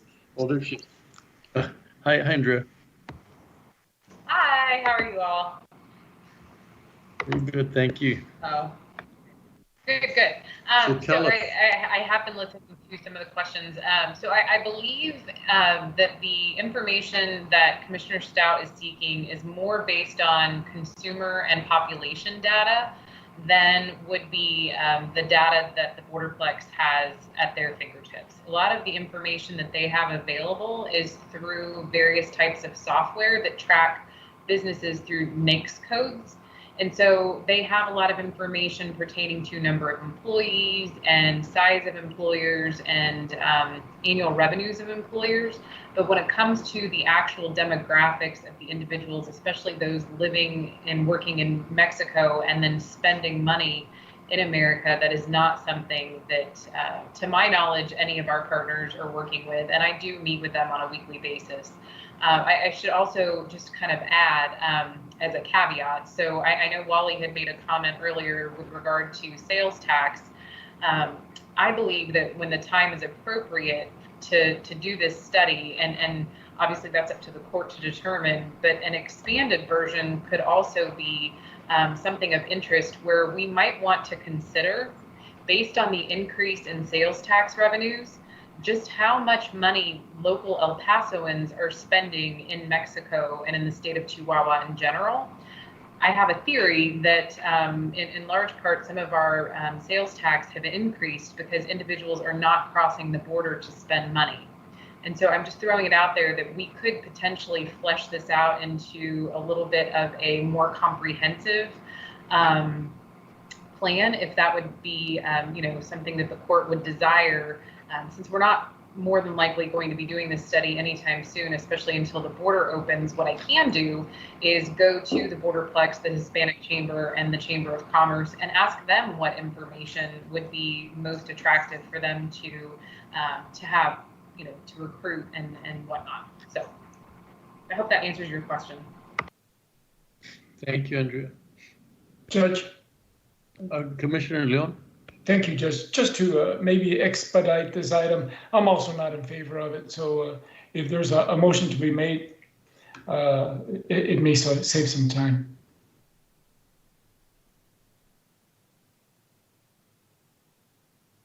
Okay, we'll move to approve.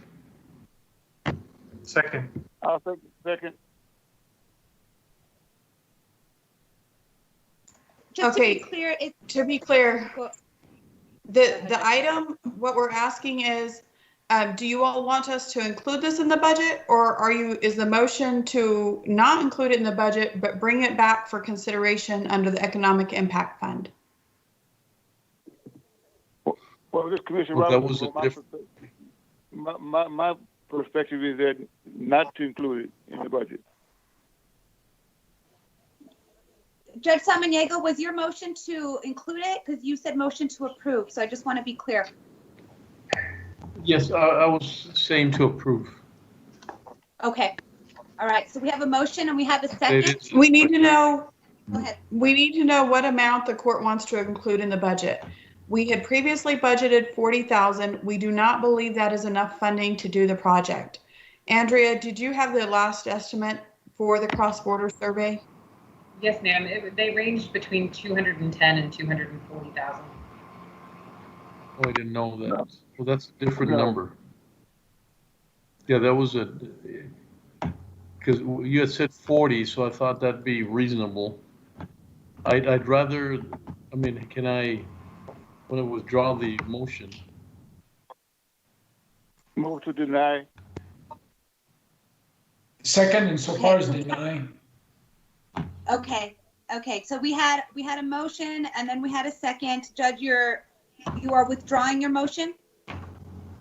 That's correct. Is that what I'm hearing? Yes. Okay. But I'm withdrawing it so that I could get more information to see if the what interest does the different Hispanic chambers and the borderplex and all that, how much interest, but also what they share in the cost. When you said 40, I thought, it'd be worth it for us to get in that lane. It's a lane that I think we should be getting into as far as, some of the things that aren't done with the other chambers and so forth. But 40 was something I'd take a look at. So with that caveat. Point of order, we have a motion to deny and a second. Thank you, Commissioner Roberts. Go ahead. Okay, Commissioner Perez? Aye. Commissioner Leon? Aye. Commissioner Stout? No. Commissioner Robinson? Aye. Judge Samaniego? Aye. Motion carried. Thank you. Next item on for discussion and consideration is the binational affairs, $75,000. It too is not in the current proposed budget and also is likely to require additional funding above and beyond the $75,000. Judge, Commissioners, I do want to point out on these items, I apologize if we weren't clear. So each of these items, we do note whether it's in the prepared budget, proposed budget, and whether it would require additional funding based on what we know so far. So this is another one where it is not in the proposed budget. This position is to work on binational affairs. It would focus on issues that we have and help us collaborate better with our partners in Mexico and in the region. The funding of $75,000, it would be sufficient for this fiscal year. However, it would not be enough to fund a position for a full fiscal year in FY22. Because we would not hire the position on October 1st, we would go through a recruitment and it would take us some period of time. $75,000 would be enough to fund the position and get it going for approximately 50 to 75% of the year. But the full cost of the position for a full fiscal year would be slightly higher than this. So if the court is interested, we could include this in the budget at $75,000 with the understanding that it would not start immediately. However, you would have to be willing to commit to additional funding in FY22. It is not in the current proposed budget. Make a motion to deny. Second.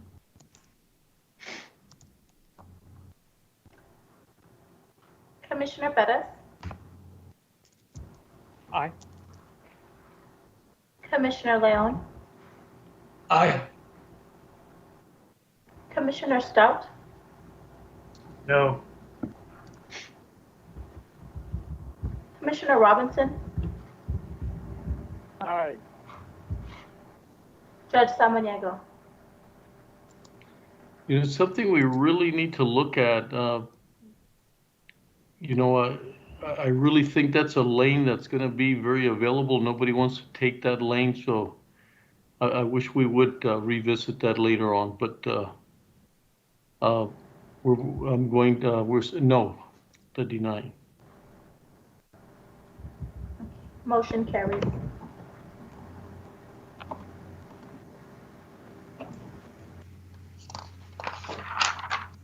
The next item is currently in the proposed budget. We did want to make sure the court wants to continue this. Commissioner Leon, I know this project is of significant interest to you. That's $20,000, just over $20,000 we have in the budget for a benefit to county employees to participate in the van pool program. HR has covered the outreach that they've done. We have had nobody enroll through the county's program. Outside the county, we have a very large participation in our community van pool program. But inside the county, we have not had any participation. And with the pandemic, there are less people who are on site, but we have it in the proposed budget. It's up to the court. If you leave it in, it's something we will continue to offer as an option to employees. If you choose to take it out, we would take it off of our benefit offerings for FY21. Judge, if I may? Absolutely, Commissioner Leon. Yes, Betsy, you're absolutely right. This is something that I've been pushing for years, that if we have a van pool and we ourselves as the county don't take advantage of it, it's not saying much. But in lieu of the current situation, it's probably not a good idea. I would not expect any employees to jump in a van with other employees and drive to work and home. So at this time, my recommendation is to take it out.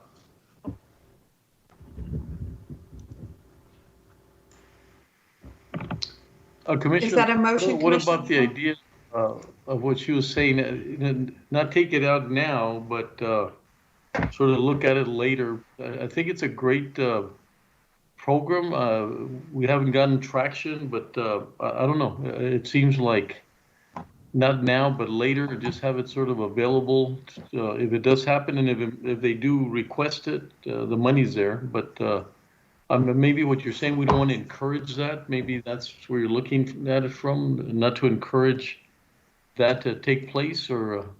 Yes, Judge, I'm concerned. Would I do it myself? No, the answer is no. And yeah, okay. no telling when the vaccine's going to come, when it's going to be safe again. So my idea right now is just to remove it for the total amount that we're talking about. If we want, as we go into the future and we see a sudden improvement, that maybe we may be able to squeeze this out of someplace else. If not, then we wait till the next budget season. So that's my recommendation. I appreciate all of you entertaining this, but it's just not a good idea, in my opinion, at this time. Okay. You made a motion on that, or?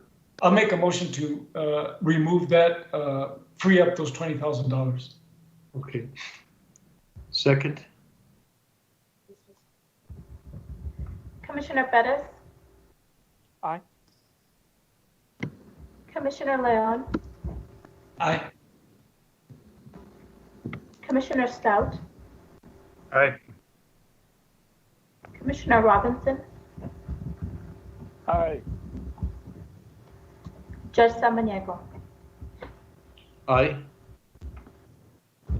Motion carries. Thank you. Next item on for discussion and consideration is we included Crime Stoppers funding in the amount of $5,000. This is at the amount we had in for fiscal year 19 and previous. We did a one-time increase in fiscal year 20 to $10,000. This $5,000 is in the approved budget, and you are slated to receive a presentation from Crime Stoppers tomorrow with our outside agencies. Move to approve. Judge, Commissioners, if you'd like to wait till after you hear their presentation, you're welcome to do that as well, because that could change your mind on the amount being allocated, but we'll definitely defer to you all. Yeah, Judge, I appreciate the direction you're going to, but I would prefer to listen to the presentation, although as close as this is to my heart, I have to look at it really close and see. I know the benefits, but I also know the dire straits we may be in the coming months. Okay.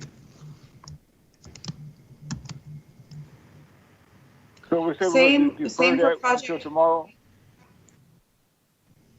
Yes, we will defer. We'll Yes. pull these two items and move those to tomorrow, along with the digital library. Last item on discussion for today on this list is the presentation you received this morning from the sheriff on the Sheriff's Office Crisis Intervention Team request. total fiscal impact was a little over $2.3 million. That included one-time cost of vehicle acquisition. Wally, were we going to look at, or yeah, I guess we can't do it that quickly, right? To look at possible grants or anything that we would. There's nothing you can add right now to at this point, right? That would help us make that decision as far as not having to take on the full amount without grants or without any support. So my team looked at that right off the bat, Judge, as I was having a live chat with Ms. Ortega and her team while we were receiving the presentation from the sheriff. Certainly, we may have some success in looking for supplemental funding to assist in the program, but to cover the program in entirety at this stage in the grant cycle would probably be pretty difficult. Something certainly that we could consider for the FY22 cycle for full program funding, but FY21, they might be able to find some supplemental funding, but not enough to make a huge dent in it. If you were to consider funding any part of this, the other thing I would ask that the court consider is that the vehicle funding, we look at the capital improvement fund to cover any vehicle costs that we were going to consider as well. But my team's looking at it right now. They've already reached out to COG as well. And you said the funding would come from where? Vehicles would come from capital. Capital, okay. So we would need to allocate additional funding to capital for the one-time capital startup expense. Yes, ma'am. That would be my recommendation. Still, so we. The dollar amount. Right, the dollar amount is still the total dollar amount, and it's still general fund. Mm-hmm. So just we would on the back end account for it partially in capital, partially in operating. The sheriff did bring this item to me recently after we had proposed prepared the budget. It is definitely a policy consideration for Commissioners Court. If this is something the court is interested in us proceeding with implementing, what we would need to do is we would either need to identify a funding source or a partial funding source that could possibly be an increase to the tax rate, or we would need to look for other areas to cut, or we would need to eat into fund balance, or a combination of those items. So, and of course, grants would be a ideal offset as well. We would need time to work on those items and would be happy to work with Sheriff Wiles. If the court wanted to allocate any type of funding towards a grant match or towards the program, we would ask that you set it up in an allocation fund right now that we would hold over in G-Admin while we work with him on the number of positions, the ranking of those, how those positions are classified. It's not run through our normal process. So normally when someone's proposing a program, it runs through our normal personnel request, our normal budget request review. But this is a policy decision. So on that note, we would work with the sheriff. We would look to see if there's any other positions that could be allocated, vacancies that could be allocated, other sources that we could use to offset this. You did just take an item up earlier. You took action on staffing items. That removed approximately $217,000 out of the budget. I mean, those are things that we could look at using to offset some of this cost or to reallocate to that contingency fund to work on this throughout the next several months. It's such a great program, but you're right. I mean, there's so many other things that we need to understand. But what I'd like to do, commissioners, is at least start moving in that direction. And then I don't know what the commissioners feel about what that would be, but I really think we need to start moving. It's a great program. Mental health right now and all the things that we discussed earlier are extremely, critical. So I don't know how we could move in that direction to say, is it something that we can afford? But just looking at it without matching funds or any support, that'd be one of the biggest new items that we would have on our budget. I mean, that'd be a brand new kind of, something we hadn't even planned to do. So that's hard under our times. but then the impact, I think, and I know it's hard to talk about savings when we talk about mental health, but just the recidivism by itself of, I know the situation of how, once they get in the cycle of calling, the police come over, the family gets involved, and then it happens the next day and the following day, there's no intervention. And so just, they're in the criminal system instead of, what, Sheriff said about addressing, between situations, between incidences, that they can, I think it's a great, there's some estimates that sometimes it takes, almost $1 million for one person to be, for us that they're in the street, and when we don't intervene, that's what it costs, one person. That's what it costs us in his lifetime, because of the being in the hospital, because of going in and out of jails, and then there's no intervention. And so I think it very aligned with what we'd like to see, but I don't know how to move in that direction and take at least one step. If we don't take a step, I think it's going to be difficult to move further later in the future. Judge? Yes, sir. Commissioner Robinson and then Commissioner Perez. What I'm in support of the program.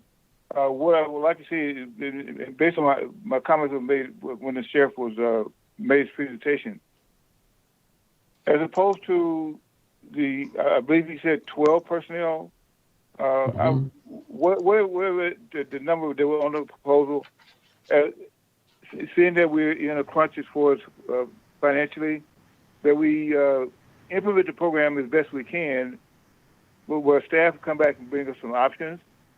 But we look at starting cut the team in half from the onset, and then build upon it as we get further down the road. Okay, Commissioner Perez. Judge, it's important to know. I mean, when the city was considering their CIT team, they planned it far in advance, and it was several years of implementation because they knew it was going to be a substantial cost, and so they made a series of tax increases ahead of time, anticipating the cost, so it could be implemented. So it was about a 3-year process where the city council had agreed to a CIT team, but they had to build up to it before ultimately paying for it. The request, we've spent several years, and I think this is probably one of the best budget presentations that we've had at least in my time on the court. The department heads, the elected officials have been very good about working with our staff, with Wally, Betsy, in making their budget requests. They recognize that this is a very difficult year with COVID-19. This request was not part of the budget process. It didn't follow the basic process. There was no request submitted to budget ahead of time. And it's actually not part of the sheriff's office formal budget request. This just came out of nowhere. And so it's sort of a slap in the face to all the other department heads and the elected officials who have made a significant effort to reduce their budgets in COVID-19. And I think it's going to be very difficult to look them in the eye and say, you all don't get any increases to your budget, even though thank you for helping to cut the budget.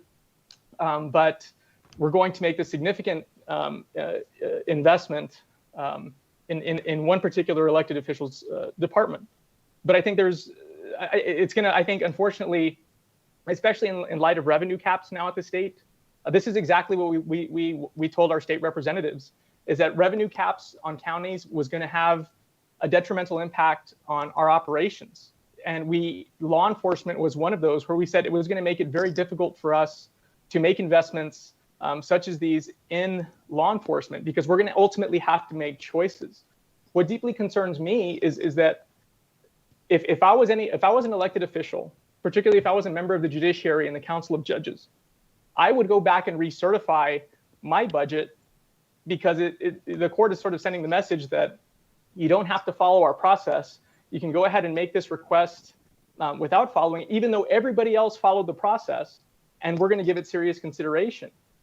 And we've got to be very cautious of that because the Council of Judges have the authority to approve a budget without our authority, without our approval, and we just ultimately have to. So if they want additional personnel, they're going through the process in a good faith effort because we told them that things are tight, and things are tight, especially with revenue caps and COVID-19.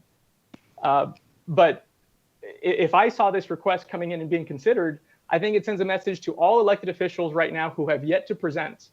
If they have requests that were either denied or that they didn't make as part of the budget because they were making a good faith effort to cut their budget or limit their requests, well then today's Wednesday, they still have a couple days to present their staffing requests that perhaps were not considered or not even proposed because they were under the impression that there was going to be no increases to the budget of this amount. I mean, having 12 additional personnel at a one time or 6 is substantially more than what we're granting to any other elected. We've told everybody else to cut back. And I think it's going to, in the future, it's sort of going to undermine our staff because you don't have to go through the budget process to get to this point to get serious consideration. I think other elected officials then, again, it's going to open the floodgates for them to just come directly to Commissioner's Court and bypass the budget process that we've established. And I think it's taken years to get that credible relationship with elected officials. I mean, when we say it's a tough year, it's a tough year. When we say that the state has imposed revenue caps, that's going to have consequences on us. But considering this request in the manner that we're considering it, I think sends the wrong message. And if I were an elected official in any other department, I would then right now be advancing or amending my presentation to the Commissioner's Court, having us then approve that. But keep in mind that JPD, the Council of Judges, don't need to go through us for final approval of their budgets. They can ultimately certify their budgets, present it to Commissioner's Court, and I just don't think we want to get there. We have to work in good faith. And if they're following the budget process, why is it we're going to grant another elected official's office a pass on those processes and procedures where they're following those procedures? Just wanted to put that out there. Okay, thank you, Commissioner Perez. Judge, one other comment. I think the difference is what we talk about here is one is public safety, and the other is saving lives. So, what is one life worth? Is it worth $1, $1 million, $100 million? So, if we provide a service, a tool to save lives, I don't care how big your budget is, you still don't have enough money as far as the worth of that person's life that we saved.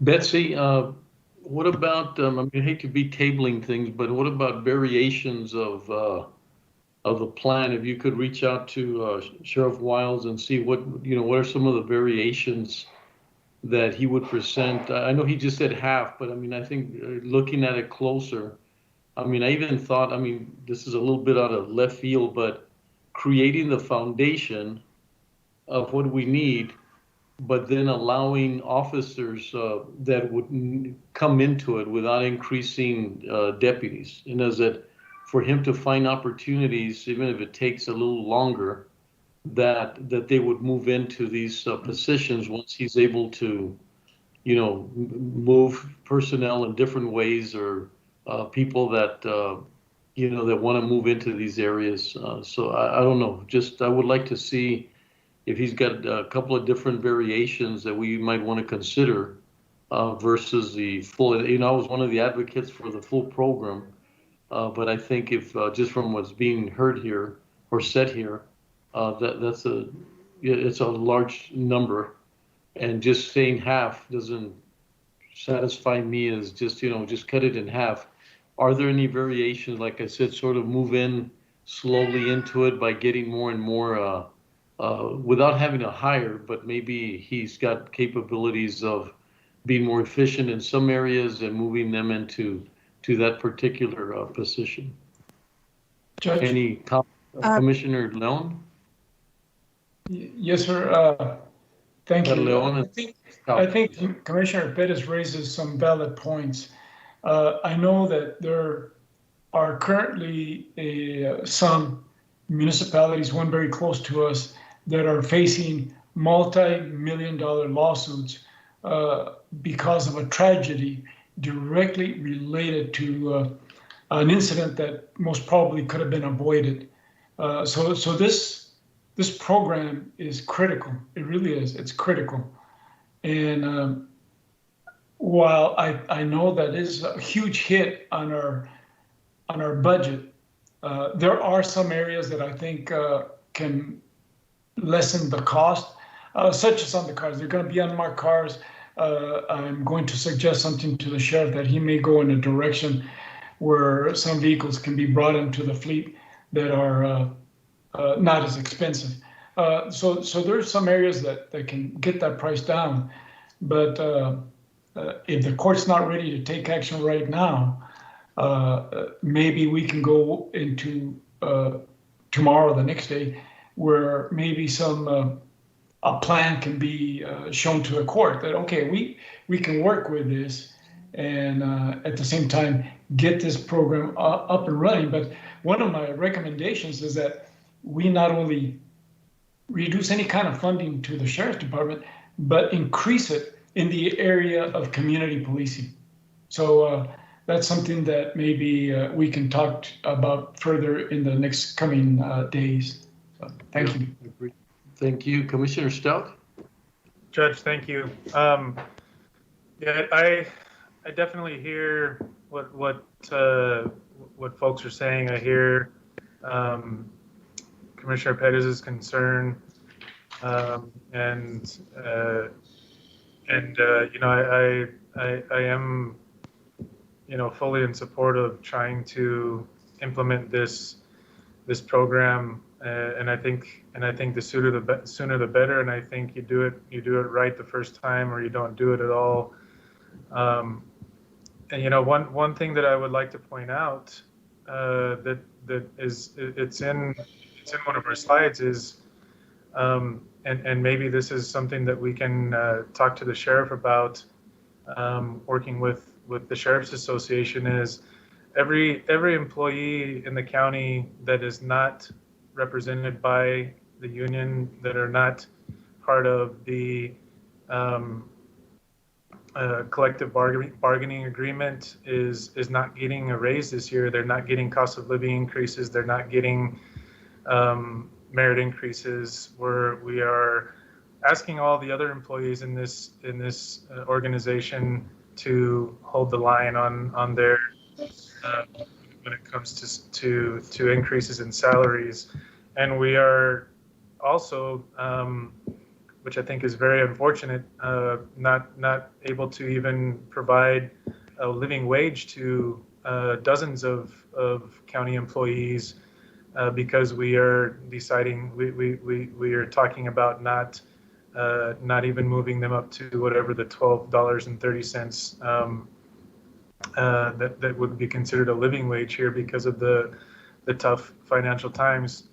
But we have the Sheriff's Association and their members who, because they have a collective bargaining agreement and because they have representation from a union, they are being set above the rest of the employees in this county during this budget season. And that's an impact of what I can see in the slides that were presented today of about $2.2 million. So maybe you know, one possibility for helping to try to fund this for the first year, and then that would give us some time to look at where we could come up with further funding moving forward, would be asking the Sheriff's Association and ask the sheriff to work with us to talk to the Sheriff's Association about you know, falling in line with the rest of the county employees and foregoing that increase that they have, or that they're getting because of the collective bargaining contract. You know, I think that may be a good start. Like I said, obviously we would have to work with the Sheriff's Department and with budget to look at how we can fund this into the future. That would give us a chance to also look for some grants over the next year. The way things happened at the city was they did back in 2017 ask for an initial, I think, $400,000 or $500,000 out of their budget, and then EHN was able to bring down some funding through HB 292, the Sandra Bland Act, to be able to help fund their CIT program for the next couple of years. But once that grant funding runs out, they have planned to build it into their budget. So they're not paying for it completely yet, but as Commissioner Pettis said, it's a process. And so I think that maybe we could look at what I'm suggesting, and maybe that's a start, and then we could see if there's funding from the state or the federal government that could help us offset even more of those costs, and then try to build it into our budget in the next couple of years. So, Commissioner, a quick question, if I may. Sure. Commissioner Stout, so what you're recommending is that, and I'm just asking, 'cause I didn't really understand what you said, that some of the members in the collective bargaining possibly give up some of those steps in order to fund this program? So from what I understand, in the presentation that we were given earlier, there's in the phases, one of the suggestions is possibly looking at reopening the collective bargaining agreement, and there's a $2.2 million impact there. And I mean, I don't know, correct me if I'm wrong, Wally or Betsy, but every county employee who is not covered under that CBA I mean, we're not discussing giving them any types of increases this year, correct? Because of the financial issues. Correct. So we're I mean, with the fact that we have the CBA in place, and I know that they've done this in the past, and they've been agreeable to opening up and working with us, and I'm very thankful for that willingness, and I hope maybe that's something they would be willing to do again, just to try to get this, since we have this really important item that we think is going to help so many people. It's going to save lives, and it could save us millions of dollars going into the future by mitigating some of those similar lawsuits that the city is facing.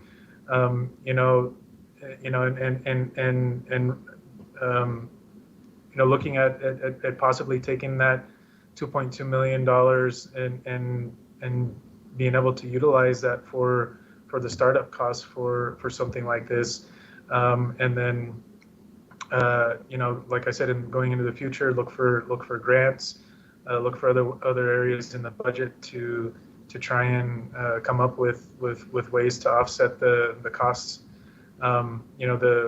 The folks that are under the CBA are, I mean, we're creating in my opinion, two different classes of employees now. Typically, we have tried to, in the past, match what folks under the CBA or what folks that are not under the CBA get when it comes to increases, based on what folks that are covered by the CBA.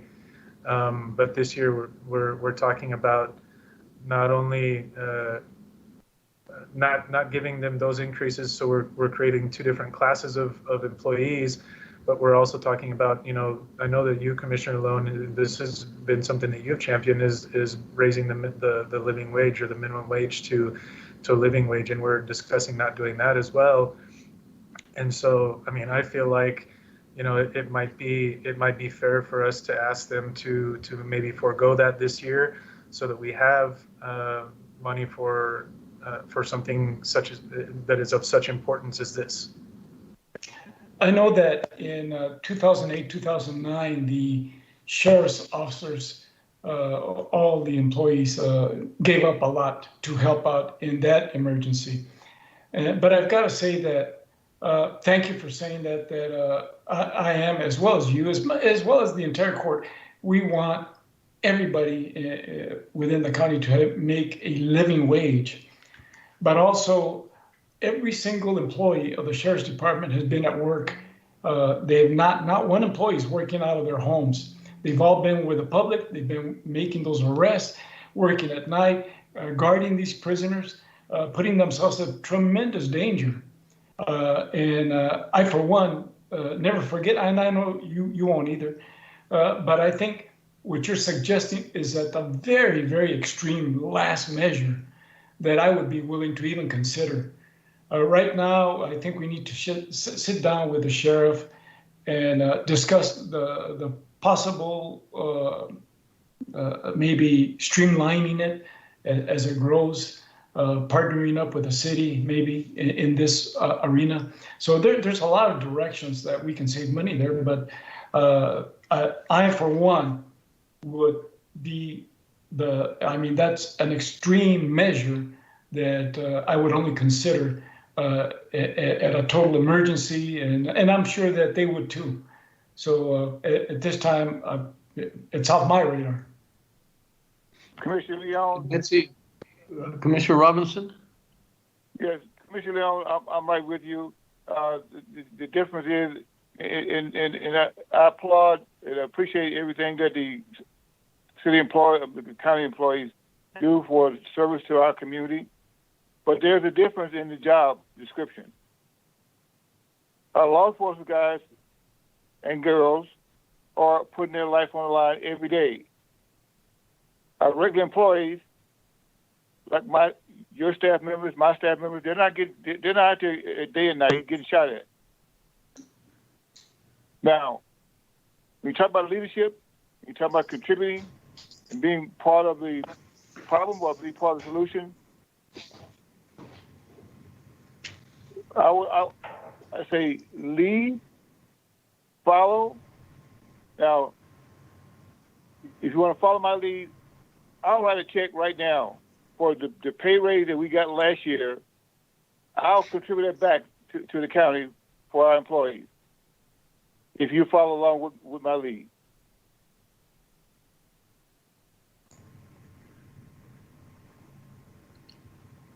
Betsy, just to stay in the scope of things, but it looks like there's a consensus for us we like the plan. Most of us want to move forward with it. We're just trying to figure out how do we do this and what cost, and are there variations, and do those variations impact the actual program? So I still would like to see you reach out to Sheriff Wiles and talk about different opportunities, or how do we start walking in that direction, or maybe in our case crawling in that direction, and then walking and then running eventually. Would the court agree that we just sort of reach out maybe today and tomorrow, and maybe have it on one of the later sessions tomorrow to see if there's some variations that we can agree on? Sure. Yes, sir. And okay. One thing, Judge, for us to really fully vet and analyze different options, it may be helpful to, if the court wants to support an item like this, for the court to identify some amount that it'd be willing to add to this year's budget and let us work within those means. We can definitely bring back some options, but to really vet, for example, in this proposal, there's a lieutenant and a sergeant, and you can't split one person in half.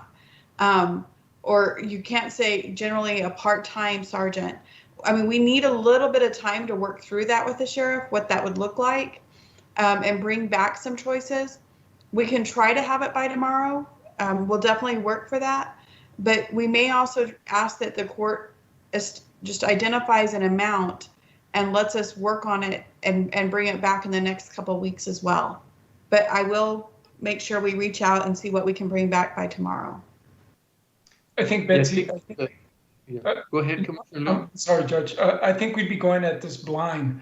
I think maybe sit down with the sheriff, and maybe he can give you some possible options. But I think if we give you an amount, we're just throwing an amount very blindly. Yeah, I think it'd be a Okay. catch-22 situation. I'd like to hear from them so that we know what amount. If I give the amount, I don't know what the amount is going for. So, yeah, I'd rather hear some of the variations and what it would cost, and then move forward in that direction.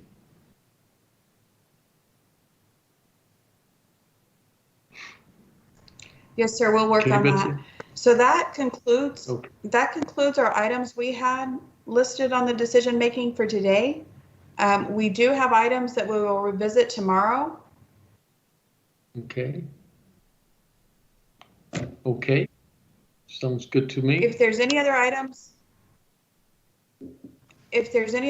that the court would like to discuss that we haven't identified, we'd be happy to go over those or be prepared to discuss those tomorrow, whatever the preference of the court is. Yeah, I think we've done a good job today, and I'd like to just wait till tomorrow and see, maybe get our thoughts together, some of the, so we don't just throw things in the table without really thinking about them. So I'd like a little bit of time and then do that tomorrow morning.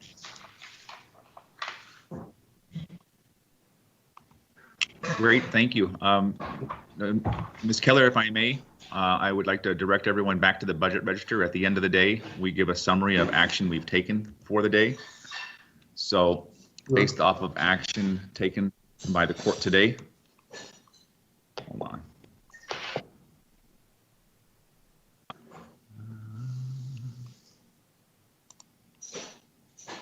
You'll see the budget register. I have keyed in the items that the court took action on affirmatively that either were or weren't included in the budget. And as of right now, we reduced today's budget by the $217,000 for the positions for OCA, $20,000 for the van pool. Overall, a net reduction of $237,000, bringing your current fund balance estimated reserve with the revised revenue estimates and fund balance to 9.82%. We will start here tomorrow with a starting register for the 13th. We have 4 presentations scheduled to open up the day, and we'll go back to decision making and discussion. Thank you, Wally. Good job. Thank you.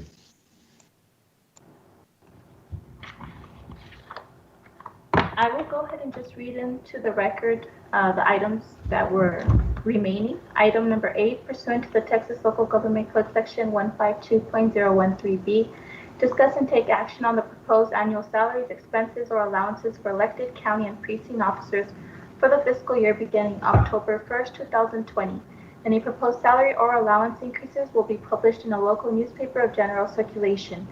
These salaries and any proposed increases would take effect on October 1st, 2020, and upon the adoption of the county budget. For this item, there is no action.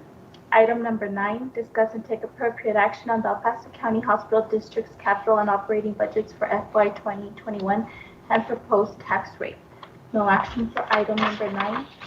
And for item number 11 from the regular session, discuss and take appropriate action regarding a personnel matter for the Justice of the Peace Precinct 5.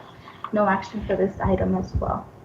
This completes all the items on today's agenda, Judge. Well, thank you. And meeting adjourned, and thank you. Very productive today, and we'll see everyone back here tomorrow. Thank you.